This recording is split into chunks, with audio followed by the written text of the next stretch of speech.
We are streaming. We are live and in color, folks.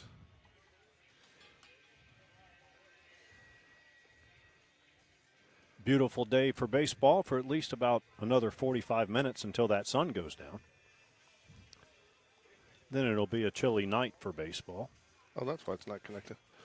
There we go. That should be connected. There we go. We're connected. Let me get Game Changer up, and we'll be good to go, Mike. Oops, sorry. No.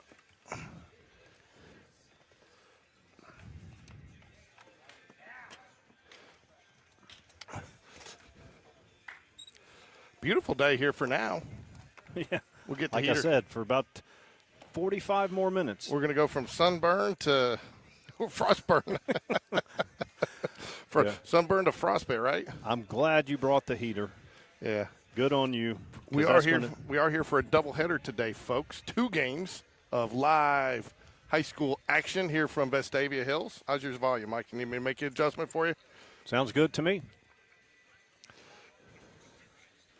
So they have not started scoring a game. Oh, I got to get out of let's see here.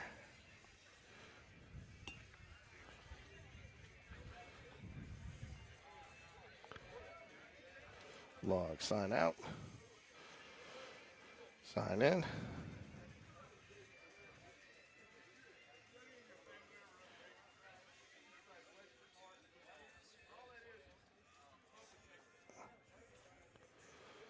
So, Mike, Jaguars come into this game with a 7-6 record. Is that correct? 8-6. 8-6, okay. Yep. So they battled back, though. Talked to Coach Smith on his show, which will air tonight, a little bit about, that game against, what is this? Wrong. Yeah, there you go. I don't want video. 8-5. Jags are 8-5. Getting ready for the national anthem here.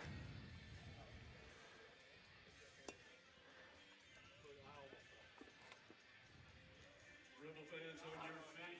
Let's welcome our defensive starters. Your starting left fielder, a junior, number 2, Carlos Tunsmeyer, man, that's a kid whose name pops up all over the field when he's been here. There are 2 of them. They're both very fast. I believe one of them is in action today, maybe not both. And he's been a Jaguar killer the last couple of years we faced him. For some reason, he just has good games against Spain Park, Mike. And, he's just a great athlete. I believe, doesn't he play football too? Let's see. He is number 1 and 2. I don't have him listed as a 2-sport or multi-sport athlete, but they have several. Here's the national anthem. We'll get back to it.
There we go. The Jags in their all blue Columbia uniforms. Ricky likes Love to call those. Ricky loves to call those their softball uniforms, though.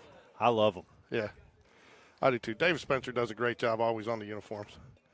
So I think David wasn't fashionate one time in his life. He just doesn't tell anybody.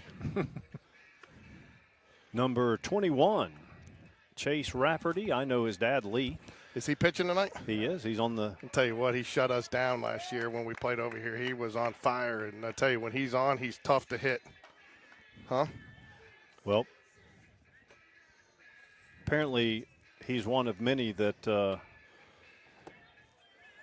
have shut down stuff on the mound. Yeah, he was good, and don't remember him having like overpowering velocity, but he located his pitch well last year. Now this is a different year, you know, he could have, but he was also eating us up with the curveball last year, from what I remember, and he was very efficient. I want to say I think he went the distance, but don't quote me on that. I'd have to go back and look. So, well, a lot of these Spain Park kids, they've never seen him. So because they're young. We don't have control, Mike. I think you're probably going to have to, as soon as you get home, go and start editing out the AC/DC, because if they can hear it enough in the background, it's going to get pulled off the air. So let's hope that it doesn't. But hopefully they don't pick it up enough. But if they do, we'll just edit it out tonight, as always. Yep. But beautiful day out here so far. But like you said, it's going to get and I don't know, you said they have bad internet signal out here. So far it's 0 drop frames, so we should have a pretty good stream going today. Knock on wood. Knock on wood. So, Game Changer's not up yet. Team got here right as we were setting up, so we don't have their lineup yet. So as soon as it gets started on Game Changer, we will have it for you. So, but Brody Bragg, who has, you know, this is a guy, Mike, that got an opportunity and has shown his worth and deserves to be in the lineup. Yeah, he had a really good tournament.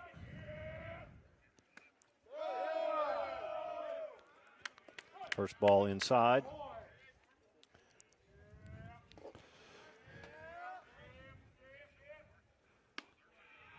Right down it. Rafferty does not need a pitch clock. No, he doesn't. He works fast. Called strike 2 on the outside corner, right at the belt. Definitely a pitcher's pitch there. Reese Jones stands on deck. Rise Up Jones stands on deck for the Jaguars. Strike 3, gets him looking on the outside corner. Nice pitch. That's what I was telling you. He locates his pitch as well, uses the inside of the plate, the outside of the plate. And he is a pitcher that you cannot work from behind on. If you're going to go up against him, you've got to work from ahead, right, Ricky? Oh, Ricky doesn't have his headset on because he's late. That's George calling someone late. Yeah, you know it's bad when I call you late.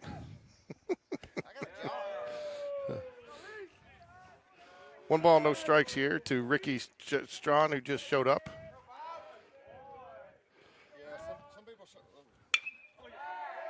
Good lick. There you go, Ricky. Reese Jones. Can you hear now, Ricky?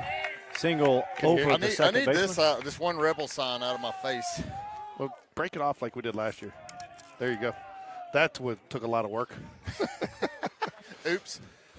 Reese Jones with a nice line drive. Said, I tell you what, though, the second baseman for them got up high and almost got that. Rafferty on the mound. Joseph Cross. Good. Lays down the bunt. Good bunt. He thought about second for a second. That would be out number 2. You surprised he bunt there, Ricky, with you surprised he bunted there with 1 out? Not really. I mean, I think he wants to definitely try to generate runs. I don't think it's ever a bad idea, especially against Rafferty. You know, he's going to be a handful on the mound for these guys, so every run's going to count. And it takes the force out of play, so.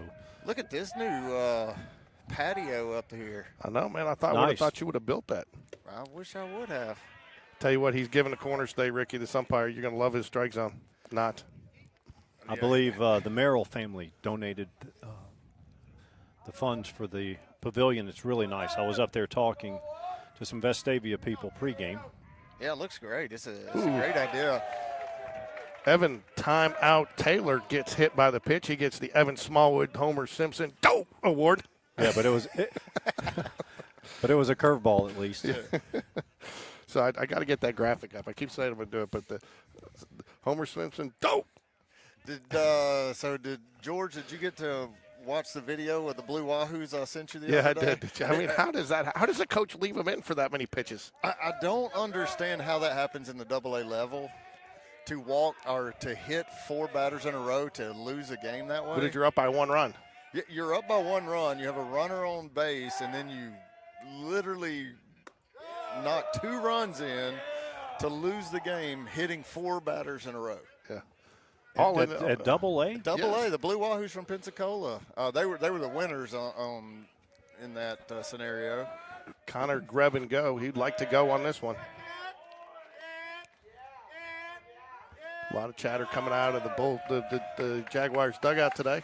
Well, since I was at the UAB and Auburn game at Regions Park yesterday, I watched Casey Dunn argue for 30 minutes in the subarctic freezing temperatures.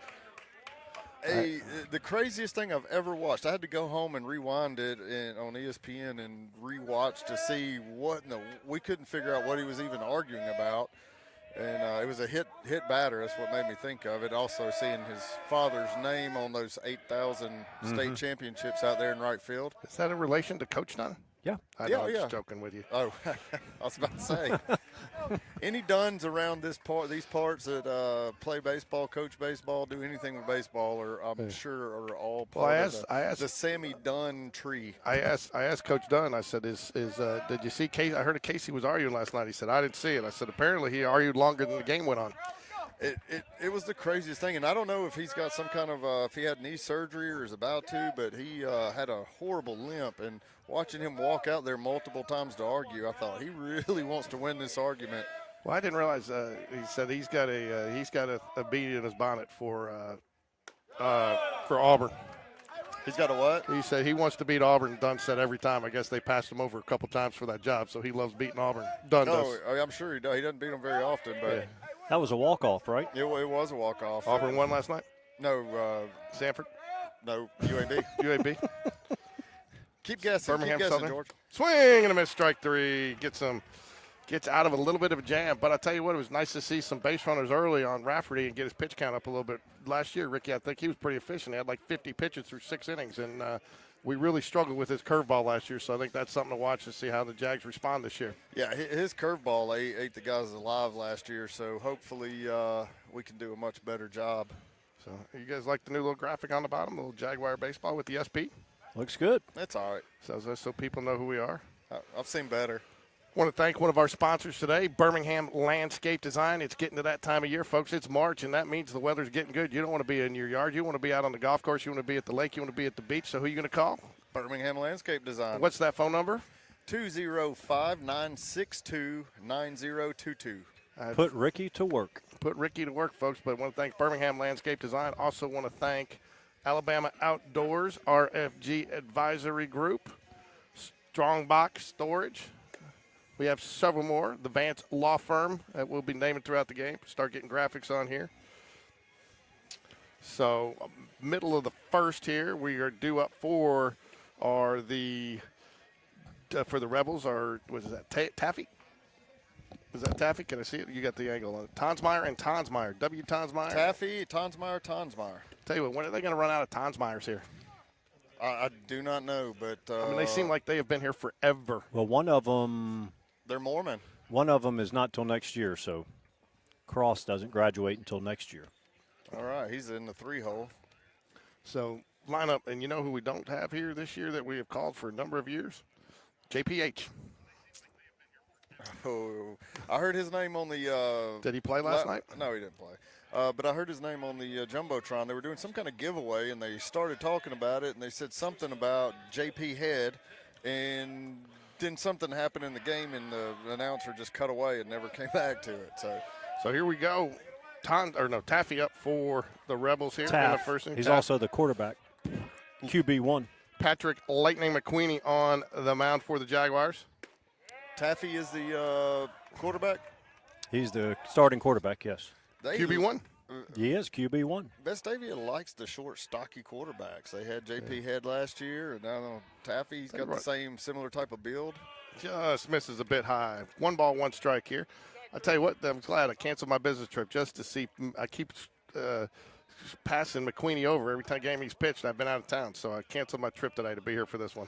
Yeah, I have not been able to see McQueenie pitch. I wish I wouldn't have seen that pitch. Just a tiny bit up and out of the zone. He's been a little nuke-lelouch at times where he's I like to see that he's laughing about that. Yeah, he does. But he's bared back down. In fact, he started off the season with a walk and then bared down and really pitched a gem after that. So He's not breathing out of his eyelids right yet. Swing and a miss. Nice pitch to come back after. Good pitch. He's got that typical lefty motion with the nice tail on his fastball, but that one, his velo's definitely picked up from the beginning of last year. I know by the time we got to the playoffs last year, he was bringing it pretty good. Oh, thought he caught the corner, but that just outside.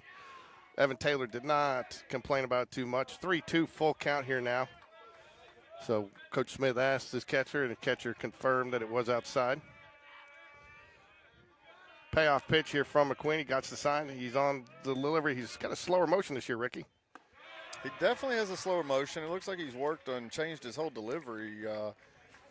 I don't know if he works with a pitching coach, but not a huge fan of the way he rotates his hips there at the peak of his leg kick. But so this is the first of Tonsmeyer times 2 in the lineup. Yes, this is William Tonsmeyer. Both of them very fast, right? Oh, yeah. They're gazelles. Okay, Ricky, George, look at the trivia question. It's the same question that didn't get answered, but I gave you one of the players, so let's see if we get someone that can guess the other player. Comm's not working. We have a comm problem, folks. We got the IT guy, Coach Dunn, out there. That's a stretch. He's still working off a Samsung. Both you guys are, too. No fruit in this group. What is the question? AHSAA record for grand slams in one inning is 2. Spain Park is tied with 8 other schools. Mikey White hit one of the grand slams. What Spain Park player hit the other?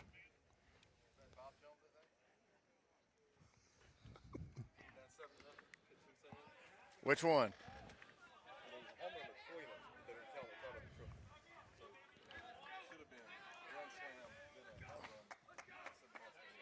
David, those shoes are on point.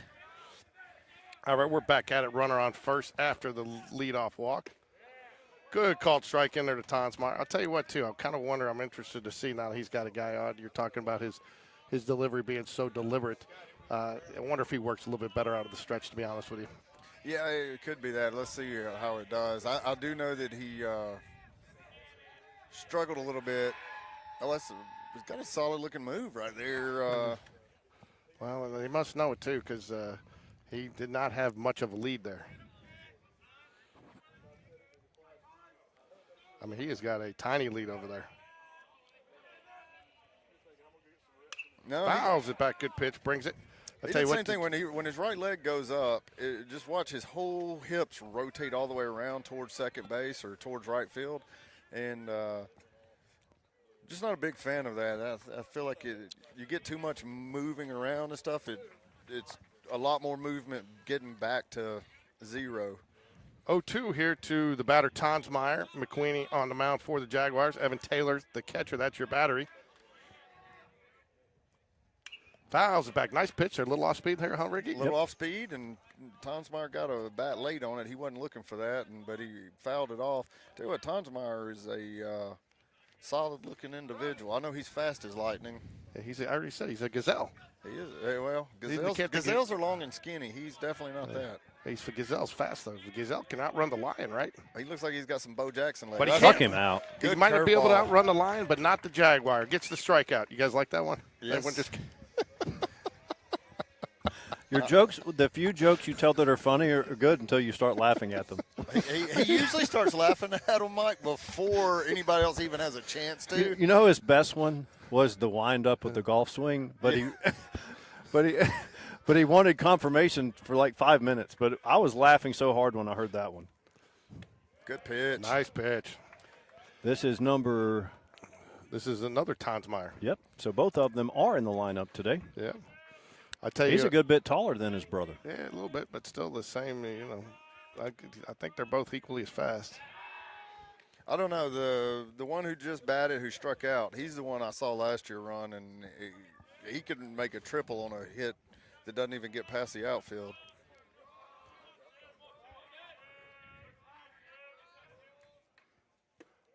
Good. Oh, where did that miss? Outside, but you said he had this big wide zone, and I haven't seen that yet. That was for the top of the inning. That was for the top. Yeah, of the the inning. top of the innings got a You know, better, bigger zone. when we play here, there's 2 different zones. I know that. Just wait till you start hearing the horns in the cul-de-sac out there. Foul down the first base line. We'll redo it. Oh, you know what? Here's where you come back with the fastball up and in on him, because that off-speed pitch he was late on. He was looking for something else, realized that was in the zone, got a bat on it late, but now I'm speeding him up with a high fastball. 1 ball, 2 strikes here. 1 runner on, 1 out here. Bottom of the first. Tonsmeyer, the batter. Ooh, good miss there. That is a good miss. Down under the zone just a tiny bit, but was a ball. Coach Smith putting a little bit of shift on his left fielder, Joe Cross, moving him over just a little bit. You got Brody bragging rights out there in right field, and Andrew Thornton back in center today, Ricky. I think that's a good move. Yeah. Andrew looked a lot better at the plate last week, and I think having his expertise in center field will be helpful. Also, this is a tricky ballpark. That tall fence out there makes it look like, for some reason, it makes it look like it's a big field, Well, and it's really not that big. It's a smaller field than we Ball have. should A be double a track. double. I'll fast. say, yeah. You're not going to double up a Tonsmeyer.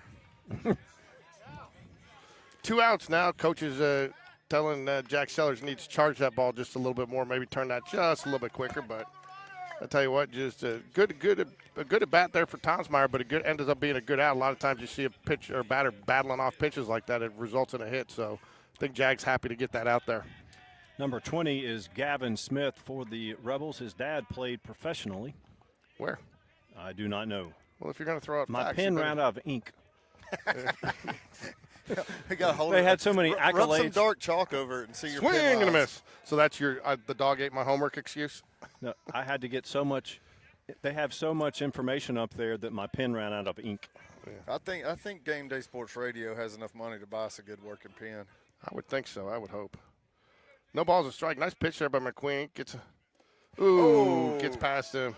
Not a good miss there by Taylor. No, you got to get all the way down on that. So was just a little high on that. So gets back. How do you score that one, Ricky? Oh, that's pass ball. I actually like that pitch, to be honest. That's an 0-1 pitch, and you went with a curveball down in the zone. It went over the plate before it even hit the ground. So it's a tricky one, but I brought the heater today, Ricky. you did. That's good. That's good. I'm feeling we're going to need it here in a little bit. Well, I brought an extra bigger jacket. Oh, Ooh, that looked nice. Surprised he didn't chase that. Well, that's what I was about to say. Those are a couple of great takes there. Started it in the zone nicely. Curves out. That was an unhittable pitch. Great take by Smith. It was a great take.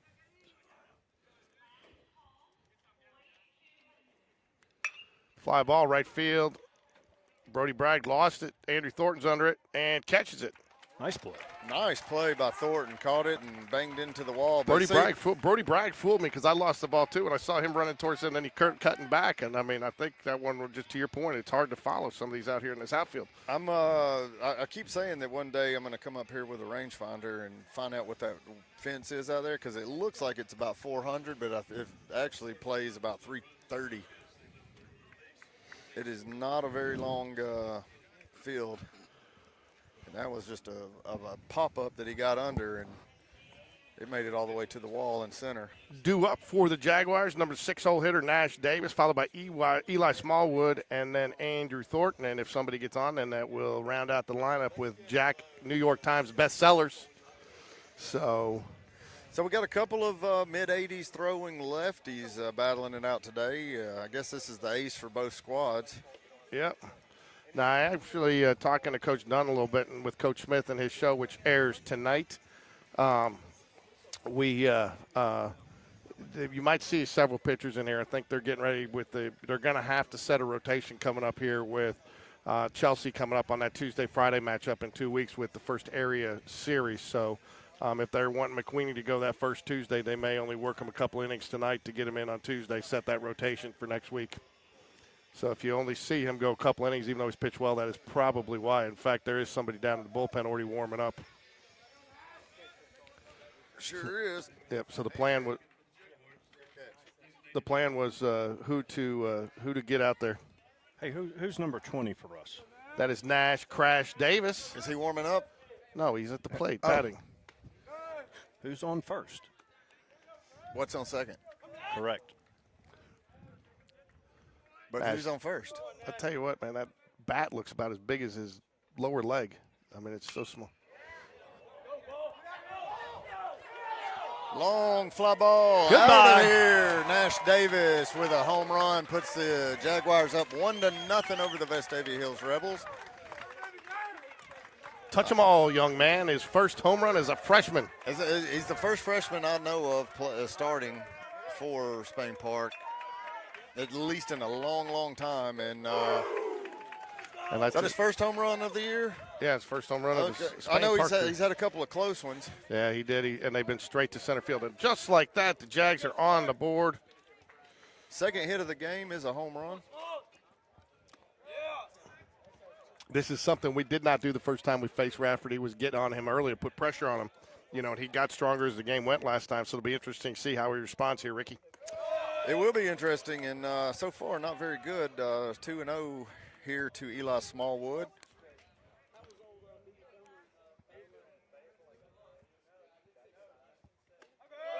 3-0. Yeah, none of those have been close, so that seems like that may have affected him a little bit. This is where he's going to have to calm down on the mound and regroup a little bit.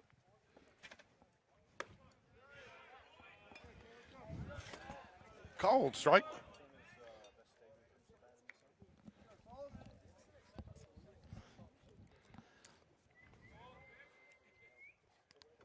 Swing and a miss, strike two. That was a good pitch. Full count here to Eli Smallwood, first baseman for the Jaguars.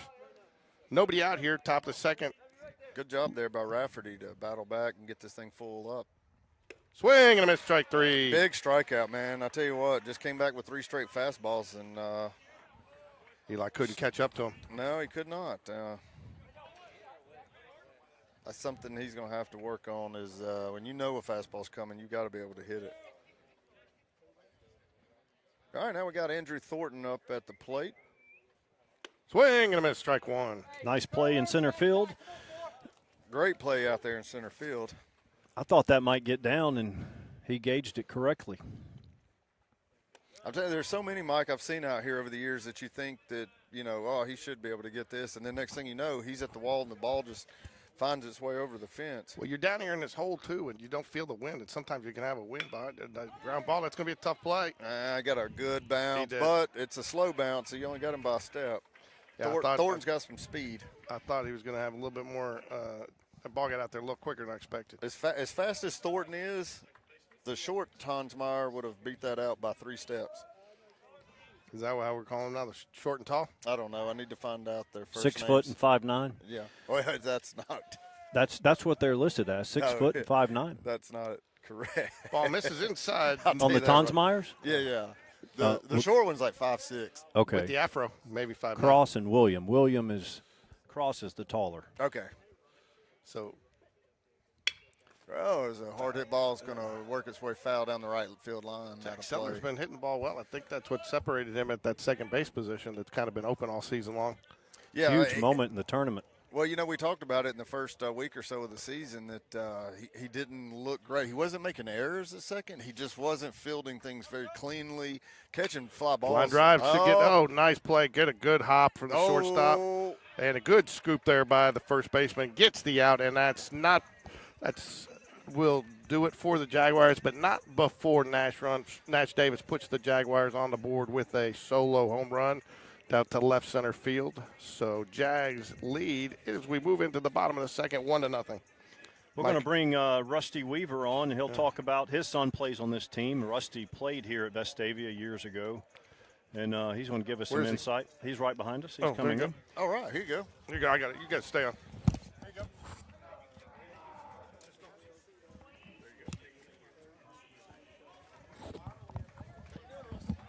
Doing good. How about y'all? Hey, Rusty. Doing great. The Can you hear me, Ricky? I can hear you Okay. fine. I can hear you great. Rusty, one of the first things Ricky said was he pointed out what a nice pavilion. I was up there speaking to you prior to the game, and I told him was that the Merrill family that – That's right, Larry Merrill's and Natalie Merrill. Their father passed away last fall, and they donated some funds for us to build that. That was originally going to be our temporary press box. We're about to do some construction here, but we determined that's going to start after the season. and your construction company had some carpenters help with that? Yeah, one of our carpenters built that. Red Built Construction. They do a great job, done a lot of stuff for us. So you were here, you graduated in 88 That's from right. here? 88. And we were looking at you look out to the right field and you see all those championships, and from a little bit after mine in your era, Vestavia went 7 straight titles at the highest level. That's hard to do. Yeah, it was quite a run. They from 91 to 2000, they won it every year but 93, and brought the 10th one home in 2023. Your son is Major Weaver, number 34. I saw the picture of his injury, but you say he's going to be cleared to play here soon? Yeah, he's back. He can pinch run right now and started back throwing and hitting this week. Will Langston is at the plate for Vestavia.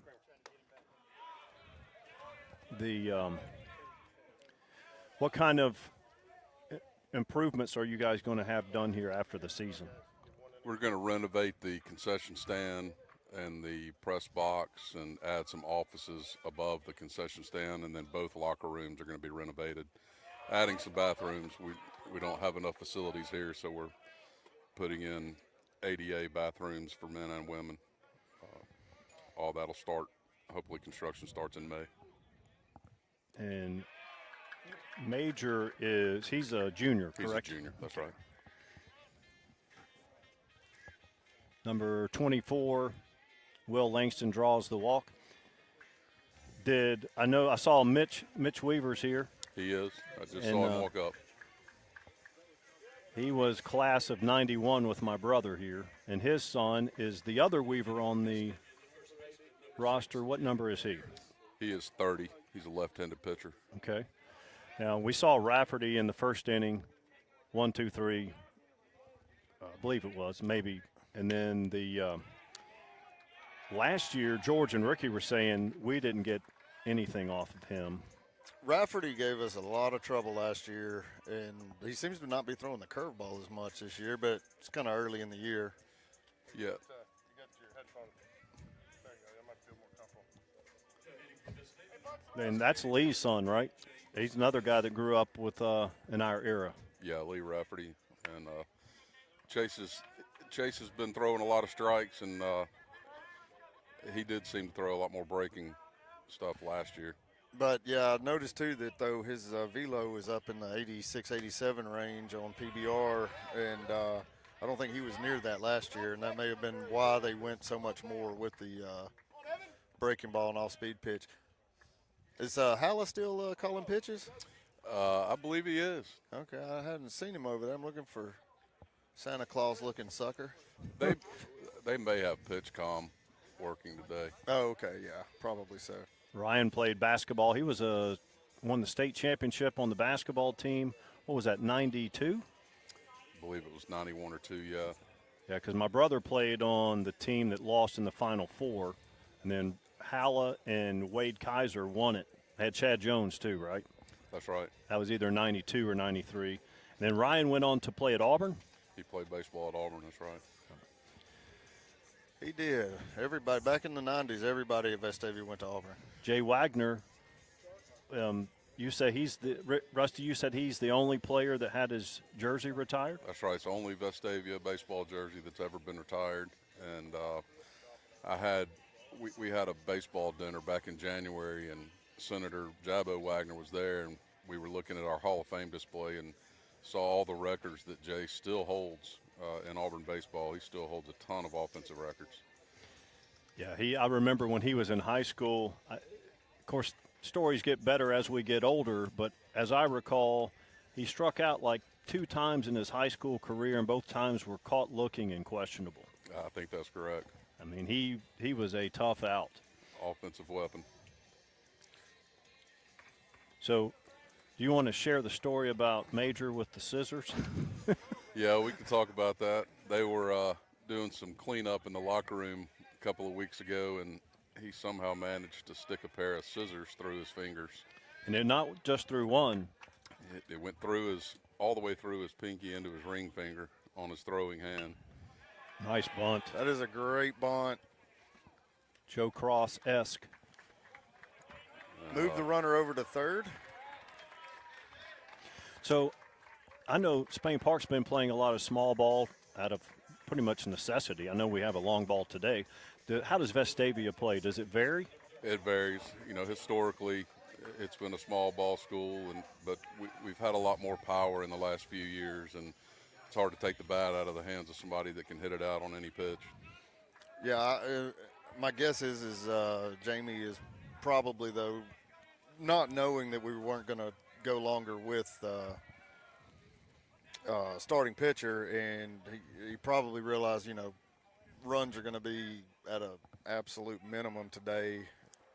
If the 2 starting pitchers would have stayed in the game for the whole time, we could have been looking at a 2-1, 1-0 game. But what do you think the reason for pulling the starter after 2 innings? yeah, he's like George was talking about a minute ago. He's trying to set his rotation because now that we dropped to 6A, we have area a couple weeks sooner starts. Right. So before spring break, which we always came back from spring break tournament and then started area, but now it's going to be a week before spring break. So he's really good rate, play safe, but what a play. Well, Vestavia gets a run in, ties the game up at 1-1, and moves the runner over to third base and safe at first. So got runners on the corners now with only 1 away. Carson Mann up. Oh, did he? Oh, yeah, no, he scored. Oh, okay, you're talking about – no, I think his momentum carried him over to the bag, and he pushed off of it, used his plant foot to push off. But it was a good play, I thought, by Greb, but too much speed. We have Kramer on the mound. Yeah, Charlie Kramer's on the mound. Came in. But, yeah, getting that rotation set is he just wanted to get him a little bit of work today, and then he'll be able to pitch him again coming up over the weekend. And then, he'll start him on Tuesday this week and try to get him into that because it's just 2 weeks away from area play. And we play Chelsea starting out? Yes, we start out with Chelsea, which I know you guys have played Chelsea twice now. What'd you think about I know y'all blanked them, 10-0 in one game and beat them 4-3 in the other? The pitcher that we faced at Chelsea was really, really good. That game didn't turn until the end. They've got some good pitchers. Yeah, that's one of the deepest, if not the deepest, pitching. I think their 6th guy in their rotation is committed to a D1 school. So that is a really deep pitching staff. And Rusty, Vestavia's starting quarterback, is it Taff or Taffy? Taff. Taff. Charlie Taff, number 12. Charlie Taff. A lot of 2-sport athletes on this team, as you and I were talking pregame. And number 20 for Vestavia, his dad played professionally. Do you know his first name? Jared Smith. Okay. Do you know at what level or where he played? He was in the Cardinals organization. I think he was in Double-A for a good little bit. A fly ball to center field. Going to get down, score another run, and move the runners up to first and second now. His dad, Jared, played at Sanford, as did Coach Harris. They were there at the same time. Okay. And Luke Snowden, who's a junior on the team, his dad, Kip, also played at Sanford. Okay. The aforementioned Charlie Taff, QB1. How's the what's the age on this team? Is this team pretty senior heavy? Actually, it's pretty junior heavy. Okay. The only senior on the infield is at second base and catcher. I did notice that 2 of the catchers for Vestavia were committed to colleges. There's a fly ball, should be an out, but like I said, see there, this short park is it'll sneak up on you. What is it down the line here? Is it different from left down the line and right? I asked Greg Cherry last year, and he told me all the numbers he had heard, and they were all way out of whack. So Do you know, Rusty? I cannot remember. They when they replaced the foul poles a few years ago, they took the numbers down.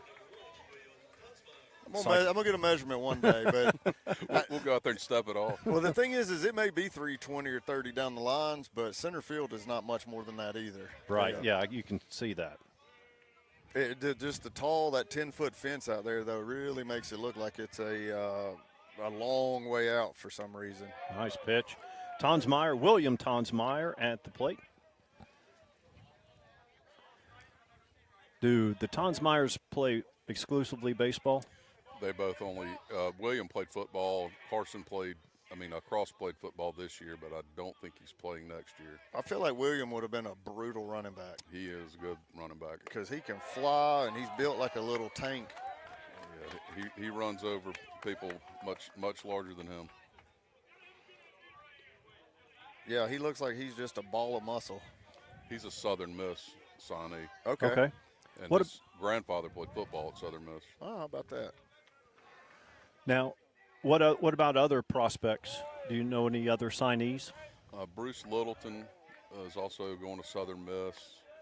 I know Chase is committed to Pensacola Chase Rafferty? State, maybe. Yeah, Okay. Chase Rafferty. Yeah, Pensacola State Community College, I believe. And then we've got 3 or 4 others that signed on signing day a couple weeks ago. Your son, Major, is he going to be healthy enough to be back on the gridiron this fall? We're hopeful. He has to have an MRI at the end of the season to get cleared. He had a pars fracture in his lower back, but Dugas said if the MRI, Dr. Dugas is treating him, if it's clear, he'll be able to play. Well, if anybody can get it back on the field, Dugas can do it. Yeah, he's done a great job with all of our athletes here at Vestavia. He did my son's Tommy John surgery. Jack? Jack. That's right. How old was he when he had that? 15. My oldest son tore his UCL at 13. 13, wow. It was only a partial tear, and we ended up not doing the Tommy John, and it never healed properly. Well, that's what he kind of gave us. His wasn't even a tear. Jack's was a where it come off the bone. And so he put it's got the brace around the tendon that connects it to the bone. But yeah, he gave us the option for holding off since he was so young. But everything we read said that if you don't do that, don't do the surgery, you're going to end up doing it sooner than later. Yeah, we might do things differently if we had a chance to go back, but he ended up being a manager here for Coach Harris, and then went to Sanford and was manager for Casey Dunn and Tony David. Okay. He's in law school now at Cumberland? He is. Graduated last year. And Whatever gave him that idea? No idea. Rusty being a lawyer and also an entrepreneur. What's the name of your construction? Sykes Weaver General Contractors.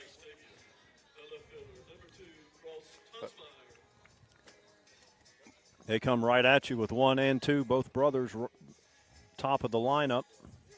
That puts Ricky, talk about the pressure that puts on the defense when you have that. They obviously can get on base. They know how to run the bases, and they have speed right out the gate. That puts a lot of pressure on the defense, right? Oh, there's a ton of pressure on the defense. And I'll be honest, this is a good situation for Charlie Kramer to get in this. Obviously, this isn't an area game for us anymore, which if it was, we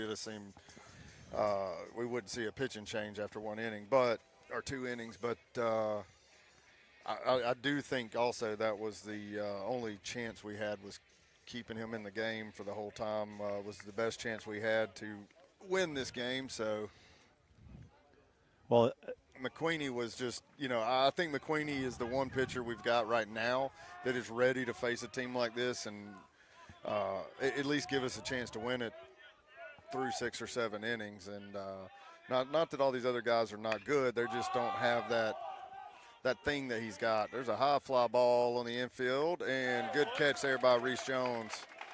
Reese Jones, UAB signee. He couldn't sign. He's just committed, right? He's just committed. He's only a junior, so yeah, he'll sign. I guess sometime after, whenever the next signing day is for baseball. I don't even know anymore. Coach Dunn has that program on the right trajectory. Yeah, I saw Coach Dunn last night out there hobbling around and arguing and yelling, and he was he put on a show in the cold last night. He learned from the best. Yeah, so let me ask you this, Rusty. What do you think? And I know these what-ifs are just fun. There's nothing to them. If Sammy Dunn was coaching today in his prime, like let's say 1995 Sammy Dunn, what do you think the Vestavia program would look like? Very similar. Very similar. Okay, that's He's got his signature all over this program.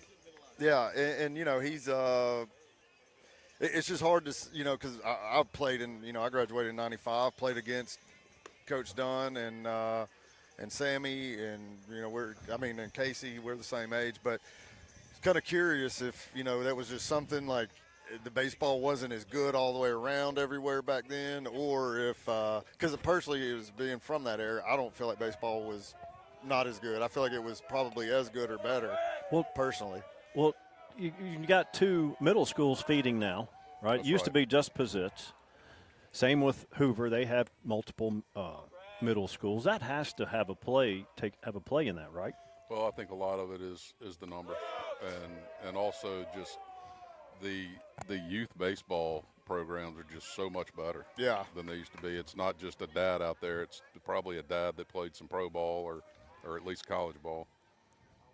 Yeah, the amount of reps they get all year now, so many more kids are just one sport guys. So it's very interesting game to play. There's a weak ground ball to second by Bragg, and he'll be thrown out at first for one away. Brings up Reese Jones, the shortstop for Spain Park.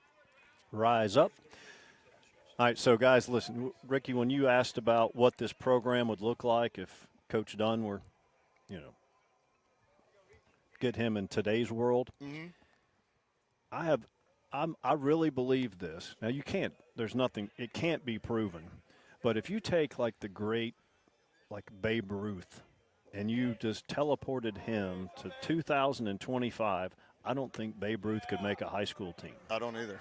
Well, he'd make a high school team, but I mean, but no, I'm just people they just seem floored, but because humans are bigger, stronger, faster, much more skilled. well, let's be honest too. He was hitting mostly off a bunch of farmers and car salesmen. I mean, the average fastball was about 78, 80 miles an hour. It was junior high style, middle school fastballs he was facing. And don't get me wrong, I know there was some guys that came through the years back in those days that probably did get up into the mid-90s, but not very many. It was very, very few. It's also why those guys who were able to do that have incredible stats from back then. And they're in the Hall of Fame. Yeah, and then in the Hall of Fame and all of that. Some of the arguments I saw when they brought the Negro League players into MLB Hall of Fame this past year, I saw a lot of arguments on, especially go to AL.com if you want to read some of the worst comments in the history of comments, but they were griping about those guys playing against all those guys just faced farmers and stuff, and I'm like, yeah, Babe Ruth wasn't facing a bunch of career athletes who were spending all their time working out. Those guys had full-time jobs in the off season. It was a different world back then, and you can't compare, in my opinion, that game to today's game. Same with basketball. Bob Cousy those guys couldn't play today. Now, if you take those same athletes and get them here and then start them young, maybe they develop into a dominant player. But these athletes today are just bigger, stronger, and faster. Stronger, faster. The everything about the games are so much better. There's a pass He's ball. gonna be thrown out. He's going to be thrown out at second. That was a poor decision. I think he went on his own. Well, and it bounced off the brick, and you just got to be careful for that. But I tell you what, Rusty, I got one last question for you here. So I've heard from several people that Matt Hall is the greatest player in the history of Vestavia athletes whatsoever. Matt told me that himself. Is there any truth to it? I can't deny it. Rusty, George needs a seat back. Thanks for joining us. Absolutely. Good Thanks luck. for having me. We'll see you hopefully at the tournament. Oh, yeah. Yeah, it was spring break. Yeah, we'll be out there. So, sorry about that. I got to fix it. I got a text. We got an issue with the audio, so I'm going to fix it. Who's this? Huh? I'll come get you to This is Max Vincent, isn't it? Oh, it is. Yeah, sorry. You got to fix the audio, Mike. I had to fix the audio. No, I just got a text. It was crackling a little bit, but I fixed it. It wasn't bad.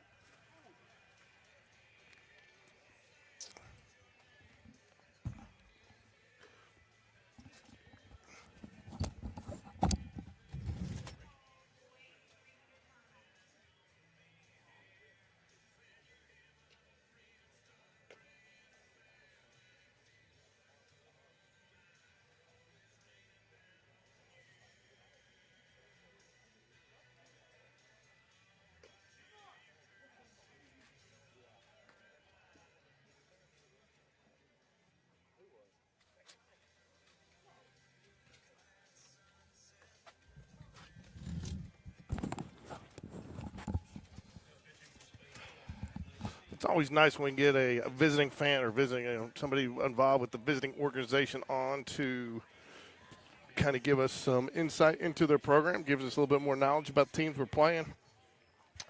Patrick McQueenie was your starter today. Gave up one walk, no hits, no runs, but took him out. Looks like the Jaguars are just getting a lot of people some work today to set their rotation. Bottom of the three here. Smith up for the Rebels. He is the number 4 hole hitter, third baseman.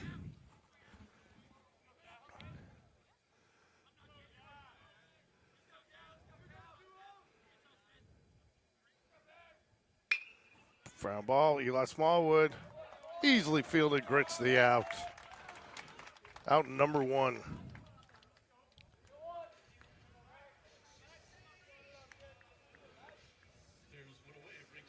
Brings up Will Langston, the catcher.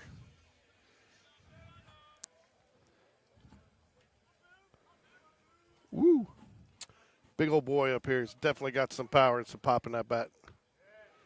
Just misses a little bit inside, I think. So 1 ball, no strikes. Been a little difficult to pinpoint this strike zone just a little bit today. Bottom of the third here. Jags trail 2-1. Misses up. 2 balls, no strikes.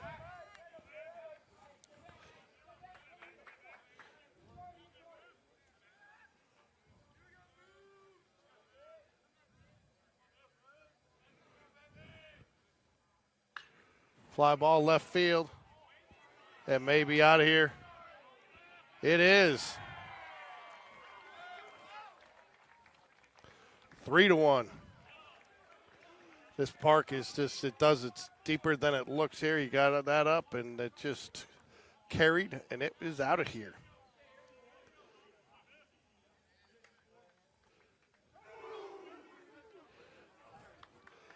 That will bring up Harris, the first baseman for the Rebels.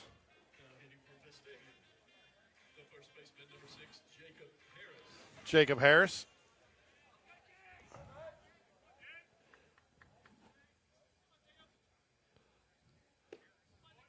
Ball misses low and away. 1 ball, no strikes here. Max Vincent, the pitcher for the Jaguars. Harris, the number 6 hole hitter for the Rebels tonight. Swing and a miss. He's way out in front of that one. 1-1.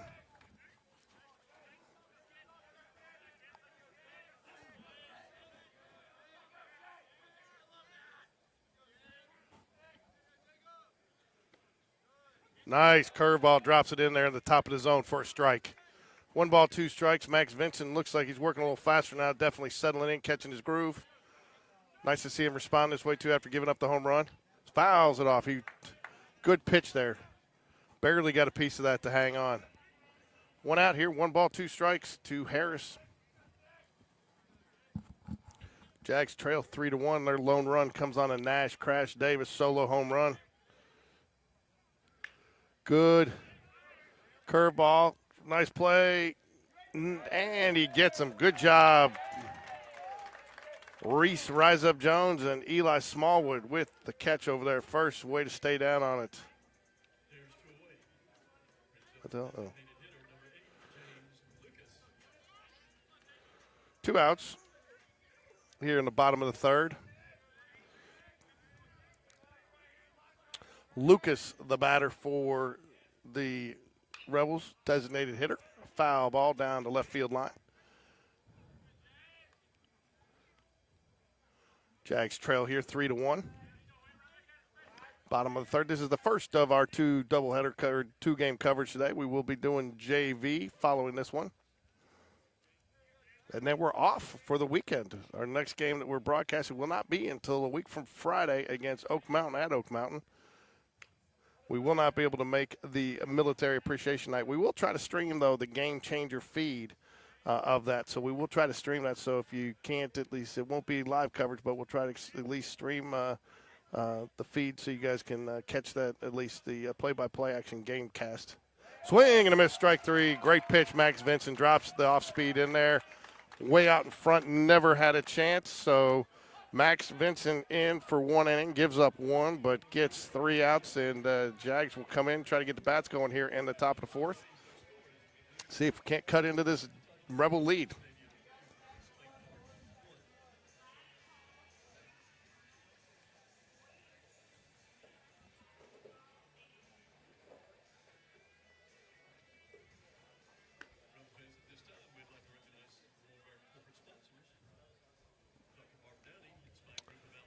Due up for the Jaguars will be Evan Timeout Taylor, Connor Grab and Go, and Nash Crash Davis, the sole run on the board for the Jaguars today off a Nash Davis home run.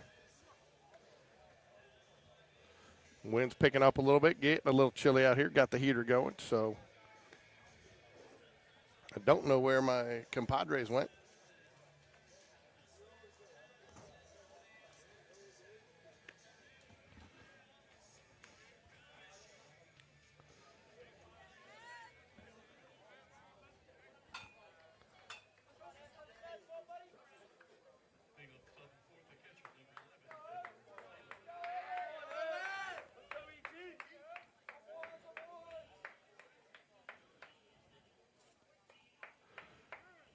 Taylor asked for timeout, gets it from the umpire.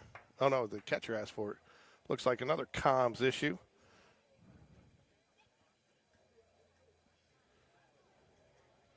Both teams struggling a little bit today with the communication devices for the catchers to get the pitch calls.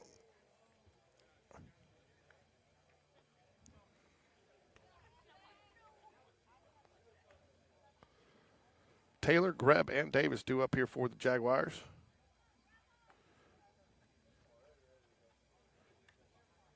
Rafferty still on the mound here for the Jaguars, starting his 4th inning of work. Rebels. 3 strikeouts. He's given up 1 run, 1 earned, 2 hits, no walks, though, is the important stat there. If you're a coach, you'd like to see that. Right at about 50% on his strike percentage. Max didn't have a bad inning there. Just gave up that 1 pitch, 12 pitches, 9 strikes. I'd love to have that back, but, we've talked about it. This park, a deep fly ball can end up drifting into a home run. Yeah, just talked to a couple of Vestavia dads I know up there, and one of them said that he's pretty sure it's about 315 down the lines and about 330 to center. I thought you were going to bring your golf thing. Hey, we got more comms problems. Yeah. Had a little rush today, yeah.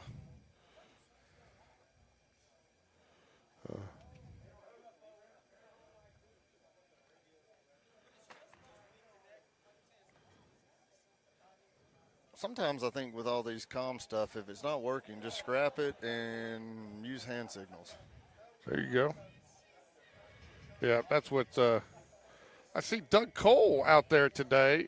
I mean, he just can't get enough of the basketball fantasy camp at Alabama. Keep on reading there. Come on, keep going. There you go. So, yep, there you go. He's looking for the Kalen DeBoer statue. Not up yet, Doug. It will be after this season. Yeah. He'll be the first coach to completely demolish the greatest coach of all time's what everything he built in only 2 years. That's just Auburn wishful thinking. Well, it's just watching last year how much the team regressed. There's a fly ball out to right, cutting away, but right at the right fielder man for Vestavia. That's something else, too, that about this field, Park, Ricky. Balls seem to travel. I thought that one might, when it got off the bat, have a chance to get down. Oh, thank you. Oh, I love it when somebody walks away and comes back with Chick-fil-A. If I'd have known there was Chick-fil-A up there, I would have. It's all right. George will feed me like a little bird out of his mouth. George is he already got slighted on the no Chick-fil-A once. I didn't want to do it to him again.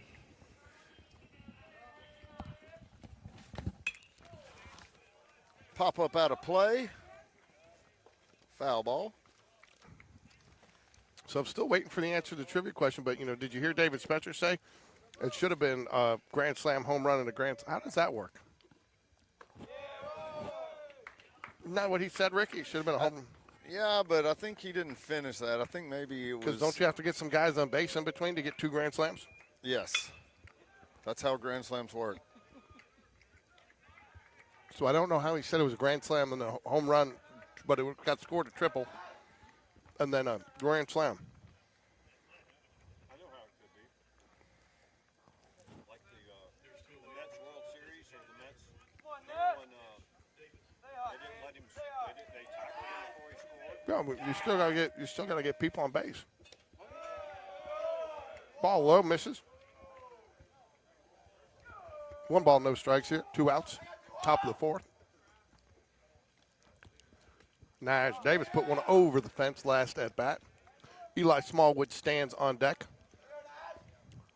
Eli hails from a long line of Smallwoods from Hoover, the clan of Hoover, the Hoover clan.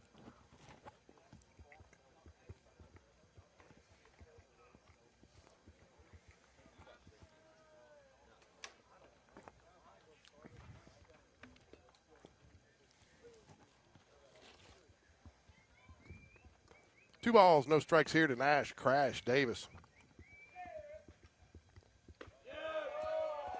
Good eye there by Mr. Davis.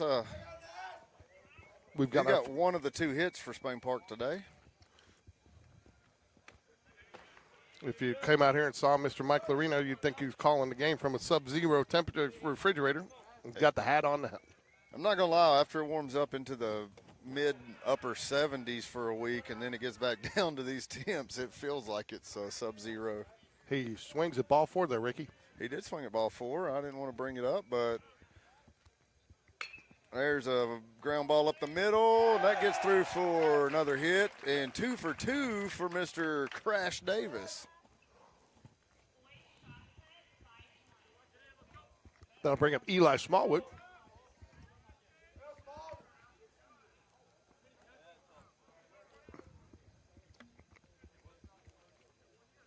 Eli's due for a hit here. Eli is due for a hit.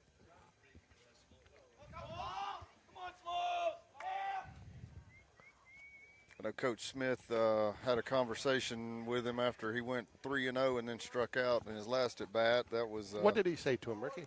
I don't know exactly what he said to him, but I think he was telling him, once you get to 3-0, you got to be real picky. He took strike 1, called strike, for on the 3-0, which is fine. But then the 3-2 pitch, I think he swung out was outside, and honestly, if you're going to get to 3-2, you need to do that taking 2 strikes as opposed to swinging at a pitch out of the zone or possibly out of the zone. It's one of those things, too, you know you're getting fastballs, and so it just feels like you kind of – I think Coach Smith just wants to remind him, like how to have that approach. Don't just go up there hacking with no plan. Fouls one off-speed pitch. Did a good job getting that one out of play.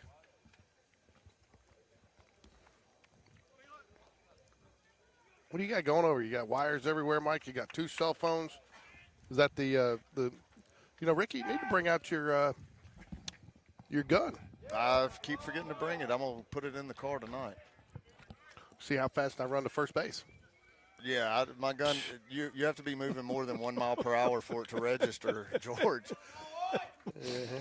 Does it register negative? Well, I tell you what, the best way for us to time you going to first base would be with a sundial. Thanks, guys. I do my version of the Rich Eisen 40-yard. Yeah, I was at the office and I heard Ricky bragging about how he could beat George in a foot race, and I didn't know which was worse, the vision of that or Ricky bragging about beating George in a foot race. Yeah, that was definitely not bragging. Might get a talk there, too. I'm not sure he realized what the count was there. So I'll tell you what, the key to a good mound ball game, y'all ever played mound ball? Yeah, we got to roll it, and if it stays on there, then you get the cut, the money in the cup. We used to go to games when I was younger, and everybody would put $1 in, and you put $1 in and say it's your turn this time, and the ball stayed on the mound, you get the whole pot, or it carries over to the next half inning. And last night, it's just not fun to play anymore because nobody even throws the ball in the pros. They all take it in with them. Yeah. Last night watching the Auburn UAB game, it was nice because they were throwing it, but they would throw the ball up there. And on the dirt mound, it was just there was only one or two that stayed on the dirt the entire night. So. Is this Max still? Yeah, this is Max Vincent back out. So you're a little surprised, Ricky, as much as he's working the rotation for the pitcher's day. Maybe you don't see a few more position players subbing it just as you get there to get a couple of guys some reps at some different positions. Well, I don't know. I mean, I'm not sure if, from my understanding, he had his top two guys or his two starters set. But, maybe I'm not sure if that's still the case or not. But Max, I imagine, is going to be probably one of the first arms in from the bullpen in a lot of situations if he's not a area starter. I was talking about position players. I said, are you surprised that they haven't seen some position players rotate in and out today? I would like to see some guys rotate in and out, but I think he feels pretty good about what he's got going on right now. I think they're definitely sold on Bragg out in right field, and can't really complain. He's been nothing but impressive for a young guy. There's a fly ball up to second base. Sellers is under it, calls it, and makes the catch one away for Spain Park. Tell you what, that was from week one to right now. That's a huge improvement by Sellers out there at second base. He's always more comfortable. Yeah, he's definitely more comfortable, and a lot of times that comes along with hitting the baseball. And now that he is really hitting the baseball. Right fielder Mann steps up to bat for the Rebels. Swing and a miss, strike one. Great off-speed pitch, man. That was a changeup, and that was really nice. I tell you what, when you were the previous inning, Max really bounced back after giving up that home run with some nice off-speed. Dropped a curveball in there. He's got his pitches working today. Carson Mann at the plate. He's another two-sport athlete. Plays football and baseball. Where's he play football? Vestavia Rebels. Oh, does it? Okay. Yeah, you were talking about Hoover. Swing and a miss, strike. Max is, I tell you what, Max has really mixed up his pitches, or I guess Dunn's calling him, but really mixed his pitches in well today to where they haven't been able to do any guess hitting. I'll tell you what, he's so far thrown 3 off-speed pitches to start off here, and there's 4 in a row. I don't mind that. I don't mind that miss there. A little short, but you never know. You get a guy swinging. A 1-2 miss like that's always a good, especially when he's seen 3 off-speed pitches in a row. No risk, nobody on base. You got to miss closer than that on that one, though. Did you not think to bring a fan to blow the hot air onto us? I thought the wind would do it. Oh. Did you need me moved over a little closer to you? No, thanks. It's drifting that way. I feel some heat. That's me. Oh, jeez. I walked into that one. Oh, you can't have that. He pitched too well to give up a walk there. It starts off 0-2 and then walks, and that's But it looked like his fastball, when he finally did throw the fastball, it just could not get down into the zone. Rebels QB1 at the plate. We should get to see Jack next week from Friday. Jack Reed? Yeah, we're broadcasting over at Oak Mountain, so we'll try to get the 4th headset fit by then so we can really go wide. So we're at QB1 Taft. Taft is a pronunciation. Now that we got clarification on that, George. Oh, good. Where'd you get that from? Rusty corrected us.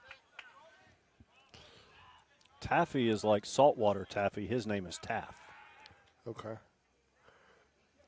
Gives him a little check at first base. Says, I'm going to keep you honest. Is Is Vincent going to try to play in college? I don't know. Do we know? Don't know.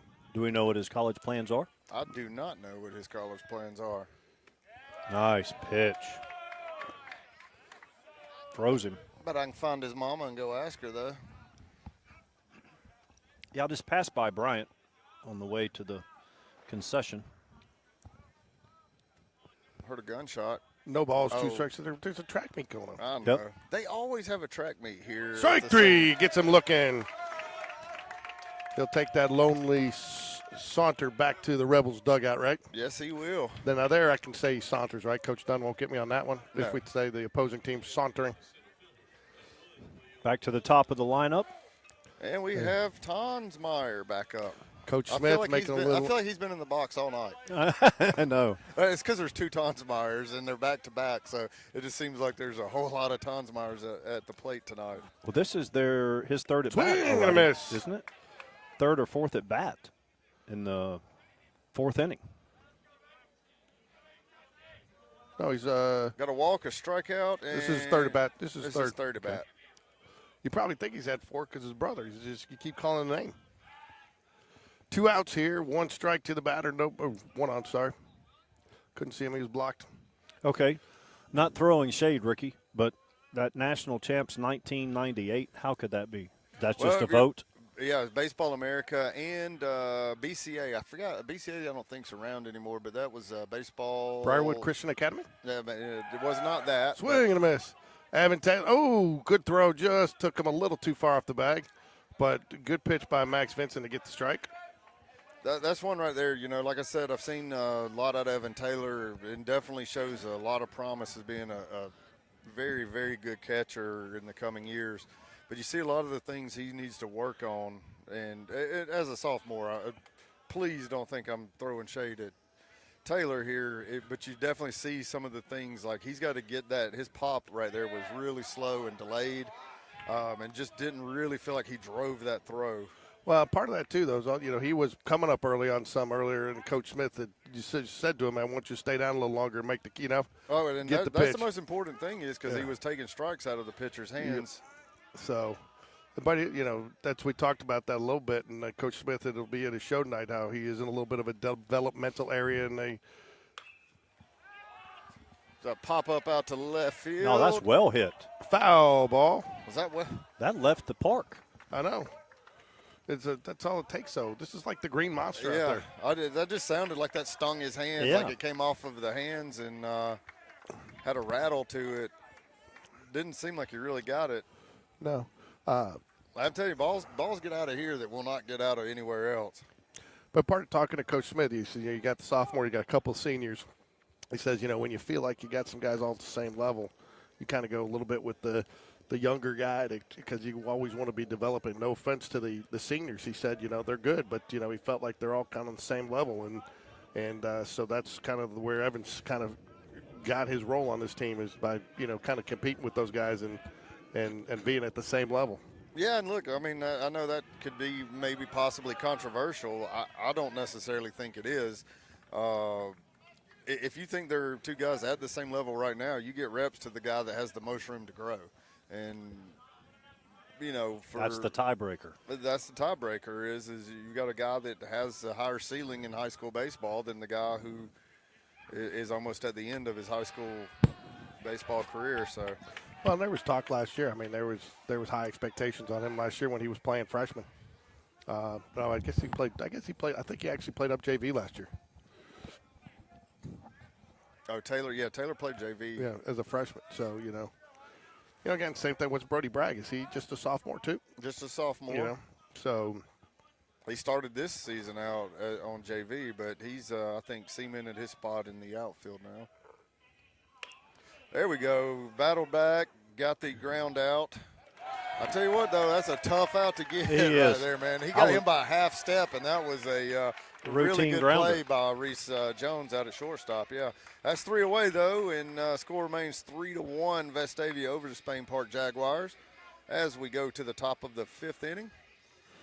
So Ricky- Rafferty is going to stay on the mound. oh, hold on.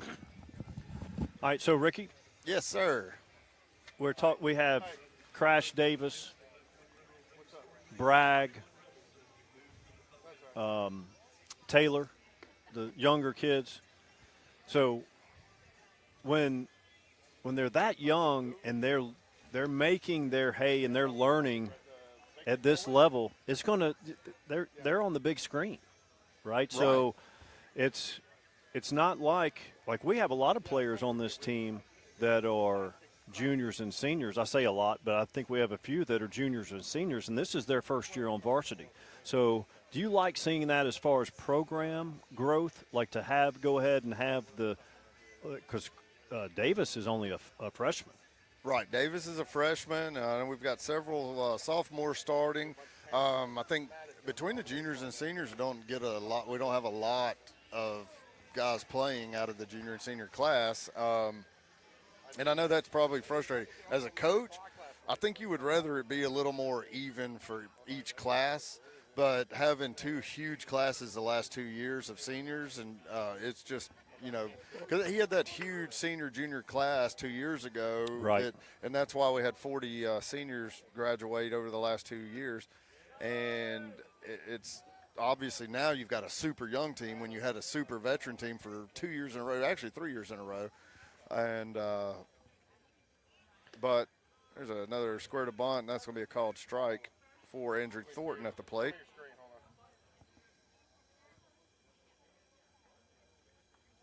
There we go. I got it. Yeah. The future looks bright though when you have sophomores and freshmen playing at Well, on that's what I'm varsity. saying. Like this team, for everything that they don't accomplish this year, they're going to be really, really set for the next 2 years to look really, really good. The growing pains that are usually experienced at the JV and freshman level, they're doing it at the varsity level. And again, you're going to see these players make mistakes when they're young, but they're up here at the highest level you can play in high school. Right, and they are going to make mistakes. And then I promise you this, as far as a coach, you do not want to go into a year going, we're going to be really young, so we're sacrificing a season. The Gus Malzahn. Right, he wants to, Coach Smith wants to win with these guys, but he understands too that, it's probably you're not going to have your best team, but you're setting up to have your best team over the next couple of years. So everything they do good this year is great. That's something to build off of. Everything they do wrong is something to build on.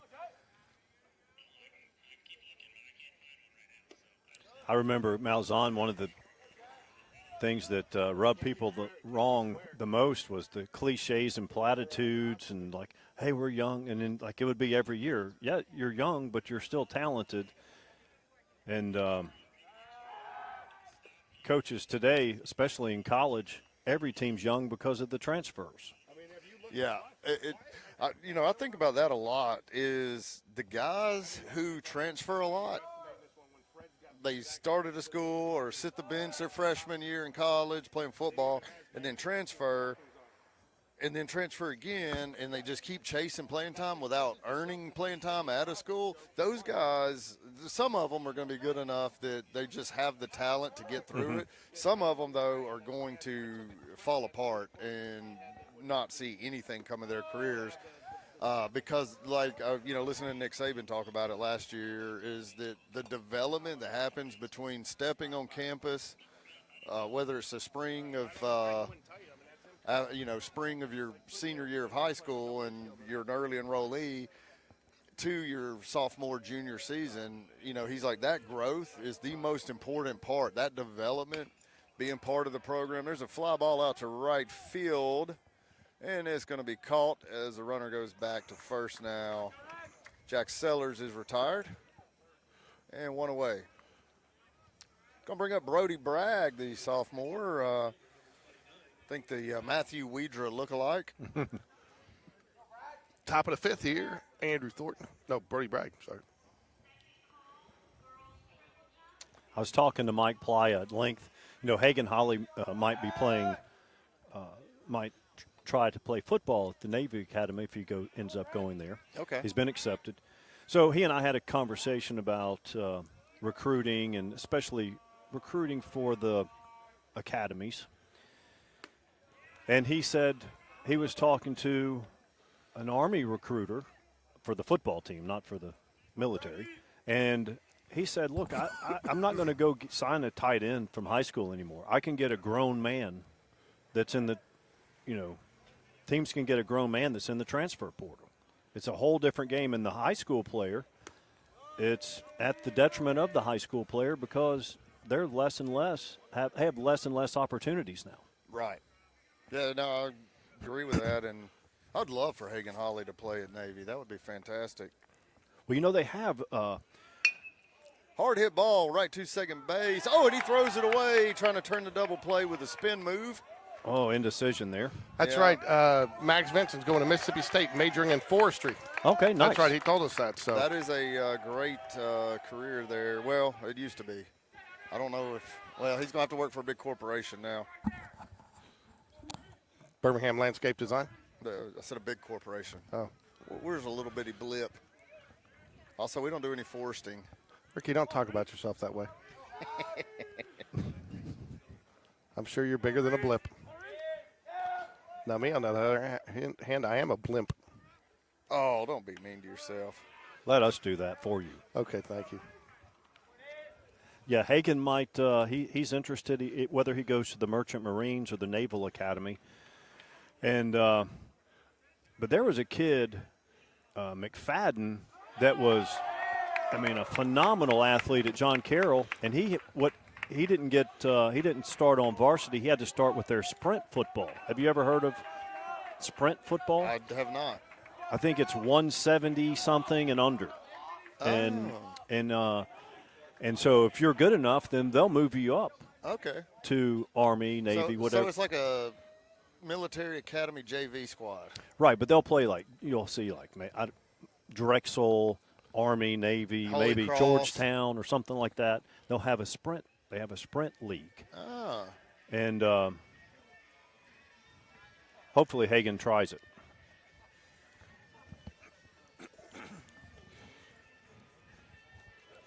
Yeah, What that would be great for Hagan. I think that would be something fantastic for him to do. Had a really nice year after being hurt and on the gridiron. He was hurt his junior year, and then he and Joe Cross, both baseball players, were the two of and Arnold. That was your secondary, 3 of your 4 secondary. Arnold Bush, Joe Cross, and Hagan Holly. That was the defensive secondary. Again, folks, that's why you want to send your kids to Spain Park, because you can play multiple sports here. Yes, you can. Speaking of Joe Cross, bases loaded. Bases loaded, only one away. Joe Cross at the plate. And I tell you what, Joe Cross has been really good at the plate. I hope I didn't just jinx him there, but I don't think he cares about my jinx. Well, they only care about mine. I'm the only one that really jinx them. That's true. Tell you what, as soon as that sun dipped over the trees there, I feel like it dropped 10 degrees. And we have a heater, a good heater.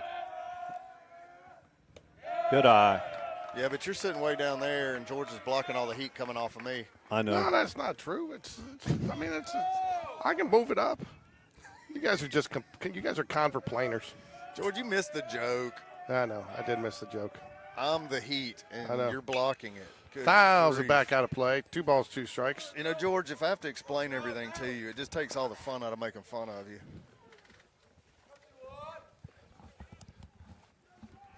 Yeah, don't spoil our fun when we're picking at you.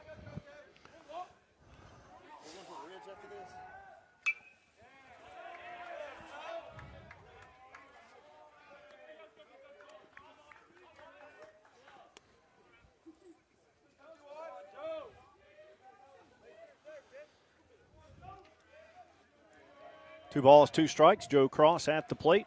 Bases loaded. High. Count is full. Nowhere to put him.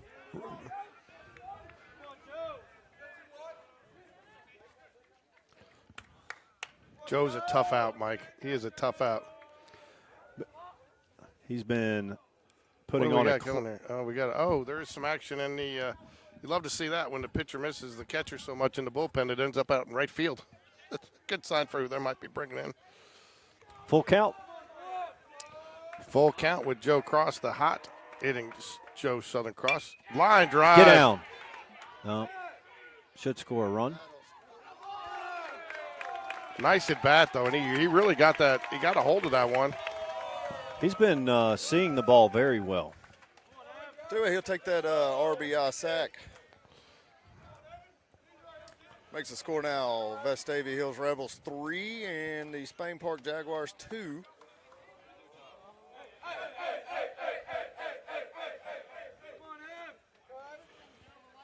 Evan Timeout Taylor steps up to the plate for the Jaguars. You know, he's one that could get a hold of one easily and really change the tone of this game. That's what the tool man's going to do. I was about to say he's got two nicknames, right? Tool man and timeout. Yeah, we had timeout, but I know you didn't throw that guy out, so we'll go with Tool Man for now. I like tool man. I do too. Evan the Tool Man Taylor. Well, if he's behind the plate, maybe he's timeout. Swing and a miss, strike 2. Good off-speed pitch there by Rafferty. You know, what sets that up, too, is Rafferty working ahead. You know, he gets that first pitch strike, you know, tough one to swing at, you know, up over the outside of the plate, and just was able to come back with that pitch and work from ahead. That's the most said thing in baseball probably by anybody talking about pitchers. You work ahead, you're always going to do better. Curveball misses up. We've seen a lot of games. Now, he didn't call that when our guys were on the mound either, but we've seen a lot of games where home plate umpires calling that. Yeah, I mean, and, you know, that ball's dropping in at the belt, but it's a little bit tricky, you know, because that curveball is – now, I'll tell you, Rafferty throws one of the slowest curveballs. Swing and a miss, strike 3, gets him. I think last year we clocked one of his curveballs at 59 miles per hour. Holy smoke. He can get a real slow one going. And, that's almost ephus. It felt like it, and it was frustrating because the guys can't hit it. I think we have a Sean Jones snack of the day coming our way. Do we really? Yes, we do. Let's go, baby. We got a heater.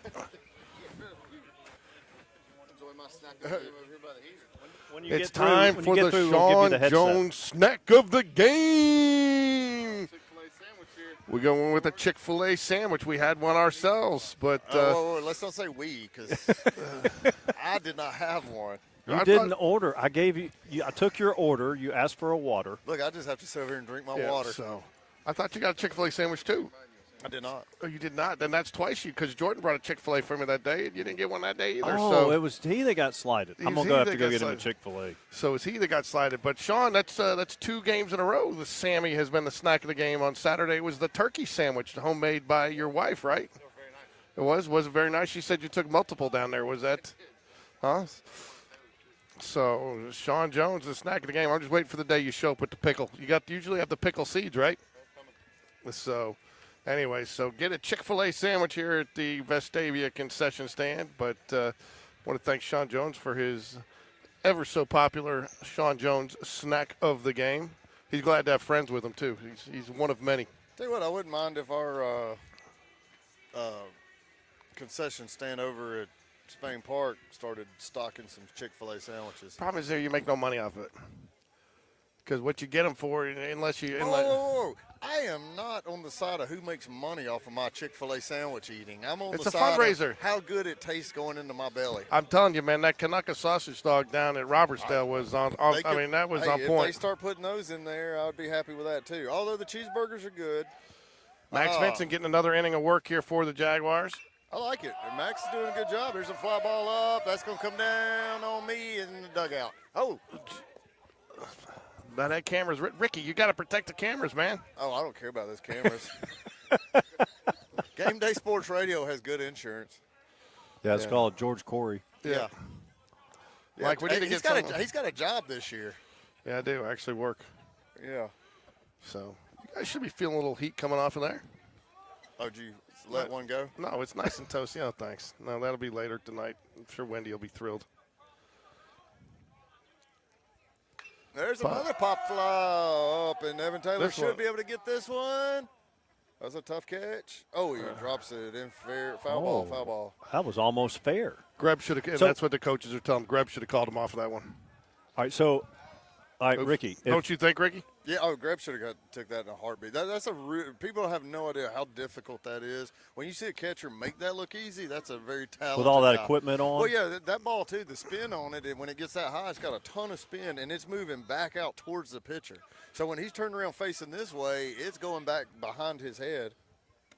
23. So let me ask you, if it hits his mitt out of play, but lands in play, It's foul ball. It's a foul ball as long as because as soon as it's touched out of bounds, Right. just like a line, just like a dribbler. Well, technically, it's a judgment call, right? Because if you're it's a standing out judgment. of bounds, you're standing Right. out of bounds, and if you touch it it's where the ball is. So it's not where you touch it. I mean, Correct. it's where you're And standing when it's you a touch judgment it. call to the umpire where that ball would have landed if not touched. Okay. Yeah. So you can be in fair territory and reaching out into foul and touch it, and it's a foul ball if he correctly, judges that.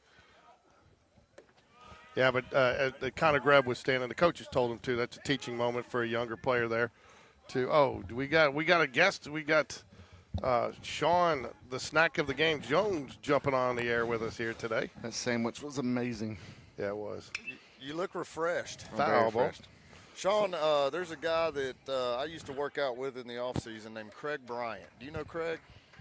Doesn't ring a bell. Okay, he played for the Seattle Seahawks, not Seahawks, the Seattle Mariners. And before he went to spring training, he'd come get refreshed in January and February, and we would work out a lot together. I was a catcher, and he would do pop-up drills. He could stand at home plate and take his fungo, and I swear he could hit balls completely out of sight. And it was just astonishing to watch. He could do it over and over and over. And most people think they can do that with that long fungo, but that is not easy to do. No, he could it was crazy to watch. So, Sean, what does this team got to do coming into area play in 2 weeks to kind of make a run and maybe set the stage to come out of spring break kind of controlling their own destiny? What I'll tell you, after looking at the first part of the season, we got to control the walks. There's going to be a base hit. There's probably going to be 2 bounces off the wall. And Joe Cross gets it in. Like saying, we got to keep the walks down and just play clean baseball. Yeah. I mean, I don't think we have a pitcher that's going to blow it by anybody. Right. And strike 10 out of game. Right. We got to make contact, let the defense play. So I feel like clean baseball. If McQueenie can definitely keep the walks down, McQueenie's the one guy I think who can really, really give us a very solid chance to beat That's the one you anybody. want on the mound. You want game one. Yeah. And so I think having is long, but he can get into moments where all of a sudden he walks a few guys here and there. Like we said, though, we started off the season, Sean, with the first 3 games had 23 walks, which is insane. Oh, yeah. But then the walks drastically cut down, and errors started going up. And we've had a few 5-error games and things like that. So, and that's why all these games are what's important about them, though, is you're working out all of that type of stuff. Yep, it's all about who makes the most mistakes. Sean, when you were pitching at Auburn, did you so I guess early in your career, were you a Tuesday starter? Oh, definitely not a starter. I was a mid-inning relief guy. So you never started even on Tuesdays? I had 1 start in my career. All right. How'd it go for you? Did you get out of the first inning? I did get out of the first inning. I think I had 3 that day. I'm 1-0 in my career. Ooh, baby. 1-0. 1-0 on the mound, and I'm 0 for 1. No, I'm 0 for wait. 1 hitting. That's a story, too. Oh, well, you're not 1-0 on the mound as a starter. You are undefeated. Undefeated as a starter. I'm undefeated. Undefeated. So what about this at bat? You went 0 for 1. You didn't pull. What was the guy's name at LSU a few years ago in the SEC tournament that hit the double off the wall to win the game for LSU? Oh, I don't remember that, but yeah. I mean, I'm telling you, I just remember the post-game press conference was great because every pitcher knows they can hit. Yes. Not think they can hit. They know they can hit. he said, the reporter said, what'd you say to Coach? He's like, he looked at me and he said, hey, he said, you hit in high school, right? And he said, oh, yeah, I hit tanks. Oh, yeah. He said, all right. He said, go up there. He said, but don't swing at anything. And he's like, Coach, I'm going to hit a home run. And then he ripped one off the wall. I was at that game, and it was hilarious. So I believe it was at Sanford, my 1AB, and I'm getting DH for, relief guy. And anyway, our catcher takes one on the backswing. We burn our DH. Pitcher's got a hit now, and so I get up there. Coach is like, I just want you to square around till you get a strike. So, I square around. This guy's throwing 92, 93. I ain't seen a ball in like 4 years. Just ball one, strike one. He's like, well, I want you to bunt. So next time I try to bunt, and the ball hits my bat, and it shoves the bat back in my hand. I forgot how to bunt. Next pitch is another 92 at my eyeballs, and I try to bunt it. So I struck out bunting. Well, at least you didn't take one off the nose. Oh, yeah. So 0 for 1 with a strikeout. That's a good looking bunting. pitch right there. Yeah, not the highlight of my career, but I'll tell you what Max has done a great job of. He's thrown a lot of off speed, and he doesn't have gas. He's a 78 to 80 mile an hour guy. But he's thrown so much off speed that the fastball looks like it's probably 87 to some of these guys. Absolutely. And that's also why we've seen so many infield pop-ups. Yep, you're keeping them off balance, Yeah. 100%. There is some action down in the Jaguar bullpen. Then again, I think that was expected, not necessarily a reflection on what's happening here. Max has pitched pretty well to this point. Only 5 hits for the Rebels today. It's a hard hit. Hard hit ball out to center field. Andrew Thornton, great job there by Thornton. Going to hold the runner there at second. He was halfway, so he goes back.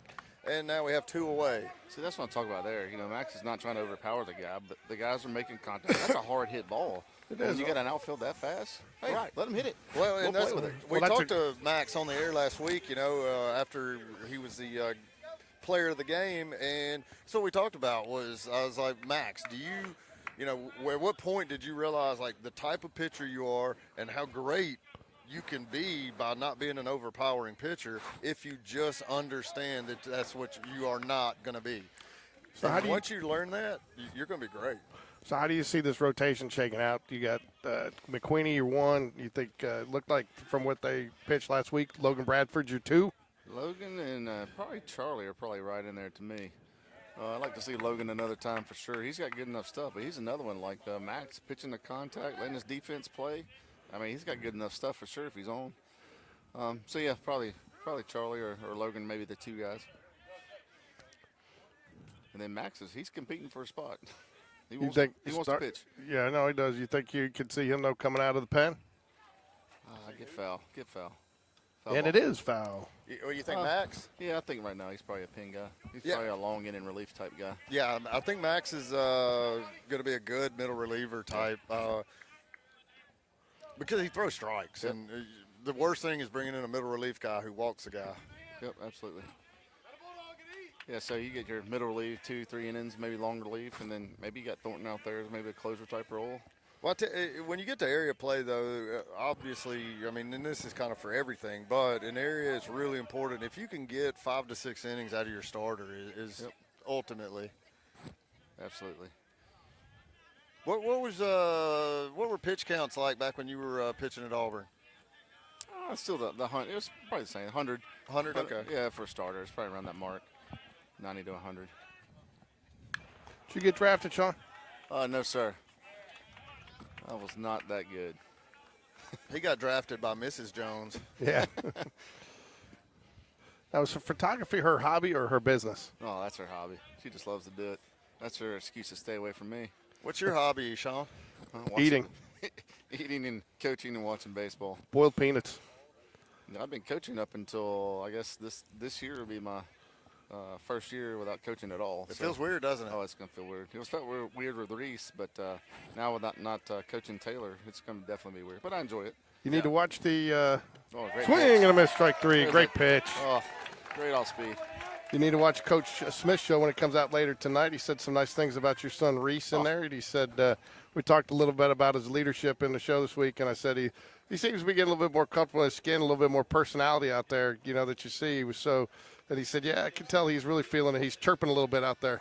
Oh, yeah. He's having a lot of fun. Yeah, he's what I'll call a quiet leader. So Yeah, he is. he goes out there. He's business only. Well, he is definitely the quiet leader, but I think we were kind of surprised that how many players that we talked to on the air talked about that without us bringing it up, that Reese is the guy that helps them the most. Oh. I'll tell you, There was multiple guys that told us that, and I think Max was one of the first we heard it from, that he's like, anytime he's struggling with anything, he said the first person, and like I said, he brought this up completely on his own and said Reese Jones is always the first guy there to try to help him out, which I think obviously says a lot for Reese. Says a lot for his mom's raising him. Amen. So what position is the younger Jones playing?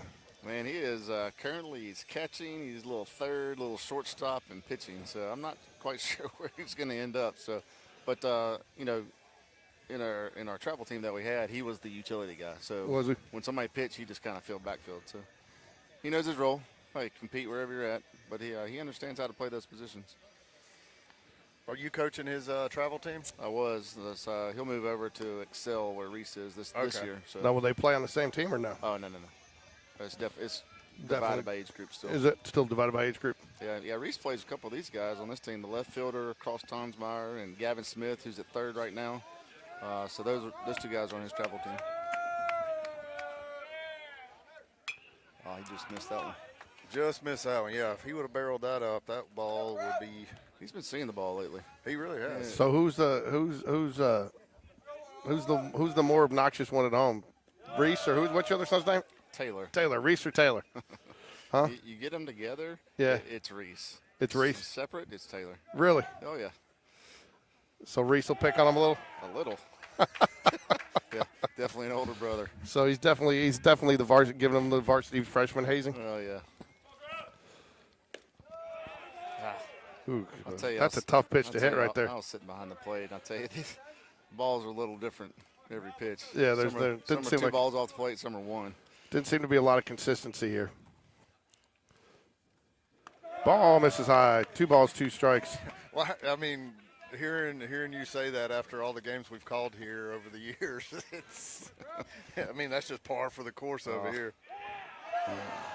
We've had some atrocious umpires over here. Called strike on the outside corner. Jaguar fans did not like that call. See, that's the one that we hadn't been getting earlier, and we've been arguing about, and now it's there. Yeah, Nash. What was? Were you able to pick up what Coach Smith was saying to the umpire when he walked out there about something on that low strike? Like No. I couldn't. Like he said something about you got to call that high something, but. Yeah. I did notice when Dunn walked out there, he wasn't talking to his players, so I knew he had the open invitation to please come talk to me, home plate umpire. Yeah, we've cataloged Coach Dunn's visits. You know, the settle down. Hey, what are you doing? And then there's the hey, I'm just coming out here waiting for the umpire to come out so I can say something to him. That was definitely that time. I knew it was coming. Ladies and gentlemen, just take a moment. Ricky's got his Chick-fil-A sandwich. Woo! Let's go, Ricky. I tell you what, my favorite Dunn mound visits are when he goes out. He's mad at the. Oh man, I better drink something before I choke. I was gonna say we don't need it coming back up on the mic. Slow down, Ricky. I know it's good. Yeah, slow down. So, but you know, last year he was really mad at an umpire. He was not getting any. It was terrible, and he got out there, and he would just go out and wait for him to walk out there, and then he would just blast right out after you see him talking over his shoulder as he walked off. He wouldn't say anything to anybody on the field. He just waited for the umpire. Oh yeah, that's when he's really mad. Absolutely. It runs in the family, though. Laid bounds going to pinch hit here for Eli Smallwood here in the top of the 6th here. Jags trailing 3-2 with 2 outs. Andrew Thornton stands on deck for the Jaguars. And, the only other thing I think concerns me a little bit, Sean, is we got to start doing a little. This team is not as hot hitting as some of the years past, and they get a little streaky, and so we got to be cleaning up some things on the base paths. I think if we want to make a run, and you got, with the exception of Joe Cross and maybe 1 or 2 others, we got to get those bunts down and manufacture some runs. I think that's to your point. I think cut down the walks and manufacture runs are my 2 keys to the Jags making a run. I agree. Am I off base there? Nope. And even going along with that, you get runners on base. We need to really shorten up and just try to put the ball in play. Yeah. You just have to move the runner. Don't expect to get a hit. At least move the runner to the next base. 90 feet. Like Joe Cross last inning, you got Joe Cross last inning, gets gets good count, base loaded, still ends up getting you out, but drives it to where you get the running. But yeah, how many times this year have we had bases loaded, nowhere, 1 out, and get no runs? Yep. Well, and everything that we're talking about is a sign of how the youthfulness on this team and inexperience. And I think that's probably been the thing I've noticed out of Coach Smith that he's been the most frustrated with are the lack of quality at bats, and that's picked up. We've definitely got a few players that are there's a ball that could sneak out of here. Oh, and he catches it at the wall. That's a good at bat by Slade coming off the bench.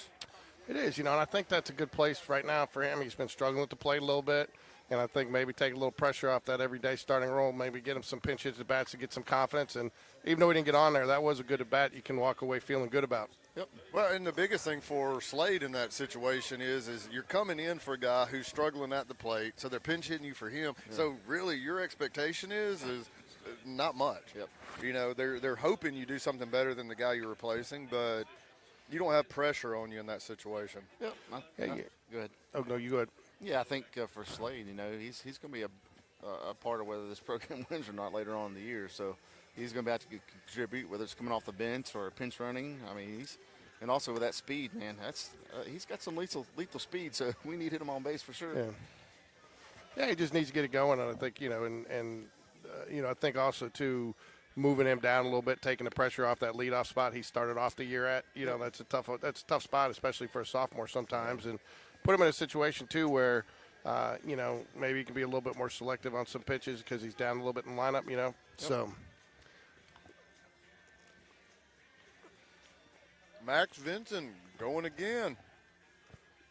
I've been pleasantly surprised with. I'm not surprised at Max throwing well. He's been throwing well, I think, all year, but. He's really got command of three pitches that I've seen: the curveball, the changeup, and the fastball.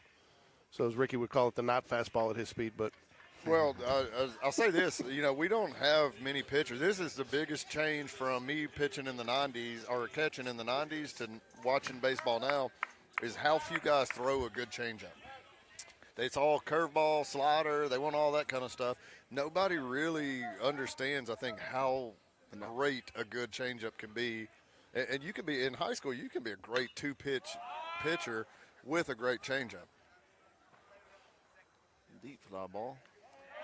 And there's two, or I'm sorry, one Bragg is under it, yeah. I'll tell you, one of the things, too, with Max, he's selling his pitches really well. By that I mean he's not changing his motion when he's going, he's got his motion very consistent regardless of whatever pitch. So you don't really know what's coming out of his hand until it's in the air. Yeah, well, to compliment what Ricky said, that changeup, if a guy can throw a changeup out of the same arm slot as that fastball, it's probably the most underrated pitch. It if they can get some run on that or just change the speed, it doesn't matter. Just a straight change. It's a lethal pitch.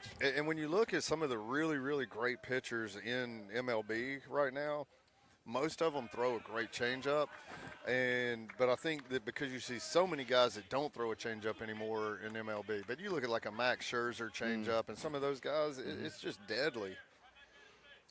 Go back to the Greg Maddux days and watch that changeup. Watch it run. Yeah, and then he comes back with a two-seam. That two-seam. No overpowering fastball. Well, I was watching. What's the pitching guy that? I can't think of his name right now, but anyway, and he was interviewing Greg Maddux, and he brought up they were playing the Houston Astros, and what's the guy's name? He came up to bat, but he threw the two-seamer, and he said, that pitch was nasty. He said, that's probably the best one I've ever thrown. it had about 22 inches of arm side run to it. That sure looks like so it looks like we're going to get a pitching change here after the walk. My guess is, too, that's somewhat of a pitch count coming up on 55 pitches. Who we got next? Can't yet see who we've got coming out because there's about 4 guys running down here. All right, guys, it's been an enjoyable experience. So you going to leave us? Hey, you're going to stick around and call the JV game with us, right? No, that's a no. That's a hard no. I'll be waiting on Jared My Phillips. wife says I have to take her home, so I need to leave. Yeah. I thought I saw you come in 2 different cars. I don't know what you're talking about. Thanks, Sean. Always a pleasure having a baseball semi-expert on. Ricky's he's a snack expert, I'll tell you that. So, who do we got here? They're going to bring in Nash Crash Davis to pitch a little bit here. See, now Nash is a solid little pitcher, but he talk about it when we want to be somebody talking Bull Durham, Nuke Lelouch. He's been on, and when he's on, and when he's off, he's been off. But he's got the stuff. He likes to live low too. I like that. So, when I stepped out, I was talking to Lee Rafferty, Chase's dad. you came out? Mm-hmm. Stepped out? Okay. Yeah. Put it on the big screen. Okay. And he said he's changed some of his throwing motion, and It's a little different because last year we couldn't hit him. He seems to be – Chase seems to have a sneaky fastball. It doesn't look like it's heat, but it's hard to catch up to. Well, that's what we were just talking about with Max Vincent. Because he throws so much off-speed pitches and he's so good with the off-speed, his fastball jumps on you, and it looks. But we did see that. I think he was on that list of guys on PBR that hit 87, which is a giant jump from last year. Max or Rafferty? Rafferty. And because last year he wasn't near upper 80s. And so for him to make that jump, which is also why I feel like he's not throwing the curveball quite as much, trying to rely on that faster fastball a little bit more. I think he was – now, he gave us horrible fits last year with his curveball. Just mixing it up, ultimately. Does he have just a curveball, or does he have a changeup as well? I think he throws the changeup some, but the curveball was the one that would really I feel like he just set up his fastball off of the curveball, and he threw it a lot. I mean, you know, and I know Halla's calling pitches. Halla calls pitches. I like the way he calls pitches. He will, if your guy's got a good curveball, especially like a lefty. So with Rafferty being a lefty, every time we brought a lefty up, he was going to Hold on, I messed things up here. that was a youth mistake right there by Yeah, we got one on. Evan Taylor. Just had a ball just squeeze out of his glove just a few feet away, but then took his time getting there and let the runner move over to second base. I think he forgot it. We had a runner on first. Yeah, a little bit. Sometimes that happens coming out of a There's a pitching change. pop up out to center field. Yeah. Thornton is under it. They're going to tag at second, and he should be in easy at third. 2 outs, though. 2 away. You know, It's those little things, and I think we talked about it a couple weeks ago, it's those little things that I believe that Evan Taylor has to really work on, is being present in every situation a little bit better and understanding, like, if there's a ball that trickles out on a bunt or a ball that trickles away from him or something, sprint to it, get the ball, and don't let anybody move. Or, you know, it's just little bitty things like that.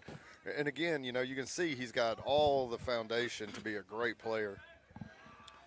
And he's going to get better. Coach Smith, I think, is going to keep working on it and get him where he needs to be pretty quick. Some people I've heard give the analogy of a catcher is like a point guard or a quarterback. I mean, you would think the pitcher, but it's the catcher's in charge of a lot of things. I mean, in some cases, you know, calling pitches at some levels. Good stop. There's a RBI through the second base, first base hole there. Scores a run for Vestavia with 2 outs, 4-2 now. not a bad, you know, he's behind on that pitch. Why was he late, Ricky? Because he swung late. That's right.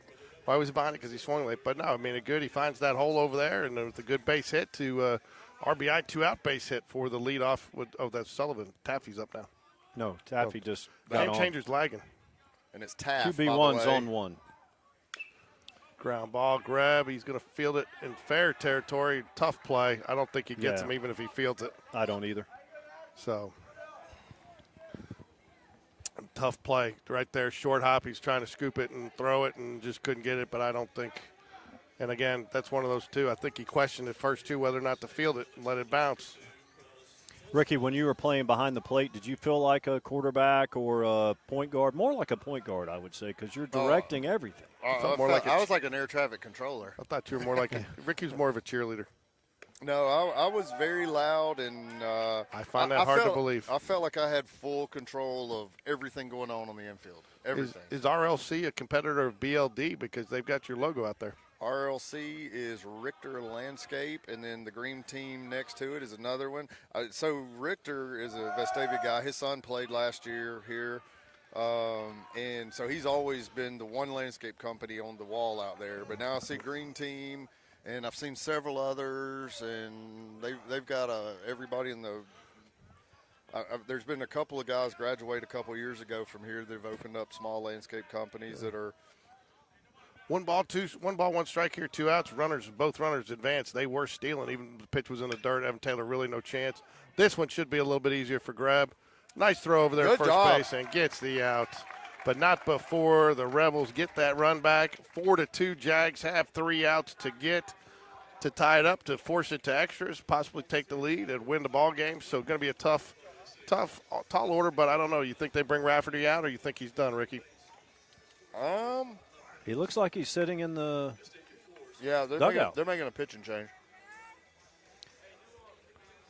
He pitched solid for 5 innings.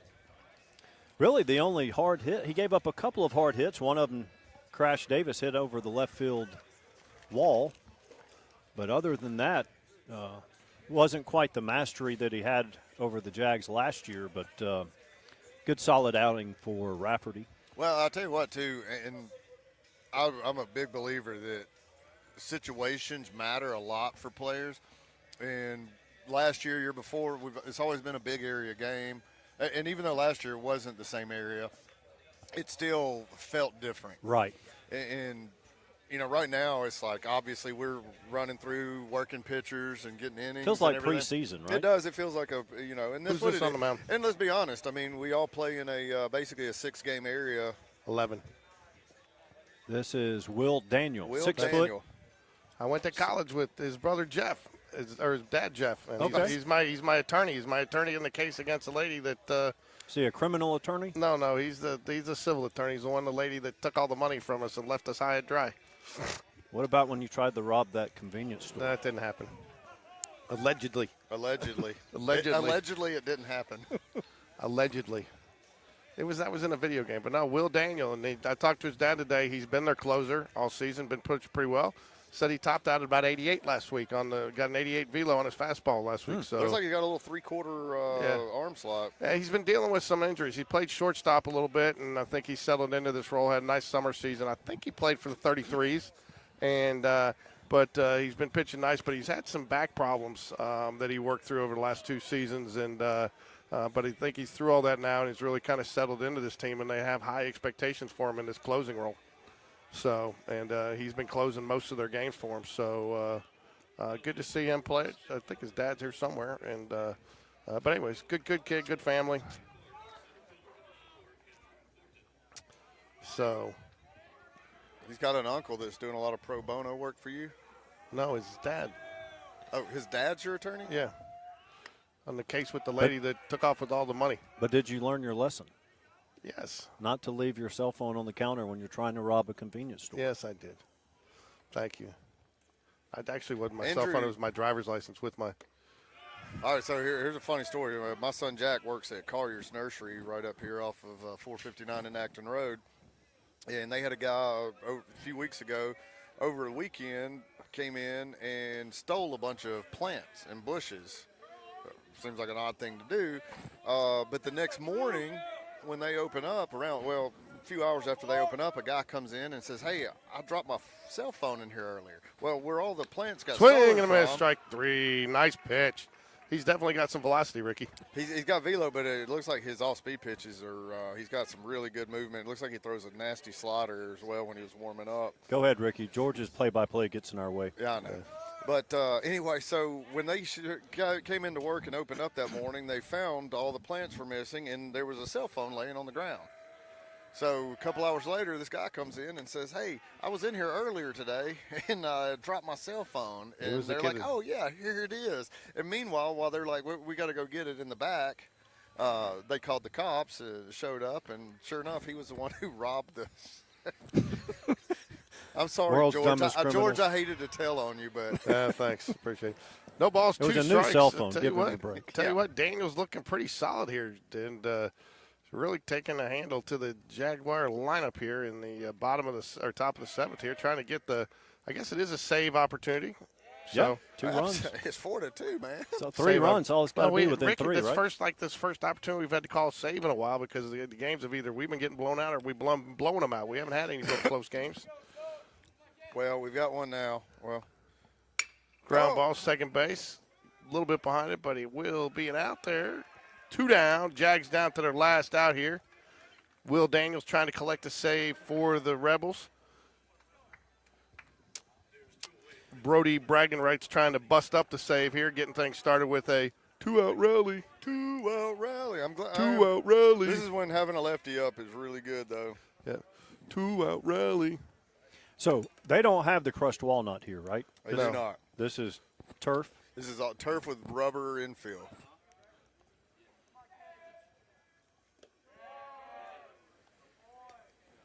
I feel like that's the first pitch I've seen him throw that wasn't really close to the zone. I tell you, Ricky, it's amazing how much different the lights are here as opposed to our park with those, because I can see on the screen you get the light splotches, you know, from where the lights are out there as opposed to ours with the way they shine up and down. You don't see any of that. Yeah, these definitely blind you a lot. You forget about, because we all grew up with these, and 1 ball, 1 strike here. the difference the LED lights make is so night and day. When I was playing, the lights were yellow. Oh, they had the wrong bulbs in those suckers. Well, it's like 1973. Oh, yeah, I thought that's you those high-pressure sodium bulbs. I thought you had to light the candles in the lanterns, Mike. Yeah, we did. 1 ball, 1 strike here, 2 outs. Will Daniels on the mound. Brody Bragg at the plate, misses outside.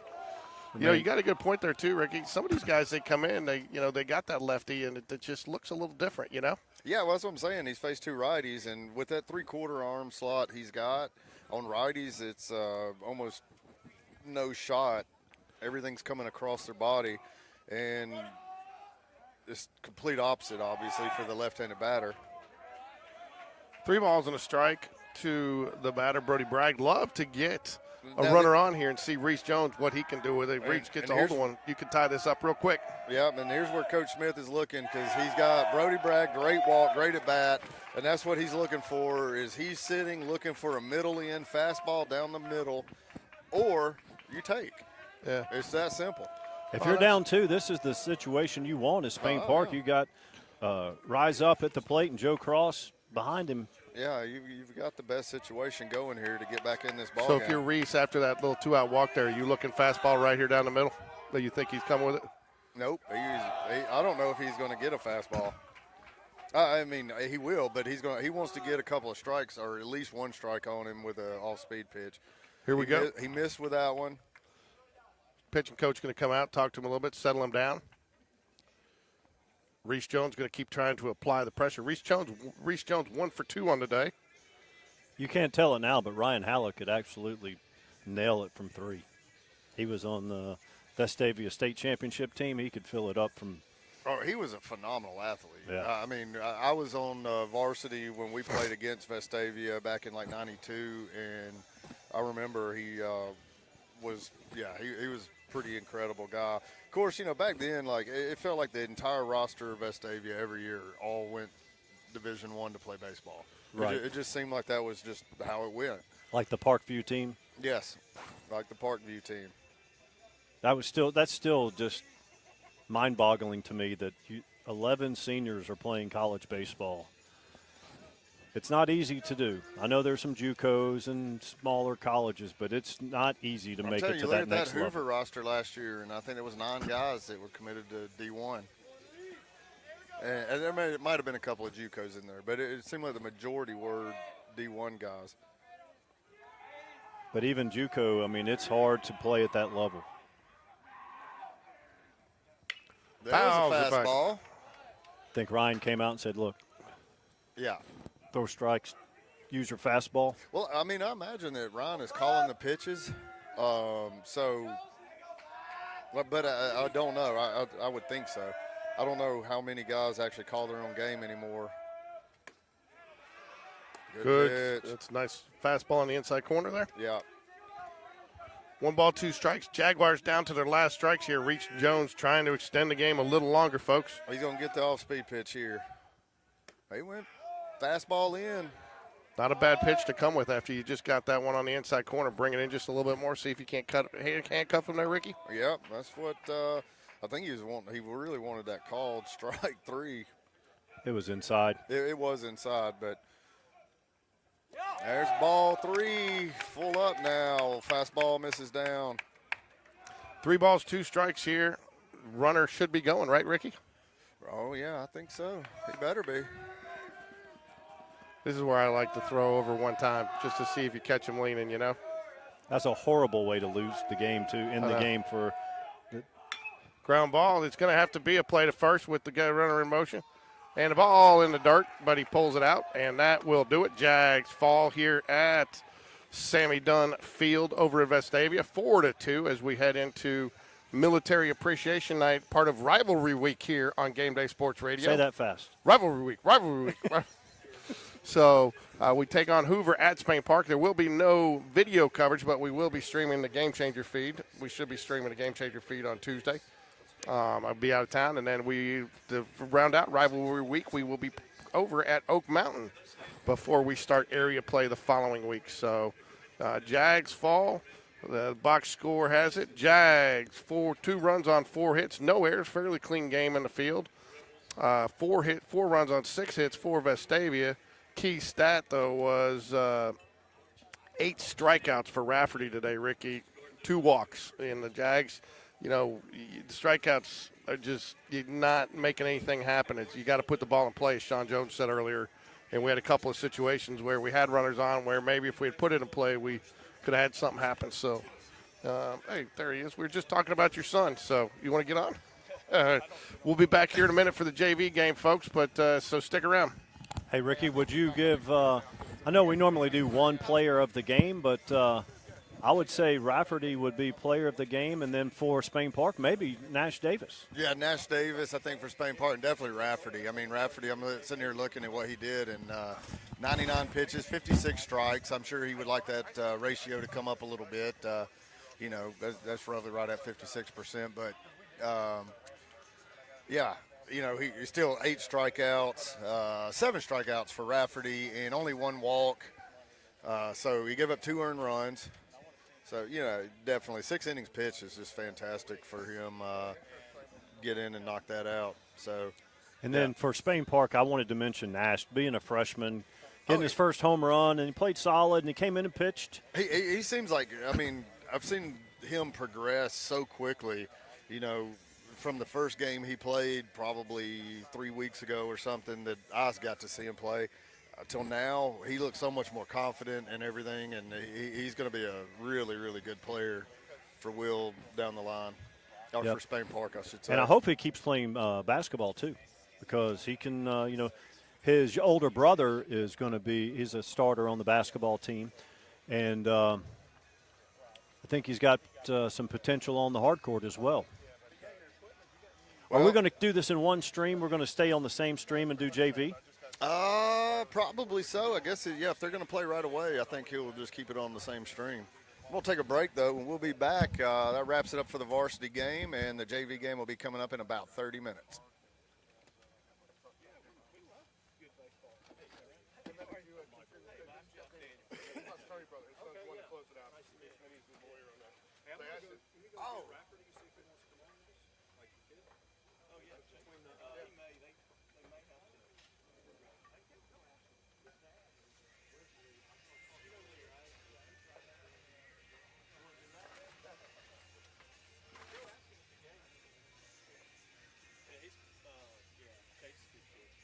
Hey, Chad, we'll clip that out and send it to you.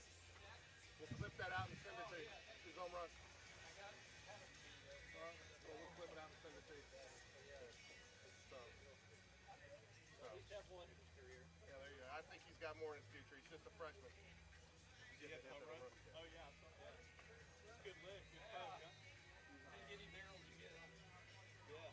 He got back and threw that back. He didn't get up that back and threw back. Oh, yeah. Rock Bradley was on the Clemson. Yeah, did you get it closer? Yeah. He's leading off for you. Yeah, I was hoping. No. That's not pretty bright. Yeah, he's not playing baseball anymore. I'll tell you, I was looking for Jared, but he's a freshman, right?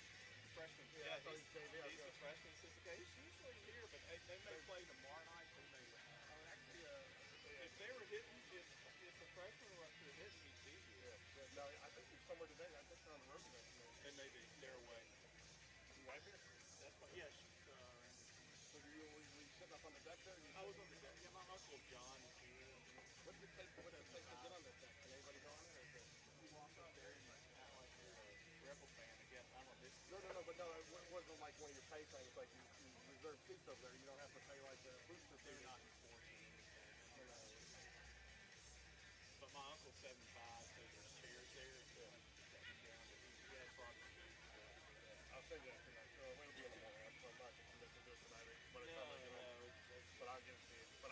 I actually had to.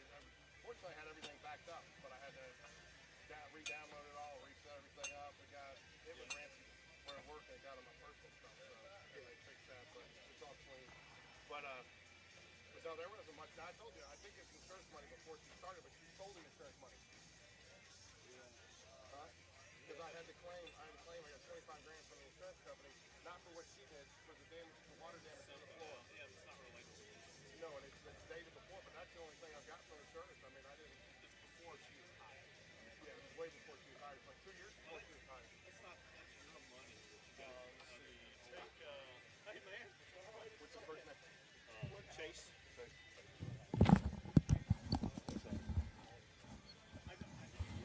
sent him that one over there. The foul ball. How you doing, man? Chase, right? Yes, sir. Good to meet you. Nice to meet you. George is one of my fraternity brothers. Yeah. Well, he's going to be good too. Yeah. So. Chase, great game. Well, thank you very much. Yeah. It's You were the player of the game. We have the Spain Park player of the game was Nash Davis, but you were the overall player of the game. You pitched very well. I know I wasn't on the broadcast last year, but George and Ricky said you shut Spain Park down last year. This game was a little bit different. Yes, sir, it was. I kind of fought through the first 2 innings, didn't have my best stuff, kind of settled in later through that. It's always a fun game, super competitive. I mean, both teams love to play each other. It's always fun. We don't get to see you much because only the couple times that Spain Park plays you, but it seems like the 2 times I've watched you play, you get stronger as the game goes. Is that kind of your MO when you're pitching? Yes, sir. In 7A baseball, you have to. It's so competitive throughout the whole game. If you don't, I mean, 2 pitches ain't going to get you through the game. So. It also looks like, too, and again, not knocking what you had last year because you've definitely been a Jaguar killer the last 2 years. We have not been able to hit you, but it also looks like you've over the offseason you've increased your velocity as some, and you picked up even on your curveball last year. The Jags couldn't even hit it but you also look like you've picked up a little bit of more movement on that. So how did you kind of develop those pitches throughout from last year to this year? I owe a lot of it to Tinsley Performance over in Hoover. I think a lot of the guys and a lot of teams in Birmingham use these guys, but they work on getting us fast, strong, and everything through the offseason. Worked with Thomas Lowry through the offseason over at Tinsley, and just started learning to use my body a lot more, put on some weight, and that's helping out definitely, seeing the results. You guys come off the state championship 2 years ago, a little bit of a disappointing year last year, but you guys are in probably one of the toughest areas in baseball to come out of between Hoover. You got Hoover, Trussville, and who's the other one? Oak Mountain. Oak Mountain. So Poor Oak Mountain. I mean, not that they're chopped liver, but they got a tough task ahead of them. And so that's a tough, tall order. So what do you guys have to do? I mean, you got a little bit more time, but what do you think your team needs to do to improve on as you move in the area to make a run there? I think we've played, 11 games now, and we've got, upwards of 90 hits. We're hitting the ball great, but the margin of error is so small in our area that I'm going to have to be really good. The team's going to have to hit the ball well. And, I mean, there's 10-plus college pitchers in our area. There's no sleeper game. Like, even Oak Mountain's got Gabe Jones, I think he's been up to 94 this year. I mean, there's no sleepers. Everyone can come out and win this area. I mean, it's just how it is. The margin of error is super small going into it. So, you know, pitching is as much mental as it is physical, obviously, with the tools. And you had several times, and not several, but a couple times tonight where you had a 3-0 count, and then you battled back and got the out. What's your mentality there? Because it didn't even seem to phase you. You threw that 3-0 pitch like an 0-0 pitch. Yes, sir. Coach Harris always tells us, so what next pitch, and I think that's just got the mentality you got to take through it. I mean, if you don't, you're going to get beat up on the mound because it's not a friendly thing. So what's next for you after Vestavia? I'll be taking my talents to Pensacola State next year down at Pensacola State? Gulf Coast Conference, yes, sir. That's good. Didn't the Smallwood played against them last week, yeah, right? They did, yes. So, well, congratulations on a great outing. Of course, we'd love to see you do well the rest of the season unless you're playing Spain Park right now. I'm just messing with you. Yes, we try to be fair. We enjoy watching good baseball, and you're definitely a talented baseball player with a bright future ahead of you, and we look forward to seeing you pitch again sometime this year, especially in maybe area of the playoffs. Yes, sir. I appreciate it. Thanks. Thank you. Go Rubs. Yes, sir. Go Rebels.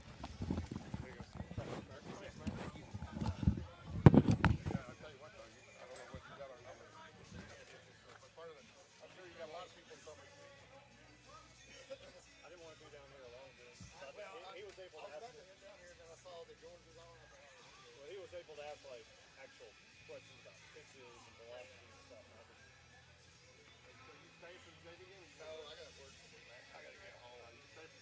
Yeah, I'll stay at least for 4 innings.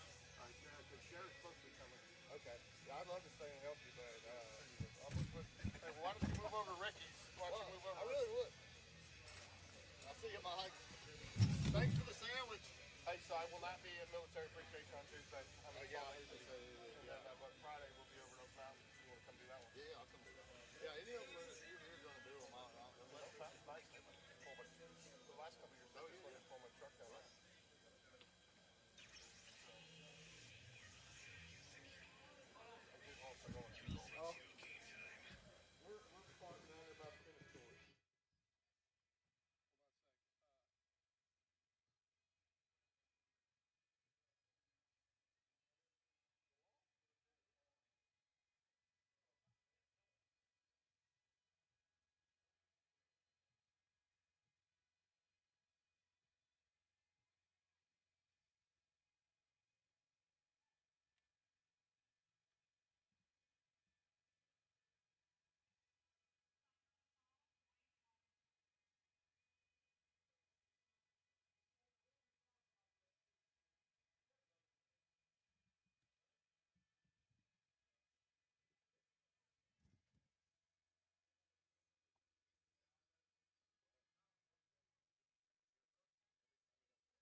Well, it's about time to get started here for game 2 of our doubleheader action. Wyatt Beatty is going to be on the mound tonight for the Jaguars. Younger brother to Spain Park superstar student Libby Beatty, freshman at Ole Miss.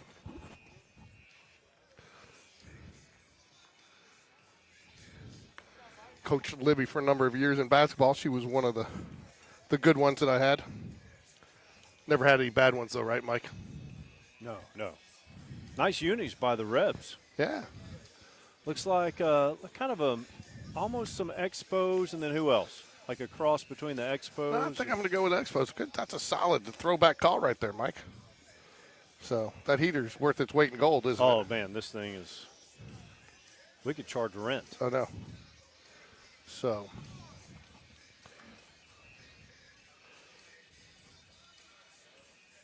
get the right game changer feed up. We got to get to the junior varsity. Watson Turnage will start the game on the bump for the Rebs. I was talking to his grandfather up on the very nice pavilion that the Merrill family made possible. Do you have a JV roster for Spain Park? I do not.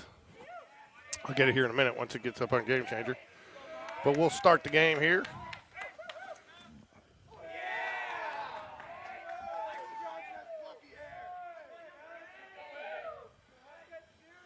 So Spain Park JV, is it all 10th and 9th grade? Do we have you got a couple juniors. So here we go. At bat is Will Jacobson.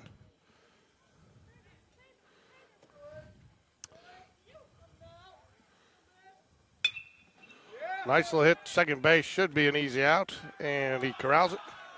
That is one. I know historically Vestavia has had numerous juniors on JV, and some of them went on to play collegiately. Oh, sorry, that wasn't Jacobson. That was Michael Johnson. So shortstop.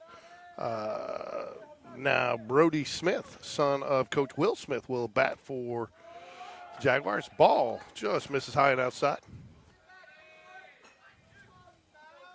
This game's scheduled for 7 innings. Not 2 hours. 2 hours or 7 innings, whichever comes first. They've got JV and freshman on a 2-hour pitch clock time limit. Fouls it back. 1 ball, 1 strike here. Smith. We've seen Smith pitch a couple of games, but he will probably be at second base tonight with Wyatt Beatty on the mound for the Jaguars. Wyatt Beatty's had a great season so far for the Jaguars. Have not seen him pitch yet, but drops the curveball in there, just misses. 2 balls and a strike.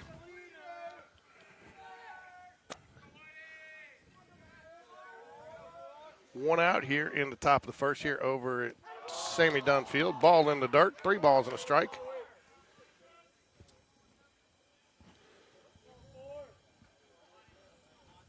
Got the track meet going on behind us, so if you hear the starter's gun, don't be alarmed. Fouls it down. It may get out of play, and it just barely does, so that'll be full count. 3 balls, 2 strikes to Brody Smith. Sophomore second baseman here for the Jaguars. Turnage on the mound for the Rebels. Harper at first base, Walker at second. Smith draws the walk. 1 out walk. Now Will Jacobson will step to the plate. Tried to give Will Jacobson the out earlier. Sorry, folks. Well, we don't have the luxury of a roster. I'll tell you this. I got to go in because I've got the roster, but it has no numbers on it, so it really doesn't do me any good. Right. Look at this. This is it on both sides? This is how you should do it. Yeah. They printed out rosters with measurables, year, position, number for JV, and for this should be a prerequisite to host a baseball game. Outstanding job by Vestavia to put those rosters together. Runner goes. Pitch was outside. No chance to make a throw. Catcher wisely eats it. So that'll be 2 balls, no strikes to Jacobson, the batter, with Brody Smith on second base in scoring position for the Jaguars. Vestavia catcher will walk out and talk to his pitcher. Looks like Smith has some speed. He does. I'm sure he got it from his dad.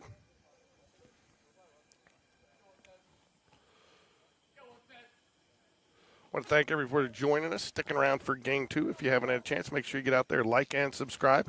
It only helps Spain Park.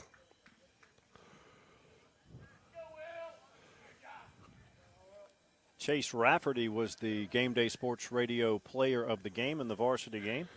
Nice little interview. Good kid to talk to. Very Yeah. well spoken, and especially I was a little surprised to hear it was his first interview, not only because of the way he handled himself during the interview, but also just the way he's pitched. You would have thought he'd had more opportunities. Sure, and very well spoken, confident, and he's going to take his talents down to Pensacola next year. He's a guy that if I'm the opposing team, I don't want to face, especially in. I noticed last year in the playoffs, the bigger the stage, looks like the better he pitches. And that's what you want. You got to have – and tonight, he probably didn't have his best stuff, but he still came away with the win. Yeah, and he well, was still very tough to hit. He did. He was a little off in the first. He gave up at first and second. He gave up that home run to Nash Davis, and but he did say he battled back until he got his stuff going. And sometimes you see that in the cooler temperatures like this, and but he did, and he still had 8 strikeouts. Smith goes, throw, it's going to be high, and he nice slide, gets underneath it. Thought he might have slid too early. Yeah. But he was there so fast, got underneath. Well, I tell you, that's part of what Ricky talks about, too, the difference between the crushed walnut and the rubber. And when we saw that guy slide so early in that game, right. I'm not sure if you're calling Yes. that Chelsea game. That's one of the functions. So you got to know some of your turf because you will get a little bit more slide here, and that's where you'll see guys slide past the base as opposed to on that walnut, it's a little truer dirt feel, and you will slow down. He might have come up short on the walnut with that slide. Swing and a miss, strike 3. No way he was going to catch up to that one. No. Hibbert with the strikeout. That brings up Dabbs. I think Dabbs is the designated hitter today. Beatty, who will be the pitcher, will be on deck. I mean, Beatty does not look like a sophomore, does he? Look at him over here in the on-deck circle. No. Looks like a grown man. I mean, seriously. Yeah. I mean, he's bigger than some of our varsity players. Vestavia pitcher settled in after giving up a couple of walks here. Came back, got the strikeout. Misses inside there, though. 1 ball, 1 strike. Well, thank everybody for joining us on Game Day Sports Radio. Tonight's coverage of Spain Park Jaguars at Vestavia Hills. In the dirt, nice block by the catcher there, Mike. Probably Very well. saved a run there. Definitely. If he gets past him, Smith is going to score from third on the pass ball, but catcher stayed in front.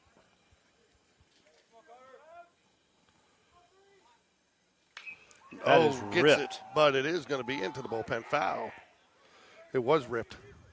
I told the Davis family that they could probably expect a cutout of his home run at some point from you, huh? Yeah, yep. I'll find it and see what we can do with it. Those have been popular. The Jack Sellers, Jack gave us the idea because he cut it out and put it on his Instagram, and I recut it, and then I cut Joe's out. Now I don't have George's expertise with the cutouts, but it's better than nothing. Ooh, gets hit by the pitch. That'll load the bases. I'll tell you what, too, I guess if you're going to mess with ball 4, hit him with the pitch, right? Yeah, make them pay. Actually, it doesn't go against your whip, Ricky tells me, because it's a hit batsman, not a walk. I'll tell you what, Wyatt Beatty's a tough out, too. He hits the ball, and he hits it well when he does, so not a guy you probably want to be facing with the bases loaded.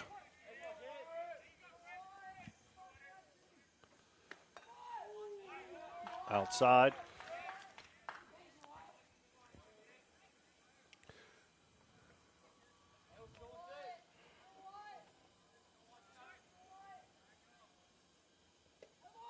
Low.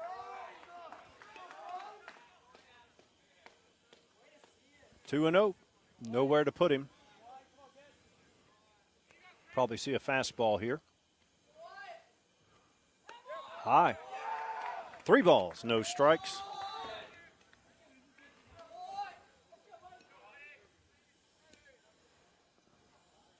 Catcher goes out to speak to his pitcher. What do you think, George? He's just saying settle down, throw it across the plate. Throw strikes. It's 3-0.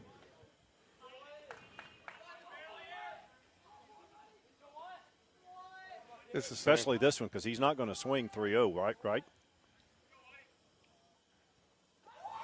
Walks in a run. Good way, you know. Smith scores on the walk. Jags lead 1-0. Top of the first. Vestavia coach heads to the mound.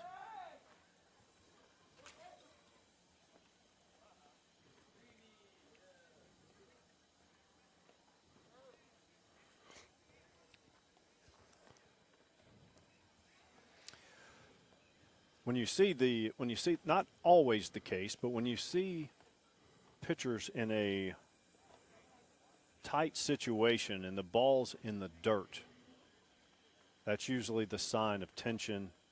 Big muscles are getting tight.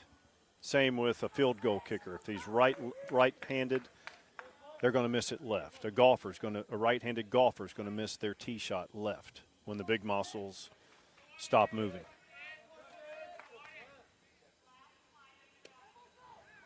Wow, that was a good pitch there. Curveball. Misses low. Bases loaded.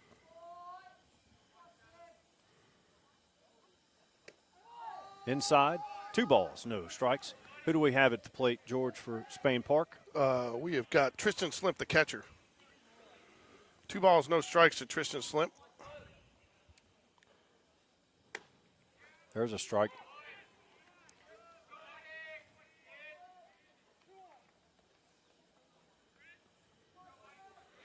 Two balls and a strike. That ball is smoked. Out in front of it, and it is foul. You know what they call that, Mike? An early swing? No, if it was a fair, it would have been clear the bases.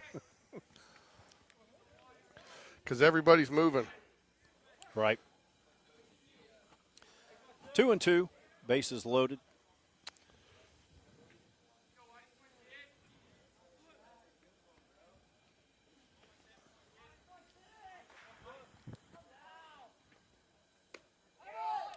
Oh, calls it on the inside corner.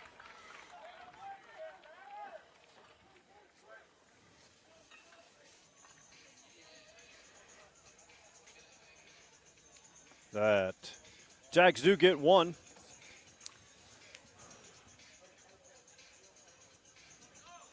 And they did all the damage with 2 outs.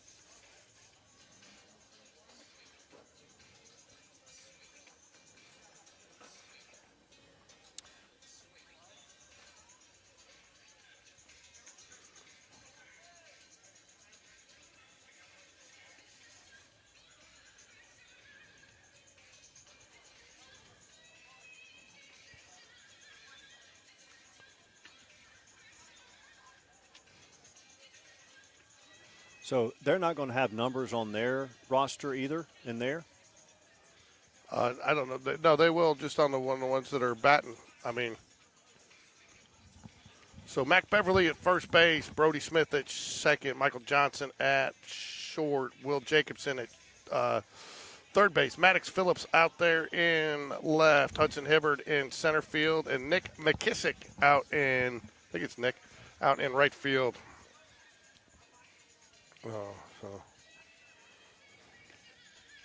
You know, our trivia questions, I talked to Ward Smallwood after the varsity game, and he was stumped by it too.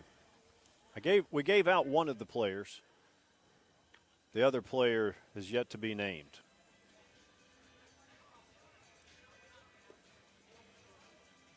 What's up? The trivia question. Yeah, they still haven't done it. So, I mean, you would think Mikey White, you could go back and look at that lineup and say, all you got to do is pull up a picture because he's probably on that state championship team. Yep, I believe he was all state. Because Mason Duke? It wasn't Mason Duke, but Mason may have been on that team. He was on that team. He was on the state championship team. But well, I know, but this was – what year was it? It was 12. Oh, 2012, yes. So Mason may not have been on that team. So Mikey was young. Crawford Mann steps up to bat for. We saw a man in the varsity game, right? Yeah, I mean, not just they're putting out brothers. So, whole roster. I was like, didn't we already call him man? White Beatty misses high with ball one. Oops. Crawford Mann, 5'10", 170 outfielder for the Rebels. Man, you're wicked smart just pulling those stats. You just can look Let at me them tell and see. you. You can just look at them and see how big they are, right? Vestavia gets the gold medal for roster production. I mean, the JV and varsity, this is how you should do it. Numbers, names, year, height, weight, whether they bat left or right, and their position. Do numbers help? They help. Ooh, I mean, look, good pitch. How'd he lay off that ball? And I don't know where. It looked like a good pitch. hey, we had to manually make the Spain Park roster. Come on. I did. So Come on, man. Yeah, Mike. Thanks to Mike Lorino and his chicken stroke typing skills. Fly ball. He's got all that one, folks. It may be out of here. It's over his head. See He's if he going to be turns it looking into a three. triple. Yep. And he will be in there standing up for. He gets down, but and lead off triple. Crawford Mann leads off the first inning with a triple. Up to bat now is Griffin Hendon. First hit in the game. All walks for the Jaguars in the first inning. Yep. The RBI was a walk. And you had hit by single.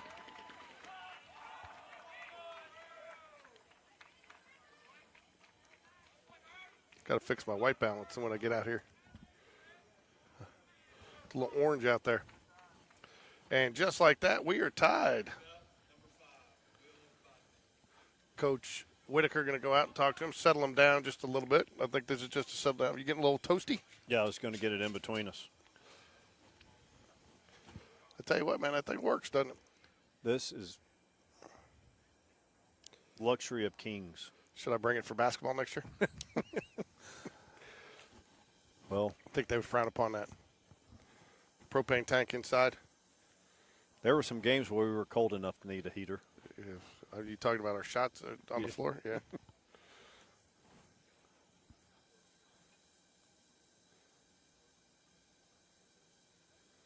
Who's out at the mound right now? Coach Russell Whitaker, head coach of the Spain Park Junior Varsity, father of Allie Whitaker, Mississippi College commit softball player, was playing first. Want to give a shout out to Tegan Huey, who just came off of shoulder surgery yesterday, so she's recovering. She's done for the year. Had to have had a torn rotator cuff and a bicep tendinosis and all that. She had some pretty extensive work done, so she's out for the rest of the year, probably the summer. But we should be back for basketball, so want to give a shout out to Tegan and hope that she's off to a speedy recovery and we see her back, at least watching and supporting her team soon. Absolutely. Sorry to hear. Did it happen in practice or a game, or do we know? I think it was a combination, but she threw, her shoulder came up, she went and got an MRI. I mean, doctor basically told her, you got to do this. It was she has a chance to play at the next level. Yeah, so I think right now, though, her plan is to go to Auburn. Runner goes. Fly ball deep, should be under it. That'll be Hudson Hibbard, and he makes the grab. That'll be the first out of the inning, and the runner will have to trot back to first base. So. Now batting Number 30, Haynes Bridges, 6'1", 210, big kid. He is a catcher.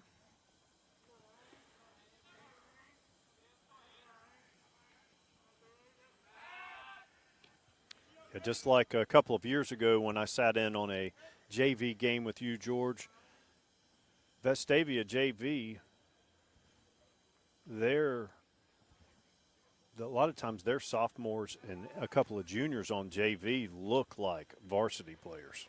They did, and they were senior heavy like Spain Park for the last 2 years, so they were smart. They kept a lot of their juniors down on, so they were ready to play and getting those reps, which is a little bit of what Coach Smith's doing this year. Good called strike on the inside corner there. No balls in a strike. One out here. Glad he called that because that's consistent from the top of the inning.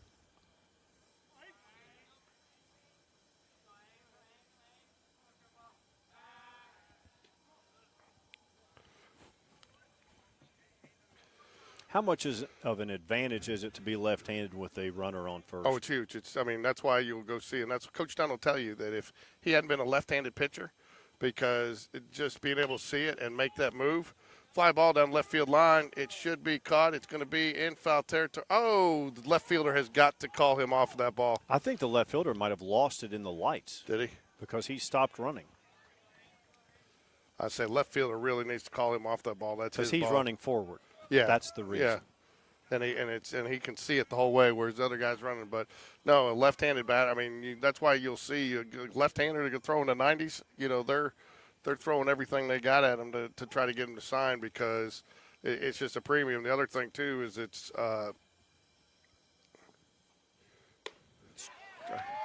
Sits him down. Nice pitch. The other thing too is think about it that not nice velocity there too, but.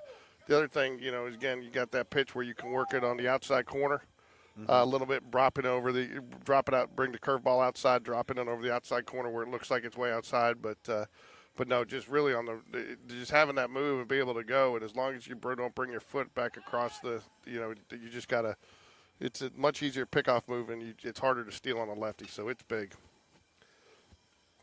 Chris Hammond played here at Vestavia, went on to have an excellent Major League career. Actually, I believe. Runner goes. Tristan Slim, nice throw. Oh, but he doesn't get the shortstop. Didn't get all the way over the bag. I think that was a nice throw in Tristan Slip. I think the shortstop, if he's a little closer, doesn't have to reach as far. He might have had a chance there on him. What do you think, Mike? I agree. Chris Hammond, when he was here, and then he played for the Reds, and then he retired for like several years. Came back, pitched for the Braves and Yankees. In fact. Fly ball. Deep to left. It is caught. That ends the inning, tied at 1. But he retired from baseball, came back several years later, had the lowest ERA in like 50 years. But he was your typical crafty, quote, crafty left-hander. But wouldn't you say today, now Chris played back as recently as maybe, I don't know, late aughts, 2008, something like that. But today, it seems like you see left-handers with power. Right.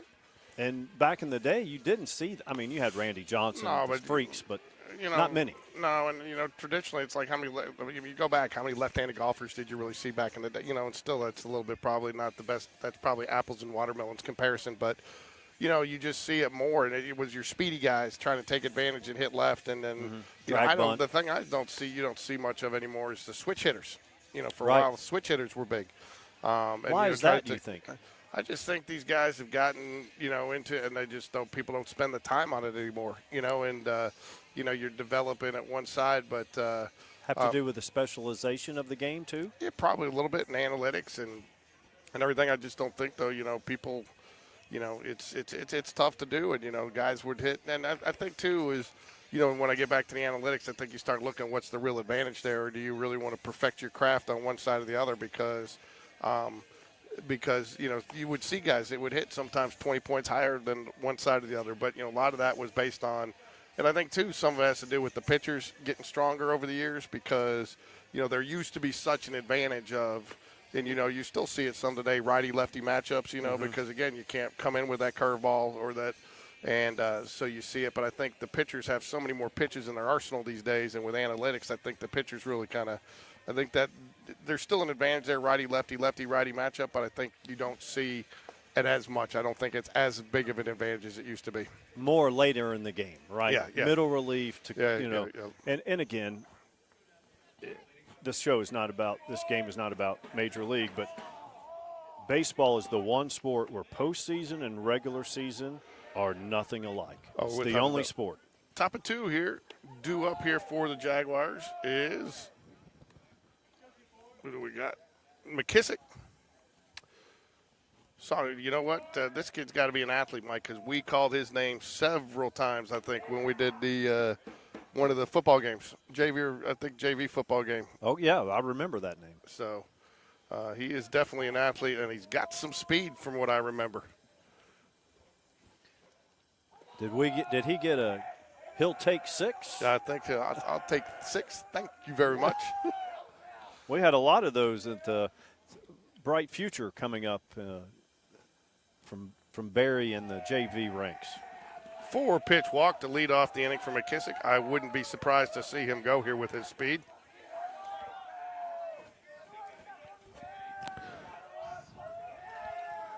That will bring up left fielder Maddox Phillips, son of our other broadcaster who should be here in a little while, Jared Phillips. Okay.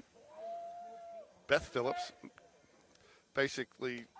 Ooh, nice pitch. I don't know if you can call her teen mom anymore, but that's kind of what she does. And she is. We got to give a big shout out and thank you to Beth because she's the one that keeps me updated on the schedule changes. That is helpful. Yeah, she texts me. I mean, I think I know before some of the players do. Well, earlier this week, we had postponed, JV's on, JV's off, varsity's on, varsity's off, and then it was all canceled. It's a lot to keep up with. Yeah, he said he kept it out there, so I think he probably did. So no balls on the strike. Sorry, let me fix that. No balls, one. Oh, no, there's 2 strikes. I thought I was right on that. Yeah, they called him on the bunt. Yeah. Look, it's a very thin bench for the Jags, right? There was a down year. Got that. That could be a tough one. It's going to keep drifting. Nope, center fielder's camped out under it, and he makes the catch. That'll be your first out of the inning. So, what were we talking about there? Just talking about the Jags don't seem to have a large roster. No, and there's some guys that are playing up. They've Brody Bragg started out, I believe, JV, and he's come up to play. Crash Davis, and so it looks like he's going to find his way and has settled into some type of everyday player, whether it's at first base or. Got a few pitches in on the mound tonight. Hit his first long ball.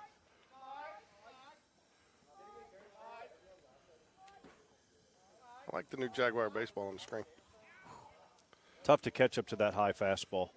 1 ball, 1 strike here to Johnson, leadoff batters, shortstop. Again, solid little shortstop. I think a lot of people think he'll be the heir apparent to Reese Rise Up Jones. Could see maybe some time at second base next year when he moves up to varsity. Ooh, that good gets hard through. hit. That gets through.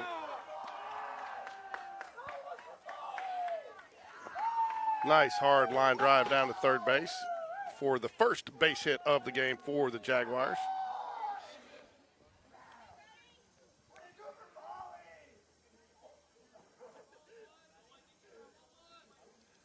When you have a game like this where there's a lot of hits and you've got catcher going out to the mound, coaches going out to the mound, that 2-hour time limit comes into play, right? You might only get a handful. Nice little bunt, and that is going to stay. Oh, good play by the third baseman to wait.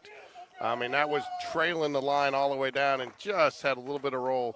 And you know what? It's so smart to go ahead once it is completely out of over the line to pick it up because it might hit a dirt clod and go back into play. Yep, so. Dirt clod's a word, right? Dirt clod, yep. I'll tell you. Or I guess I hear it's a rubber clod. Right. Hey, now, family show. Oops, what happened there? How did this happen? I'm clicked on the wrong thing. It's 1-1 here. I don't know why this has started doing this again. There we go. Oh, there. I know why it's doing it. There we go.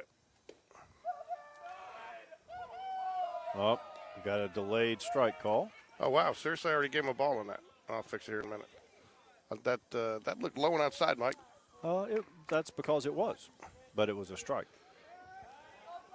It's a Jedi mind trick. It is. So we will not be at Military Appreciation Night, but we will try to stream the Game Changer feed. Now we got it in the dirt there. Ball, 2 strikes, 2 outs.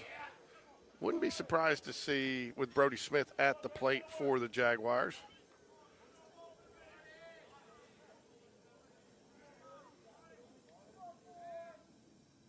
Swing and a miss down in the dirt. Strike 3. That's 2 outs now for the Jaguars. 1-1 game here.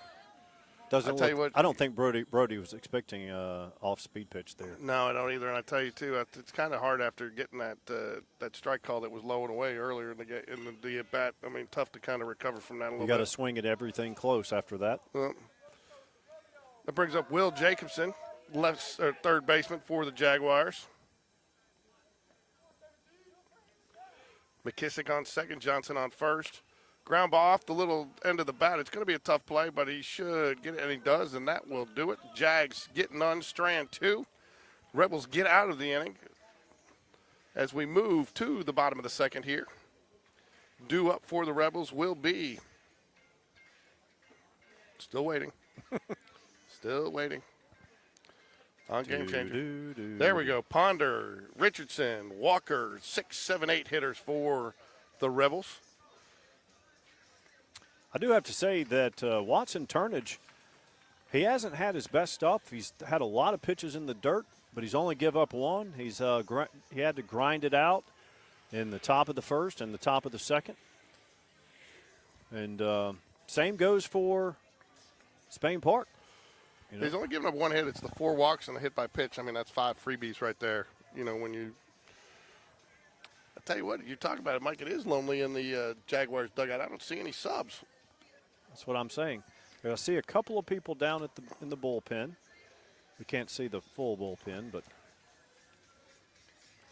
Middle of the second here, Jaguars trail on the road today here at Vestavia. I want to thank Vestavia. They are always very friendly to us broadcasting out here. So even though it's a rivalry on the field, they tend to be very friendly to us off the field. Right, Mike? they do. Both of my brothers went here and were athletes here and students, and brings back a lot of old memories. And when I say old, I mean 30, 40 years old. So I want to thank our heater here that's keeping us warm. I haven't even had to put on a jacket. So, Heater, we love you. Thank you, Heater. Heater. I'll buy you some dinner on the way Nice home. Heater. Nice heater. So we could have a weenie roast on this thing. Make some s'mores. I bet you could. So touch it and see if it's hot, Mike. Come on. Everybody does it. Yeah. All right, as we move into the bottom of the second here. Oops, gotta keep forgetting I got to plug in here. I'll plug in between innings. I'll be okay. I'll bet you Ricky didn't go home to work. I bet you he's at the Ridge. What's the Ridge? It's a little place over here. Strip joint? Mm-hmm. I didn't know they had strip joints in Vestavia. No, it's a nice little restaurant. It's right around the corner. Great burgers. They got a great black and blue burger. I got him a Chick-fil-A. What else does he want? I don't think you had the libation he really wanted. Oh.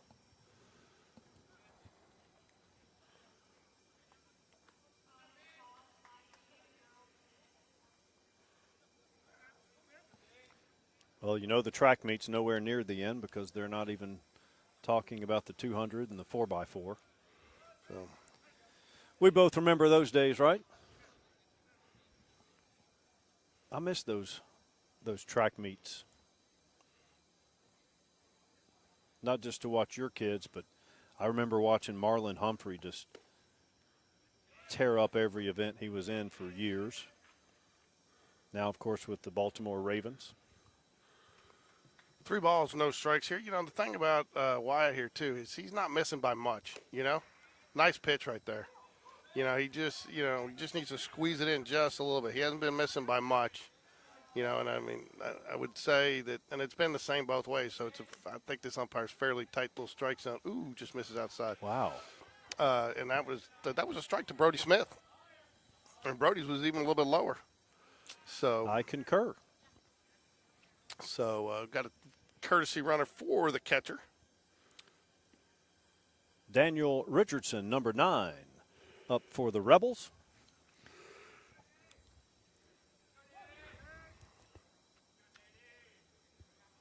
I don't think he's not overthrowing. He's not trying to guide it. It's just not Ground quite ball, there. shortstop should be a double play ball. Nice little turn there. Brody Smith with the throw. Good Nice. little dig by Mac Beverly at first base. And just like that, folks, there's 2 down. Well done. And that is how we do that, gentlemen. That is how you do it. That's how you draw it up. We were who we thought they were. You play to win the game. Playoffs. We talking about practice? Not a game. Nice little turn, rolled it in the middle, just like the pros do there. Johnson to Smith to Beverly. Both teams, it seems like both pitchers should just line up and throw the fastball because both teams aren't catching. Neither team is catching up to it. I'll tell you what, Wyatt Beatty is a specimen out there. He is going to be. I think he's going to be somebody. You won't see him down on JV next year. No. Cohen Walker at the plate for the Rebels. The thing about him too, he can play the field, he can swing the stick, and he can throw the ball. So it's a simple game, gentlemen. You throw the ball, you hit the ball, you catch the ball. And there's no crying in baseball. There's no crying in baseball. But there is in broadcasting. Yes. I got to give you his name just escaped. Oh, swing and a miss, strike two. Can't catch the fastball. Nicely placed there, Mr. Beatty. 2-2 out here after the nice turn of the double play by Johnson and Smith. Ooh, how does that miss, folks? I don't know about that. I think this guy may need a trip to Lens Crafters, Mike.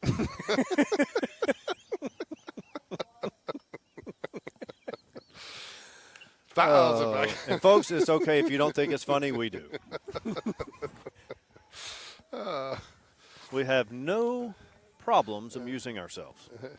And look, we know that officiating and umpiring is extremely difficult, especially when you can't see that Now, well. how did he lay off that one?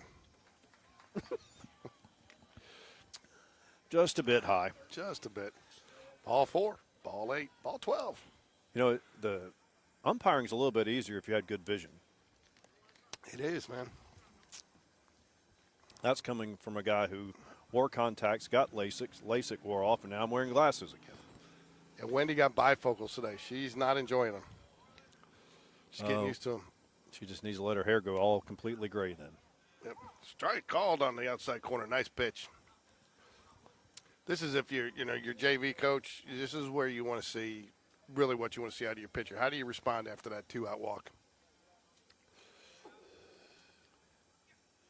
Fouls it down the right field line. That was a nice pitch there too. A breaking ball was a little up and just fouls it off. No balls, 2 strikes here. So, again, it's hard. In the varsity level, we say this is where you want to try to maybe throw something, a little junk pitch to get them to chase, but that's a little bit harder for some of these younger pitchers to bring it back. So I'd be bringing a knee-high fastball on the inside corner right here, Mike. And well, that's what he tried. Yep. Oops. We got Noah Bolin, number 13, at the plate. 1 ball, 2 strikes. Game tied at 1, bottom 2. Swing and a miss. Strike 3. Nice pitch, Wyatt Beatty.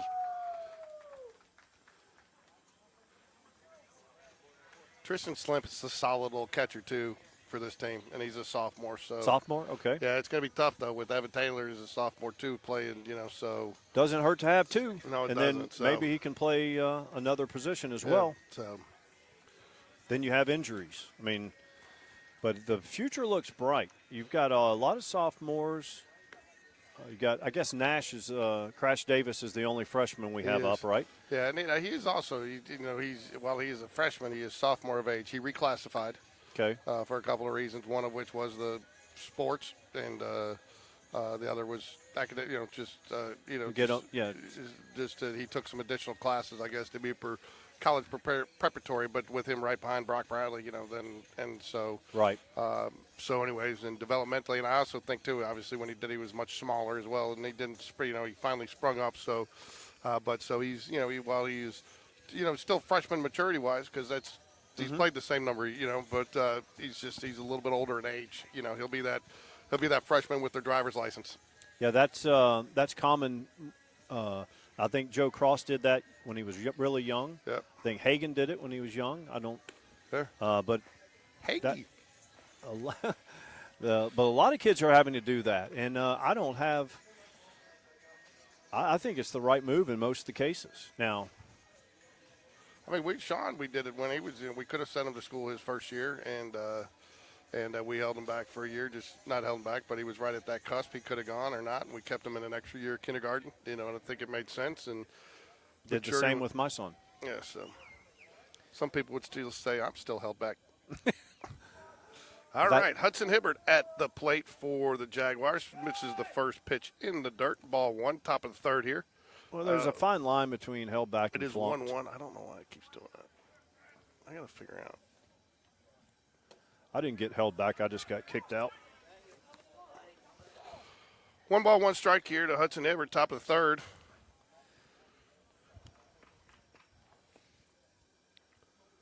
Line drive, dread to center field. Nice hit. Good contact. Hudson Hibbert on the board with a single here, leading off the Jaguars here at the top of the third. Good start.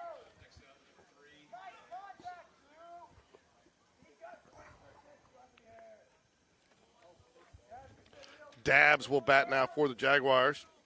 I believe, yeah, he's showing nothing. So he's the one that got hit by a pitch. Yeah, he was. So I don't know what we got. Oh, the umpire's making him take off his wristband. Okay, what's the rule there? It's white, so it could be. You could argue that it's hard to see. He's using it to hide the ball. A lot of times they won't let him wear. Sometimes I've seen some umpires not even let like a pitcher wear eye black. Anything to give you an advantage. So but Where it might glare, the glare. I guess I don't know. I think it's just on that one. I think it's a little bit of a stretch. Runner goes, pitch is high, throw is there, but not in time, and he will get the stolen base. Jags in business with a runner in scoring position. So nice take there by Connor Dabbs, and I tell you that's probably made to order, and it was a nice throw by the pitcher, but a great jump by Hudson Hibbert there on first base. I remember Major League pitchers were able to wear gold chains and you medallions. can. Well, we're not at the Major League level, so. We're not? Oh, just almost grazes him on the inside corner. 2 balls and a strike. Talking about our broadcast crew or the players? All of it. All of the above. D. But no, no wonder we don't get with paid. him having a white wristband on there, I think, you can sit there and it could be hard to see the ball. Good read there by Hudson Hibbert at second base. Catcher couldn't find it after it squirted out from underneath him just a little bit.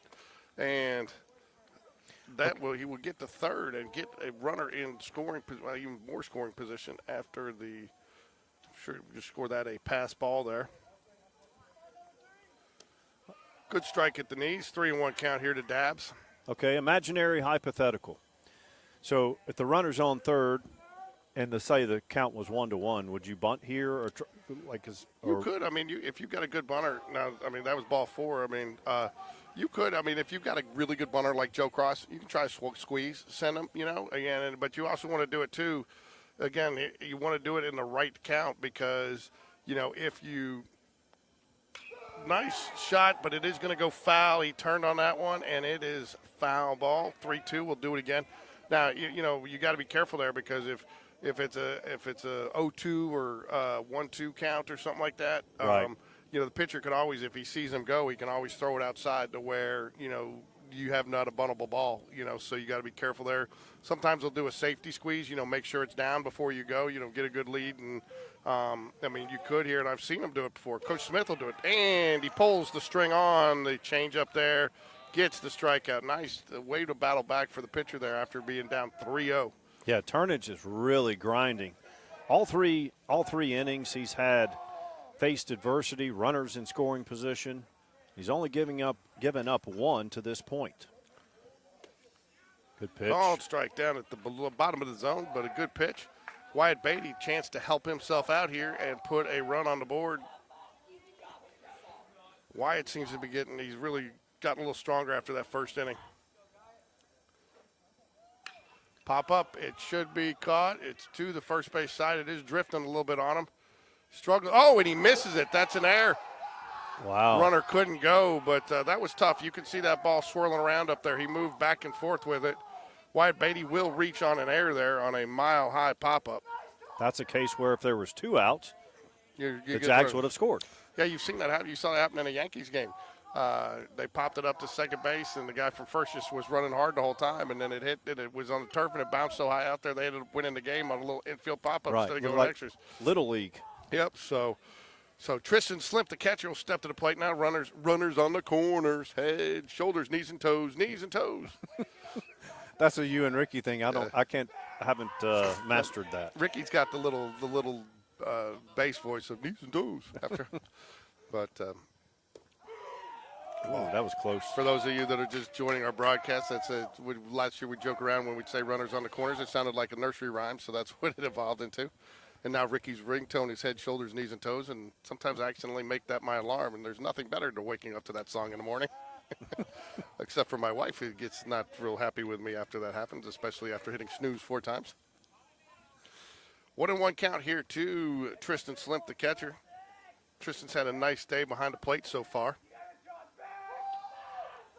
Of course, that does bring in the double play is in play, so the shortstop is at double play depth. I would send. I'm a little surprised they're not sending him. Ooh, strike. Just for that reason. Take the double play off, and if he does throw down, you got a smart base runner at third that you pick up that run, even if you get the out with 1 out. It's kind of like you were talking earlier. It's almost like a suicide squeeze. He does go there, swing in the dirt. Now he's got the chance for strike him out, throw him out. That's why I would have sent him earlier. Yeah. So.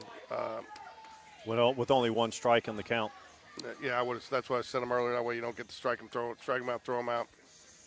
I'll tell you, got to hand it to Watson Turnage. But that's where, again, I was talking about that's a teaching moment on third base there, because here's the deal with, with the strikeout there, then there's 2 outs, so then you're definitely going at third base as soon as he releases it. So as soon as the catcher throws it down, yeah, you go ahead, runner should go. You got to go, yeah, because that at that point they're probably throwing through for the strike him out, throw him out. And so if he gets him, no harm done. If he doesn't get him, you score. Chance of them making that throw all the way down. So, that's a teaching moment for Coach Whitaker down there to explain to him, hey, you got to know your situation. And if he does strike out and he throws, then you're going, We don't know, but did the third base coach say, go, go, go? Do we know? No. So, but and some of that, and again, he might have had a total safe on, make sure, but and it could have been a missed sign, you never know. So, anyways, that'll take us to the bottom of the third, tied 1-1 here. Due up for the Rebels. We're still waiting. Does Game Changer have the start of the time of the first pitch? No. Why, you got to go? No, I was just wondering. I'm on the two-hour time limit. Brings back memories of when the kids were. I take that back. There is actually a feature on Game Changer where you can start a clock, and I don't know if you actually see it, but when I was doing the game, you could do first pitch, and the umpires would tell you clock just started, so then you would start your clock on Game Changer, so you would have the same clock. And then the other thing Game Changer will do for the scorekeeper is the other thing that nice that Game Changer do for the scorekeeper, you can set pitch notifications, so it'll notify you when the pitcher hits 25 or whatever you want to set it for. You can set multiples and say, okay, yeah, and so Wyatt Beatty will come out to start the third inning for the Jaguars. He's had a nice outing so far.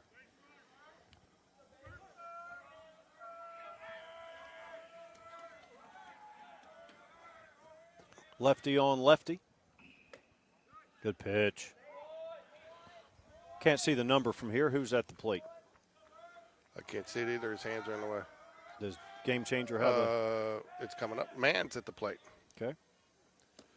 Lays off the low outside pitch. Good pitch, though. Again, that's what I'm saying. Wyatt's he's not missing by much. He squeezes that in a little bit. And again, his locations, and he's mixed it up. He's inside, he's outside. He's thrown some good locations. Good ground balls. Brody Smith takes the nice hop.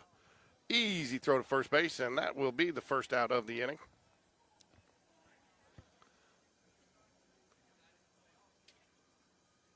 Nice play by Brody Smith. Brody looks like he's got a lot of confidence out there in the field. He does. He's got the body language, the physical demeanor of confident player. I guess that's a lot of coaches' kids have that, but not all. A lot of pressure to play for your dad.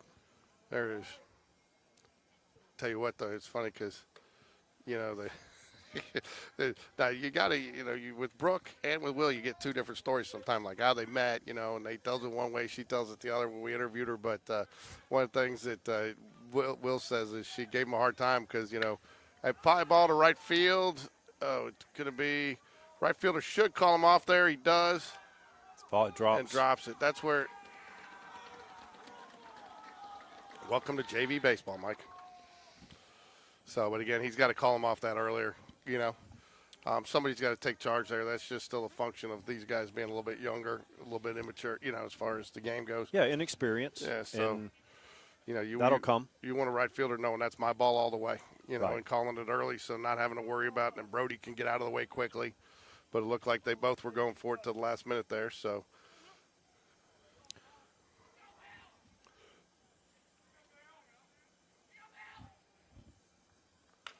Foul down the third. But anyways, Will jokes around about how when Brody came up as an eighth grader, very few eighth graders make it up, and Will cut him as an eighth grader. And she's like, "You cut your own son," and he's like, "I had to, he wasn't ready, But so Will's he's fair to his players. He treats every player the same, and I'll tell you one thing I do like about him a lot is, and they did it with my son, is you know where you stand. They communicate with you for the most part, and sometimes you got to go as a player and initiate that conversation, but they want to see that too, Yep. Number 5, Will Bochnek. I hope that's how it's pronounced for the Rebels. Like, you're a wordsmith when it comes to player names. When I have a roster I can read, I'm pretty impressed with myself. When I don't have if I have a roster with no numbers, it's like toilet paper. Yeah. It's no good to us. I know. Thanks, Will. Thanks, Will. Foul ball it's going to get out of gets to the bullpen, but way out of range for Nick McKissick. You mentioned something earlier, too, about Maddox Phillips out there possibly losing that ball on lights, and I do think that plays because I think we're spoiled with the lighting that we have at Spain Park. You don't have that happen, and when you play at a park like this, you're not used to it. Right. Ground ball, right up the middle, off Beatty's glove. Was frustrated with himself that he didn't stop it, but if he doesn't, I think he just saved himself a run there. If that gets through, I'm not sure the shortstop gets it. That was a hard hit ball, and I think he just saved a run from scoring by knocking that ball down. Good read by the shortstop not to make the throw to first, because I don't think he would have gotten him. Only risk an error. Bridges will step to the plate for the Rebels here with one out, runners on the corners, first and third for the Rebels. Hey, and listen to this. Swing and a miss, strike one. Bridges is number 30. He plays catcher. He throws right. He bats right. He's 6'1", 210, and he is a sophomore. And I got all that from this roster. Wow, man, it's an encyclopedia of information. Vestavia. Hey, folks. State champions of roster dissemination. Folks that are listening, just know that Mike will be talking about this roster for 2 more months. Until I forget. Yeah, but then if George reminds me, I'll talk about it again for another 2 months. Nice pitch. Good cut. Hard to catch up to those high, fast ones. Will, did you leave and come back? I had to go get something. Oh, okay. But you didn't. I thought you took. No, you didn't go back to Spain Park, did you? I drove. Oh, okay. 1 ball, 2 strikes. Ground ball, could be 2. Smart. Oh, thought he might try to tag him there, try to get double play. That was probably the only way he gets it, but he gets the smart out. But the Rebels do score a run there, take the lead 2-1. But nice play there by Brody Smith. That was a tough play off the end of the bat. Had a little spin on it. It hit the mound, yeah. And then put some more English on it. Yeah, and that is the smart play because anytime you go try to tag somebody that's at full speed like that, you run the risk of the ball coming out. So get the 1 out, one run there doesn't kill you. But, if you don't get that out and they put a couple more on, then that's where the game gets out of it a little bit. Grayson Harper at the plate. Plays both infield and outfield, not at the same time. He's not that good. Ooh, nice little curveball. Misses, but he had definitely some movement on that. That moved a lot. Yeah, so really just, that's one that I think he probably moved a little bit more than he thought he was going to on that. That's when you start outside and you drop it in over the. I mean, that'd be a wicked pitch to hit. Tough place. Tough pitch for a catcher too.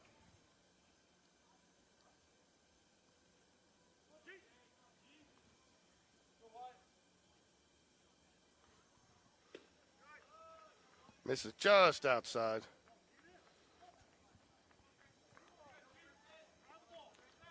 Tell you, it was nice having Sean Jones earlier. I know you weren't on the air with us, but Sean always brings a nice little insight to the game.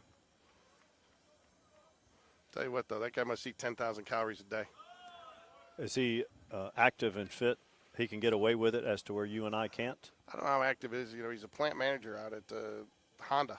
Okay. So, and I don't know, I don't know if he's the overall plant manager of the whole thing, or, they have, you have compartmentalized, it's very compartmentalized, so they have multiple plant. Fly ball center field, but shortstop's got it. No, shortstop settles under it, and that will do it. Didn't drift as far as it looked from here, folks. And that'll do it. Jags get out of it, but they do give up one. 48 pitches on the night so far for Wyatt Beatty. 48 pitches, 30 strikes, though, Mike. I mean, so strike percentage is there. He's throwing it well. He has given up 2 walks, but 2 hits. But the error there is really what cost the Jags that run. It's not going to be an earned run. He's only given up 1 earned, so the unearned run there. Faced 14 batters so far. Well, the other thing is luck is a component in everything, certainly in sports. So the one play, the one hit that he got his glove on and slowed it down, if he doesn't get his glove on that, that might be an out or even possibly a double play because there was a runner on first. And then the other hit, where the run did score, it hit the mound to where if it doesn't hit the mound and maybe gets to him cleanly, they might not score there.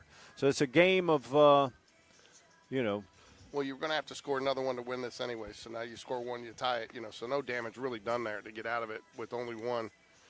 But, again, good play by Brody Smith there to get that out on that one. Like you said, I mean, a lot of kids would want to make the tag there, and you run the risk of maybe the ball popping out and even at tagging him, I think it was a stretch to get the double play there, as slow as that ball got out there after hitting off the mound. So, but we're in the top of the 4th here. 7:29 is the game clock time.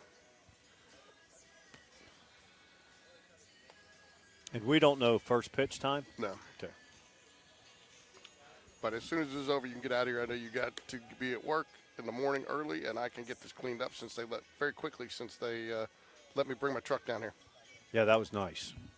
Because it is a haul down here.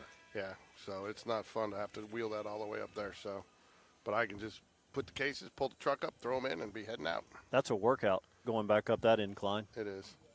So, and that's the other thing, too, with this setup here, with everything just right on top of us, no climbing on the dugout, no. No ladders involved. No. I mean, this actually would be an easy dugout to get on the way it's set up, but, I will tell you, we almost lost both cameras here at Vestavia because I set it up behind the dugout one year, and it's uneven ground back there, and I thought I had it all leveled, and it was soft, and the wind blew, and the next thing you know, the camera came down, and it broke the moving tripod, and I don't know how the good camera didn't break. Pop foul back out of play. A little bit of chatter coming out of the Jaguars dugout, trying to encourage Nick McKissick. An 0-2 count here in the top of the 4th. Chatter's kind of light when you don't have when you only bring 11. Yeah, and the teeth are chattering from the temperature. Sure. They don't just misses high. They tried to drop the curveball. He wanted it. Pitcher's asking him, was it high? Umpire's not answering him, so I think Nick McKissick lowered the strike zone there a little bit, too. I think he squatted down a little bit, so waiting on that curveball, but I do think it was a little high. I think it was the right call. There, and he rings him up there with the high fastball at the letters for the first out of the inning. Rebels will toss it around. Maddox Phillips will step to the plate now for the Jaguars. Left-handed batter. Left fielder for the Jaguars. I'm not in a hurry to leave when I'm asking about the time. I'm just wanting to see. Swing and a miss. Remember when the kids were playing park ball and there was a time limit? It used to irk me when when coaches would try to use that as strategy. I'm like, look, these are mound visits, stuff like that. Oh, it drove me nuts. I'm still nuts today because of it. Oh, yeah. I mean, we actually had an umpire. It was a Trustville team, youth team, when we played, and he would walk out as slow as he could to the mound because taking the clock and slow as he could back, and strikes him out low. That's a tough pitch to hit. 2 strikeouts in the inning for Turnage. And but anyways, the umpire finally started stopping the clock on him. Really? Yeah, because he knew what he was doing, and he's like, and we had one actually against the Vestavia youth team where they tried it, and they got out of the inning with 1 second left, and the umpire let us go another inning because of they tried to slow play it, and they didn't like that. So every once in a while, you get an umpire that have the same feeling on that as you did. Yeah, let the kids develop. They're not going to develop by winning a. Pop fly for Johnson. It's going to be out to left field. And the shortstop corrals it, and that'll do it. 3 up, 3 down. And we will move to the bottom of the 4th here. Due up for the Rebels. We'll have here in a minute. Turnage, I didn't think Turnage would make it to the 4th inning, but he is getting stronger, got his pitches together. And if the Jags are going to tie this game, they're going to have to take the bat off their shoulder. I mean, they watched a lot of pitches that inning. You know what the umpire's calling, too. So you got to, if it's close, you got to try to put a bat on it. Hey, Mike. Hey. Have you seen the Vestavia Hills roster? I've got both of them right here. You want to get them on camera? We have a roster for Varsity. I guarantee you there's going to be a post about that on Game Day Sports Radio tomorrow. What?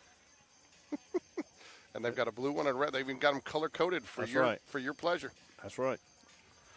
So you going to make a post about the rosters and should give them a shout-out?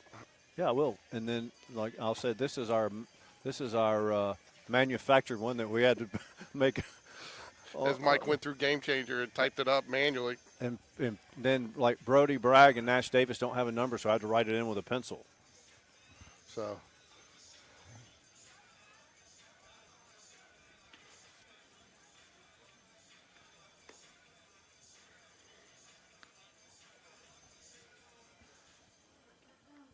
And see, Coach Harris's wife, I believe, Elizabeth Harris, is her realty company help sponsor this. Well, that's what we need to do. We need to get someone. They'll pay for the cost. How do you know she paid? He just didn't put it on there for her. Well, maybe because I I talked to her. You did? Yeah. When did you talk to her? Pre-game of the varsity game. Really? I was talking to Rusty Weaver, and he introduced me to her. And by the way, I told her that if Coach Harris wants to do a show or do an interview, just to let us know. I reached out to him before, and he never replied. I reached out when they were in the playoffs one year. Well, probably busy playoff time. Yeah, and well, they have my personal cell. well, so and some of that too. Some of that they like to run through their athletic director here. Line drive, right field, and McKissick. He should get it on a one hop, and he does. That's going to be a base hit, though. Line drive, nice hit there by Ponder for the Rebels. They list him as a catcher, so I wonder if he came in for number 30, Haynes Bridges, or if he was a pinch hitter. Could have been. He might be catching because they just, well, let's see. What did they do here? I can tell you. Daniel Richardson. Ponder has been the catcher. He has been, he's been in the lineup. Ponder's been the catcher. So, but they will bring the courtesy runner in to run for him. So 4 hits so far in the game for the Rebels. Get the leadoff base hit here. Wyatt Beatty at 51 pitches on the night. Richardson 0 for 1 at the plate. Swing and a miss. Strike 1. Nice little pitch. He tried to hold up. He did. Well, nice little pitch. I think it was a strike either way, though. I thought he did a nice job there, and I thought that pitch had a little bit of movement on, started on the outside corner plate and just drifted off a little bit. I like what I've seen so far out of Beatty. Yeah, me too. Nice stop there by Slint behind the plate. Both pitchers have settled down, throwing strikes. First inning was a little shaky for both pitchers. It was.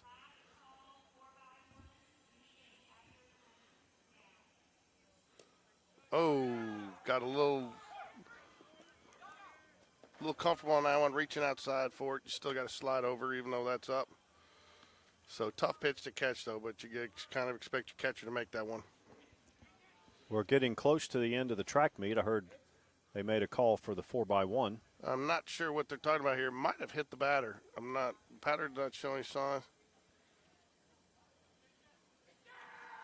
I'm not sure why he's getting awarded third base there.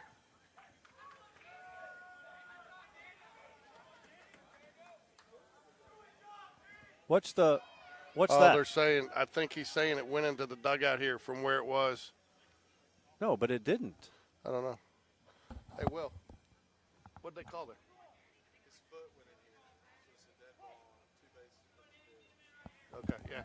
His foot went in the dugout when he stepped into the dugout when he because it was right there on the edge and it was an open spot, not intentionally, but it. He TC chinned that. Hmm? He TC chinned. Yep. And he interesting call there. You don't see that very often, especially but the umpire's on it. But yeah, it was right there. There's an opening in the dugout. When he turned to throw it, he stepped in the dugout, so technically he's out of play. And he gets one and the base he's going to. So. Ooh, just we had a controversial call like that in the tournament too, right? That when it hit the first base coach, they thought it went to the dugout, but it didn't. Dunn says after talking to Coach Dunn, it was in the dugout, and the kid hit it out. Oh, okay. Now Will says it didn't go to the dugout, but I was talking to them both that day and the next day, and Dunn says that was in the dugout. And he said it was all the way, and they started getting animated and recreating it in there. And and Dunn's like, it was all the way here. Will's like, no, it was out there, and they were going back and forth. I was like, you know what, guys, it happened yesterday. So yeah, so I'm not sure it's as controversial as it seemed at the moment. Well, from our vantage point, it was because we just assumed that it didn't go in. Yeah. So but according to Dunn, it was way deep. And I don't think, I think, to be honest, I think Will didn't see it when it was in the dugout. I think he kind of. Good pitch. Called strike. And we got runners at first and third. So nobody out here. I would assume this runner goes. But again, this is where having that lefty, it's not a given. He does go. Ground ball. It's going to be tough to get the double play now. Johnson smartly throws to first base, gets the out, but the run scores. Sending the runner avoids the double play.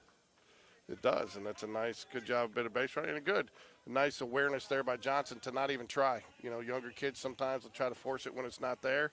Get the out, get out of it, and clear the bases with one out here for your pitcher. Get back into the dugout down 3-1, which is still a manageable deficit to overcome. Going to take Sorry, didn't clear the bases. I cleared the bases. Take a look at my trusty roster. Number 13, Noah Bolin. He is a sophomore. Mike's going to start giving a master class on how to provide rosters.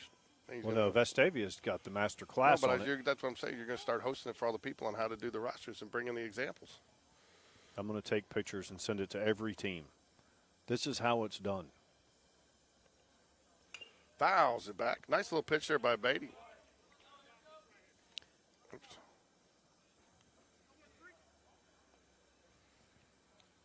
I wonder if there's any correlation to the mastery of rosters with all those state titles on the sign out there.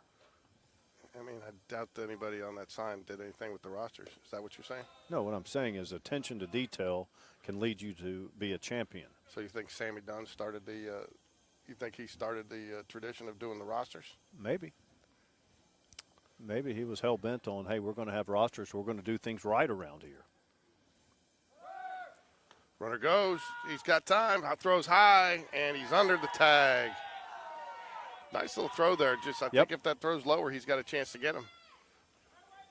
I like good footwork there by Tristan Slimp on that. 2 balls, 1 strike. I'm not sure. Are we really hurt after that? Yeah, I think he went hard into the bag. I was saying because I didn't think it was a hard tag. It was, I think it might have jarred his knee going into third. Rubbed some dirt on it. I'm glad I brought the heater today, Mike. Me too, or I wouldn't be here. I would have bailed like an hour ago. He was a fair weather broadcaster. This ain't baseball weather. No, trust me, especially when we were sitting in shorts this weekend. Swing and a miss, strike two. Nice pitch there, Mr. Beatty.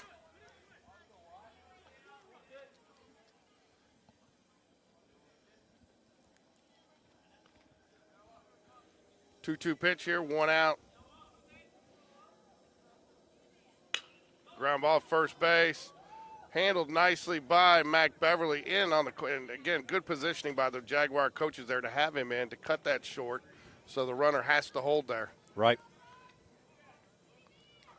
You know, that's 1-2. Again, you got to be careful, but you will sometimes see the first baseman kind of that close to the line run down and try to tag him. That way he's closing towards home. Right. But again, it got to him so quick and he was positioned so well, he had the luxury of not having to do that. So 2 outs here. And that is going to be a base hit. It will score the run. First pitch swinging up there. Not a bad pitch. He just got it right pitch, right time. Crawford Mann with that seeing eye single. And that will bring the score to 4-1 here in the bottom of the fourth. Sometimes, too, you were asking 7 innings. Sometimes, too, depending on weather and time, sometimes coaches will agree to only go 5 innings in a JV game as well. So okay. Can't tell you that they've agreed to do that here. That's not a Coach Whitaker preference. I mean, if he's out here, he wants his guys to play. Griffin Hendon. Called strike here, 0-1. Miss is just inside. I got to figure this is probably the last inning for Wyatt Beatty, sitting on 66 pitches.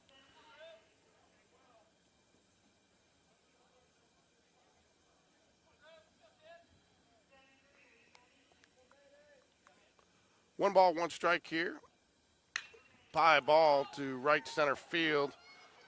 Looks like McKissick's going to call it, settles under, and will get the out there. And that will do it. Rebels get 2, but strand 1. Due up for the Jaguars will be Brody Smith, Will Jacobson, and Hudson Hibbard. 2, 3, 4 hitters for the Jaguars as we move to the top of the 5th.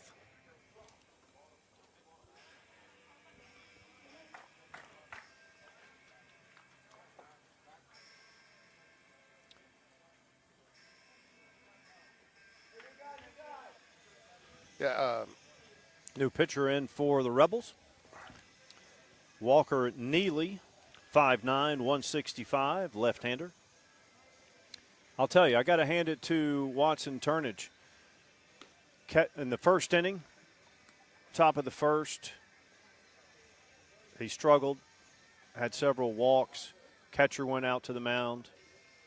A couple of batters later, head coach goes out to the mound, or pitching coach goes out to the mound, and he made it 4 innings with only 1 run. Way to battle back. So a guy came up to me between games, and he started giving me a hard time. He said, I need to talk to you about calling out my son and da-da-da-da and all this, and it was Rafferty's dad. Lee, yeah. I was like, what? He goes, do I need to sign a waiver or something? I was like, what? He's like, no. And then he's like. Talking about last year? Huh? He was talking about last year. No. He was talking about just calling him down here to interview. He goes, I looked down, and there's my son sitting there with a headset on. And I was like, he's like, I didn't know you guys did it. And I said, oh, yeah, we do it all. So, and I said, and he said for something like the opposing team, I was like, you know, when you were the one that stood out between the two teams, I mean, the player of the game is player of the game no matter which team you're on, right? Yeah, we gave player of the game in basketball. Yeah. I mean, like, if you're the player of the game, you're the player of the game regardless of your color of your uniform. Our kids may go to Spain Park. We do tend to be a little homer from time to time, but we try to be fair. Try is the operative word. Yeah, so, and I just lost the iPad, so I got to get charged here for a second. It'll be back up there in a minute. Top of the 5th here, Brody Smith steps to the plate for the Jaguars. Brody's had a nice day out in second base. 0 for 1 on the day. Got a strikeout last at bat, but it was a tough one, folks. He got some bad pitches called and then had to swing at one that probably wasn't his first choice to swing at, wouldn't you say, Mike? Right, and I do believe he scored the lone run for the Jags, too. He did. Ground ball, hard ground ball. It should be a beat big. this Oh, out. nice play by the shortstop. Wow, what a play. Woo. I mean, I tell you what. Call the police because he just robbed the bank there. Nice play. That was a varsity play in a JV game. I tell you what, that's unfortunate for Brody because he hit that well. He hit it into the hole. I thought he And, would beat it out. He did it. I mean, he went down to the knee, backhanded it, came straight up and made a good throw and good little stretch there by the first baseman. I mean, not much you can do about that except tip your hat, right? Absolutely. I think both JV games I've broadcast with you have been involved Vestavia and Spain Park. And I always wonder, these JV teams that we've seen 2 years ago and this one tonight, these teams could compete with most high school varsities. You know, maybe not the 6A, 7A level, but the smaller schools, well, these JV teams could compete.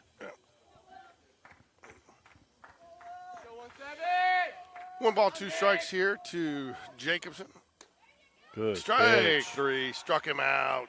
Caught the inside corner with the pitch there, belt high. Tough pitch to pull the trigger on. Tell you what, Mike, I've been impressed with Vestavia pitching today. I have too. I especially Turnage. When he started out in that top of the first, was struggling.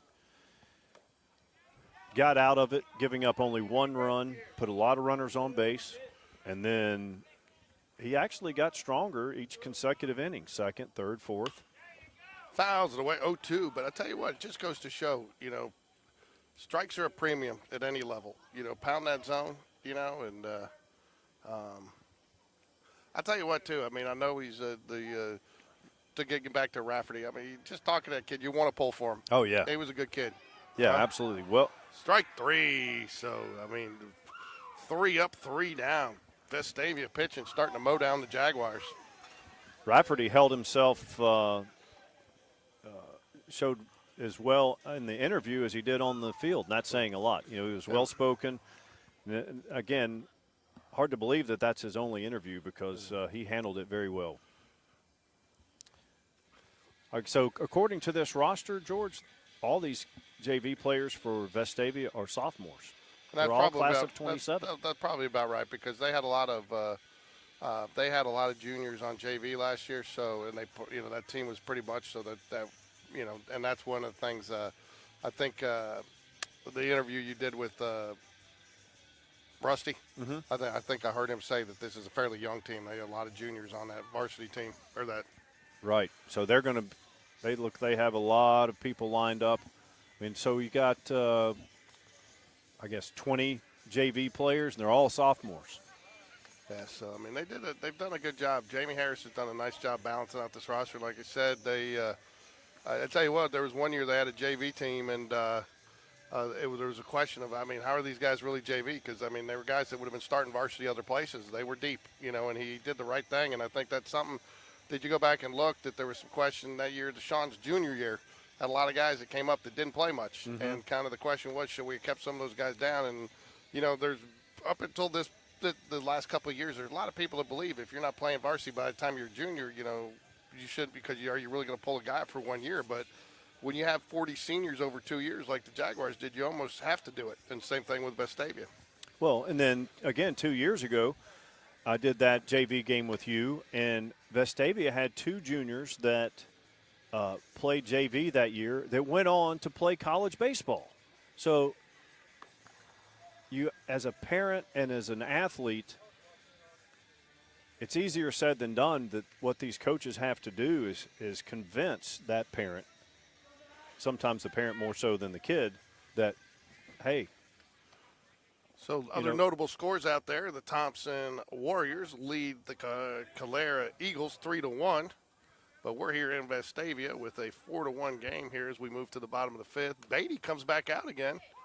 No. This is number 13. So this is Mac Beverly, sorry.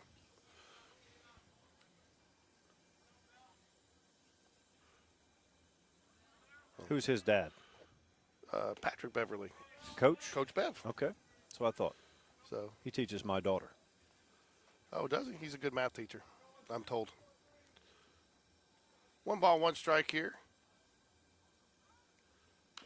Fouls it away. I like his little, he's very compact in his motion of him. You notice how he's in, he doesn't have a lot of movement, which I like. That's good for pitching and for the golf swing. So that'll close the book on Wyatt Beatty. Wyatt Beatty went, where did he go? He went 4 innings, gave up 5 hits, 4 runs, 3 of them earned, 3 walks, 2 strikeouts. Good strike percentage, though, 68 pitches, 43 strikes. So, you know, that's, again, at this level, that's what coaches are looking for. They want guys that can throw strikes.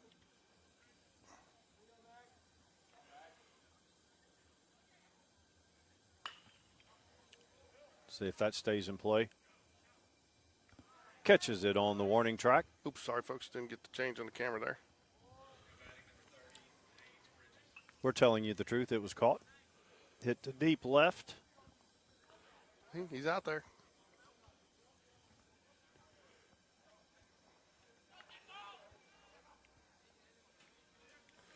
One out here, 4-2 or 4-1. I don't know why it keeps doing that.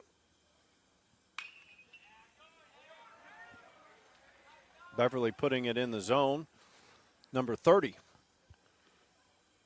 Haynes Bridges, gets a single. Harper at the plate. One out here, top of the 5th or bottom of the 5th. We haven't seen the JV. We haven't broadcast many JV games just due to schedule. We've logistics. done a couple. We've done a couple because we're supposed to do one on Monday, and then we did one last week against Coleman when we played because they've done they've done a nice job of scheduling varsity JV. We'll get the opportunity. That is one nice thing when we're playing our area tournament. It'll be flip-flop, though. JV will go first and then varsity for those area games. So, and I believe, that's hit well. Nope, McKissick is there. Nice play.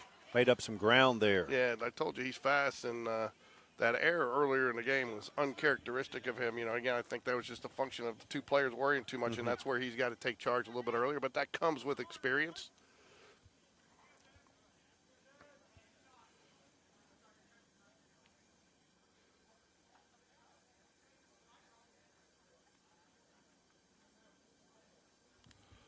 Two outs here, bottom of the 5th. We should go with 6 here. Jags trailing 4-1 here. 6 hits for the Rebels in the game. Nice pitch. I like what I've seen. He's working fast. No need for a pitch clock. I really think for most batters, it puts a lot of pressure on them when the pitcher works fast. You know, sometimes the pitcher, things aren't going his way, and he needs to slow it down. But for the most part, you know, Rafferty did the same thing for the most part in the first game. Worked quickly.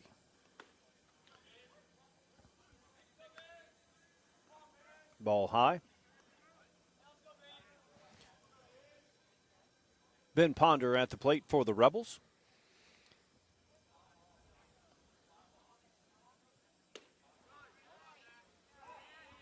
Strike 2. Strike.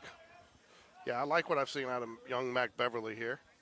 Mac pitched a little bit last year. Again, showed some signs, showed some flashes of brilliance, and then also showed some typical freshman struggles.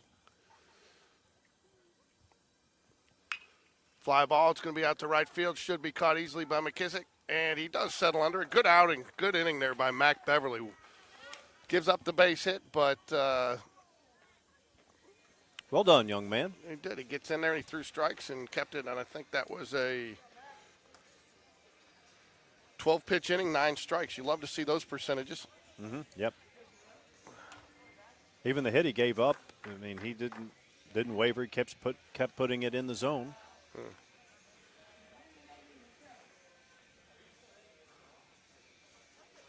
Off-speed pitches, a couple of them missed high, but very good inning. What's the lineup coming up here? I'll tell you in a minute.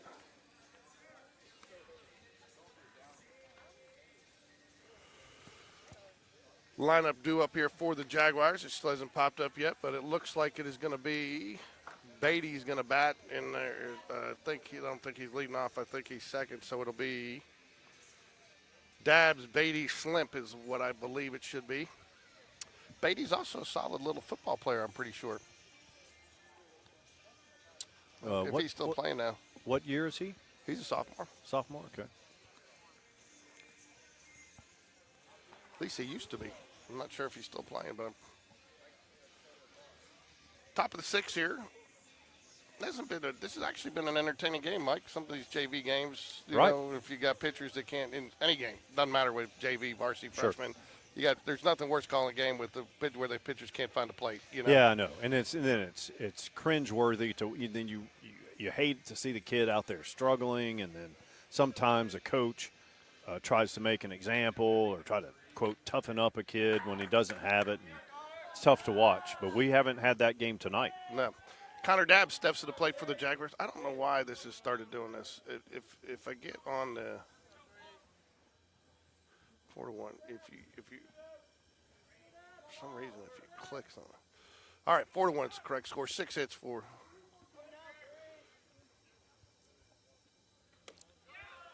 Called strike at the knees right there. Good pitch to start off. 0-1 to Connor Dabbs. Dabbs 0 for 1 on today. I'll tell you, Walker Neely has came in last inning, cleaned up, and then he's out to a fast start in this inning. Misses high and outside. 1 ball, 2 strikes. 4-1 game here. Jags looking to get something going here. Got to figure they're down to their last 6 outs. Got to make something happen this inning if they want to get back and win this game. Fouls it away off the netting. 1 ball, 2 strikes.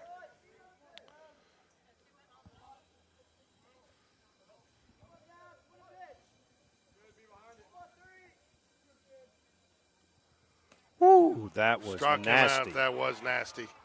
That's not a pitch you expect to see. That was nasty. I don't know what you can do except tip your hat at the pitcher on that one. I don't know who hit that. Start that inside and just dropped it over the inside corner. And, batter knew it, too, before he walked away.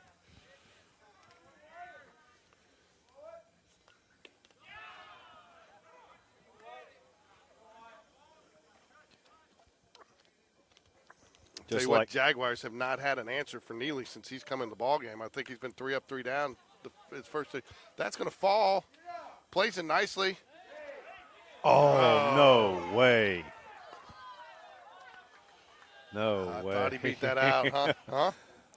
I mean, I'm far from it, so I shouldn't say anything, but it just looked to me. I think that's a 47-degree 6th inning, losing 4-1. Yeah, he's out of there. I'll tell you what, though. You know what? I used to love it when you were running because you could always hear it. You knew when your foot hit the base, and you could always hear it when it hit the glove. Pop. So you knew if you were safe or out most times. So I think, I saw the reaction from Beatty there. It looked like he felt like he was safe there. So I'm going to give him the benefit of the doubt. Tristan Slimp at the plate for the Jaguars. Nick McKissick on deck. 1 ball, no strikes, 2 outs here. Tell you what, though, I think the more impressive thing there was the way the third baseman played that ball. Knew he couldn't got there, waited for the hop, got the big hop, and already had the throw squared up. So excellent defensive play by the third baseman there from Vestavia. Agreed. Yeah, his body was positioned to catch and throw immediately. A lot of players would just give up on it, especially with a 3-run lead. Yeah, and I mean, you're fortunate because you've got 1 out, nobody on, so you can make that throw. And this is a very well coached team, so we knew he had backup down there too. So ball 4 draws a 2-out walk. I don't know where that. I mean, I guess he called it low, but McKissick will step to the plate for the Jaguars. 0 for 1 on today. He does have a walk and a strikeout. maybe a makeup call. No, I think that was the umpire's been pretty. He shook his head, and I didn't see anybody really. Catcher was moved a little outside, so I think if anything, it was probably outside. Height might have been right, but I think it didn't. I don't think it came across the plate, so I think that was the right call. Ball high. We talked about Neely just mowing everybody down, but seems to have found he's losing a little high these last couple of batters. Maddox Phillips stands on deck for the Jaguars. Yep. Ball 2. 2 balls, no strikes. Big difference with a runner on. I tell you, you'd really like to get this runner on because regardless, you get 2 runners on, and no matter what, though, you're turning to the top of the lineup when you come back to the 7th. Foul, tip back into his glove. Couldn't catch up to that one. That was had some heat on it. 2 balls, 1 strike to McKissick. McKissick's made some nice plays out in right field today. Had the one unfortunate error, but going to kind of chalk that up to a little miscommunication. And I'm not saying it's the case on that particular play, but sometimes if the error goes to the right fielder, it could be on the second baseman. Yeah. Nice base hit by McKissick. Line drive right field. Runner will hold at second. Gets out there in a hurry, but now you did exactly what you wanted to do. You get to the 9-hole hitter, Maddox Phillips, who's always a threat to do something, and at least turn it back to the top of the lineup for the top of the 7th here. Jags would love to try to get at least one here, cut that lead in half. Maddox Phillips steps to the plate for the Jaguars. Maddox 0 for 2 on the day, 1 strikeout, takes ball 1 outside. Nice job by the catcher to keep the runners at bay there. That was way outside, and he really got out there and made a nice stop. Yep, could have had runners at second and third, 2 runners in scoring position. Oh, he's going to throw back and gets it out to the outfield, but that's an aggressive play. Ooh, did he call it a strike? What? Yeah, he called that a strike. Oh, my God, it was above his head. No. Yeah, he called it a strike. I heard him call it strike. Wow. Strike 2. Look again. I looked a little outside there. Oh, that's not that questionable, but that other one was, wow. Fouls it away, lives to fight another day. I like that. That rhymes. Fouls it away, lives to fight another day. Poet, and you know it. Yeah. I thought he's a gazelle. He can outrun the lion, but not the jaguar. That was good.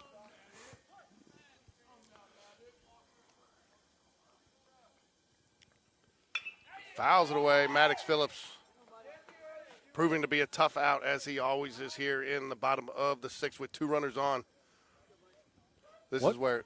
What's the drawing on the wall? Someone murdered over there? Yeah, or something. I don't know. Or maybe they had somebody go into the stands or catch it or something. I don't know what it is. It's something. So, I don't know. Apparently, they're getting ready to start that game again. Have you seen that? Ooh, misses outside. Good take there. Evens the count at 2-2.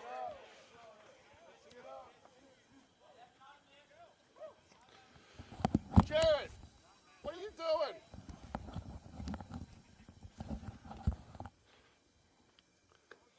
Strike 3. Yep. Good pitch. Freezes him on the curveball. Jags getting on strand 2.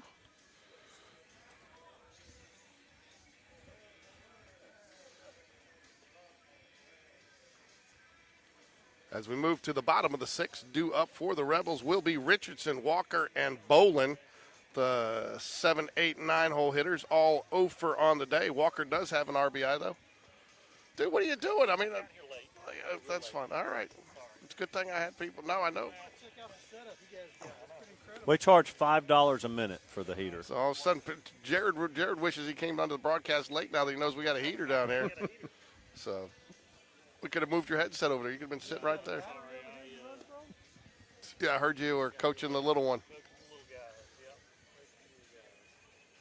Just so you know, Jared's going to start fostering kids so he can keep coaching out of Hoover East.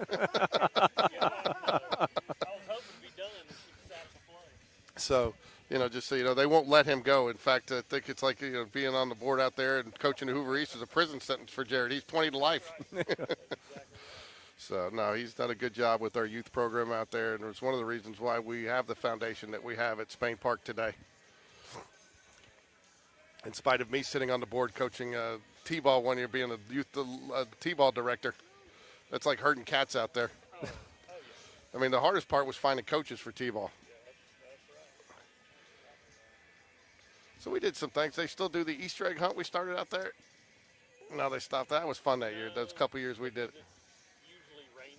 Yeah, that was true. Yeah, the year we did it, so that was fun. Yeah, so it was more the younger siblings that love that.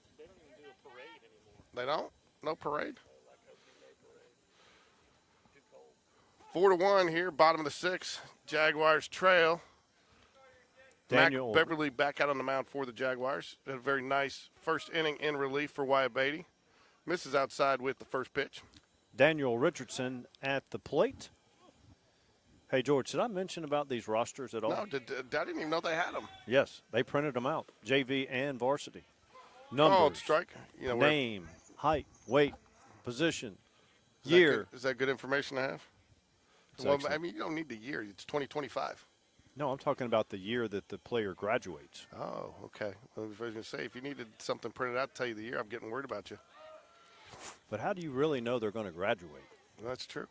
And plus, they might transfer. That's true. But the year wouldn't change.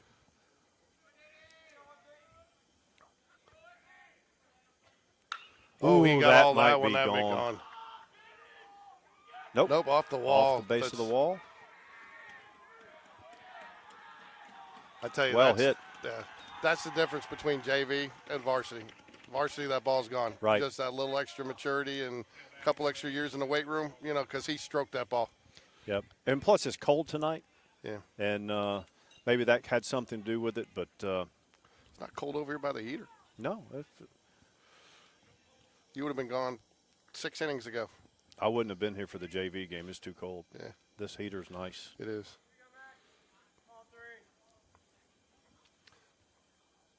I usually keep it out under the nice bunt there. And Nowhere to go. Brody Smith late covering. I'm sure.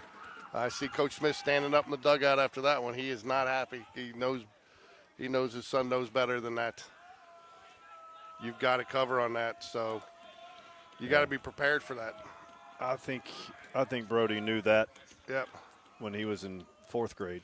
Yep. So you've got to cover that.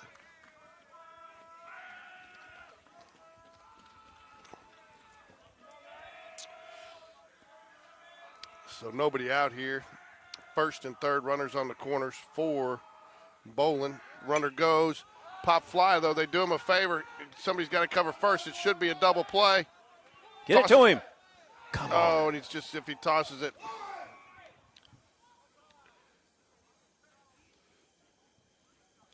Lack of awareness there. Yep, that was a made-to-order double play. Good chance there. Instead of just got to flip it underhand, and Jags do get the out. I believe that's Wyatt Beatty over at first. It is now. But again, how often do you see that play? Not often, right? I mean, if You're not it's in expecting- play, it's an infield fly rule, right? No, you got first and second. Oh, yeah, that's right. You got first and second. So, because the guy still runs it out, and you can't get the double play with that, so.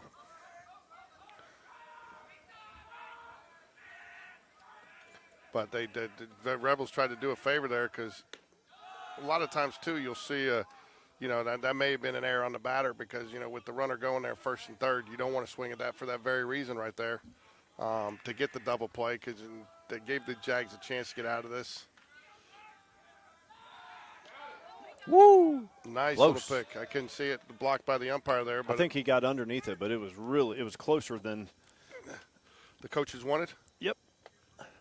I'll say this. When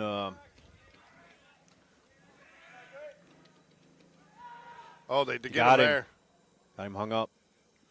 Got him. And end up getting the out there. Tell you, too, I'm not sure.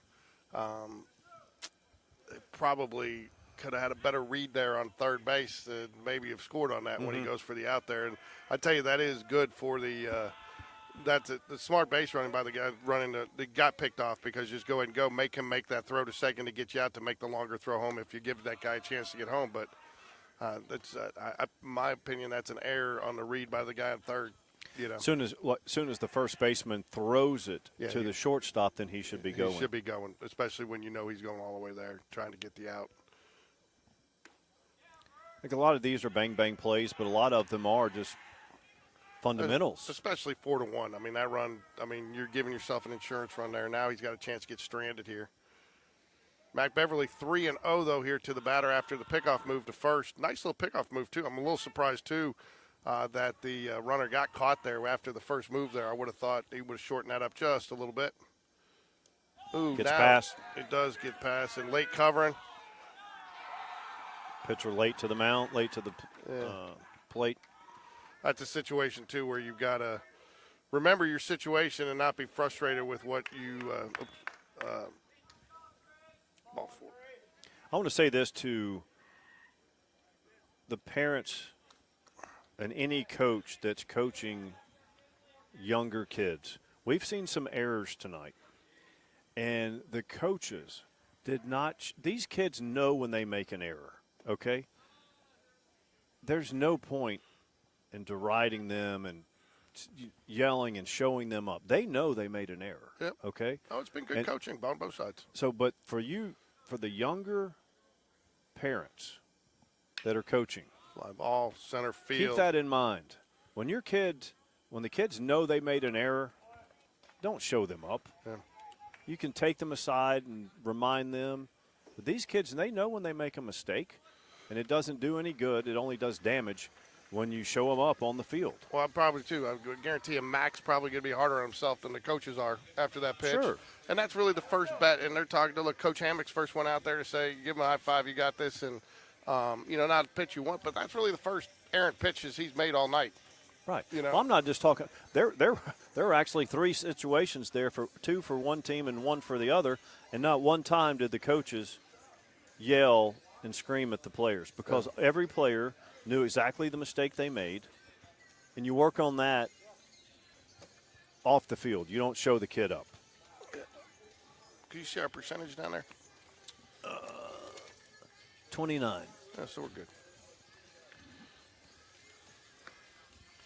The other day, though, did you see what happened so we've had the doubleheader we were covering at Spain Park. I had to plug in because we were supposed to go back-to-back. Well, we got done really early, so I actually had to put 60 minutes on the clock to show between games so people would come. And then what ended up happening was we were playing Hazel Green. They went to 11 innings over veterans. So they ended up showing up almost 45 minutes after the first pitch time. So, I mean, we had like 2.5 hours between games. And so that's why the stream ended up being 6 hours, and I ended up having to plug in, and we would have run out of power. Wait, where's Veterans Park? Yeah, right over there. We were playing Spain Park, but it was there was a big tournament this weekend. So But I thought you said one team was playing at Veterans. Yeah, Hazel Green was. They were playing the game before. They were playing us at Veterans right across the street, basically. Oh, okay, the field, Yeah, the baseball field's over there right by the high school, on the other side of the high school. So. Where the band practices? Yeah, over there on the other side. And so, all right, top of the order for the Jaguars. Johnson, swing, strike one. I'll tell you, man, when he gets that velo on that fastball, nobody's catching up to it. Yeah. No balls, one strike. Ground ball, third base. That's going to be tough. Oh, he gets a nice hop there, plays it nicely, and a throw in the dirt. Great scoop by the first baseman. Out number 1. Jags down to their last 2 outs. Trail 5-1 here. I don't know if Russell's going to want us to come back and do a game. I don't think we've called a JV win this year. Will Bachnick playing third. He's had a nice game. He had remember the pop fly, the little blooper that landed in the. I was more impressed there by the scoop that the first baseman made on that. Yeah, that was nice too. Called strike to Brody Smith, low at the knees in the zone, though. No balls and a strike to him. I have a feeling he'll be getting a talk around the kitchen table about not covering on that bunt tonight, though. Little pop fly down to first base, and that is out number 2. 1 out away from a Rebels victory here.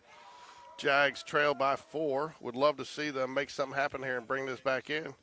I'll tell you what, though, you got to feel good about the future of Spain Park baseball. There's a lot of teams, and there's that's a young team playing JV, Reese Jones, Connor Grebb, Logan Bradford, Nash Davis. Joe Cross. Joe Cross is just a junior. Slade Bounds, Brody Bragg. I mean, that whole team, the future is bright, and you add some of these guys into that mix next year. Yep.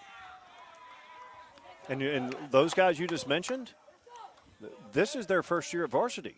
I know. So they're,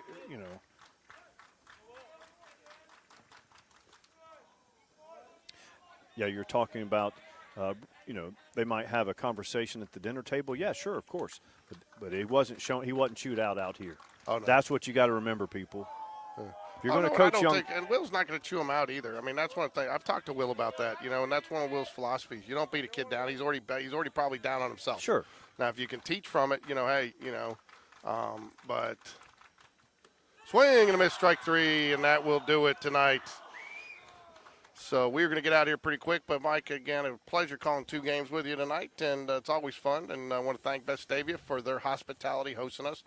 More importantly, let me drive all the way down here to drop off my stuff so I didn't have to great bonus. Wheel it all the way down like last year. You weren't here last year, but I had a before I got my new cart, I had a Target shopping cart somebody had left in our front yard that day, and I was like, I did that so everybody laughs because Jay Bradford's got pictures circulating around of me running around down here with the shopping cart. And so, anyways, we will try to broadcast the Game Changer stream on Tuesday for military appreciation, and we will be live and in person at Vestavia at Oak Mountain next Friday, and then that will be a good little appetizer as we head into first week of area play the following week. So, want to thank everybody for joining us. Like and subscribe. Make sure and please feel free to share the broadcast. If somebody wants to go watch the replay of it, just go to the live tab and go Jags. Go Jags.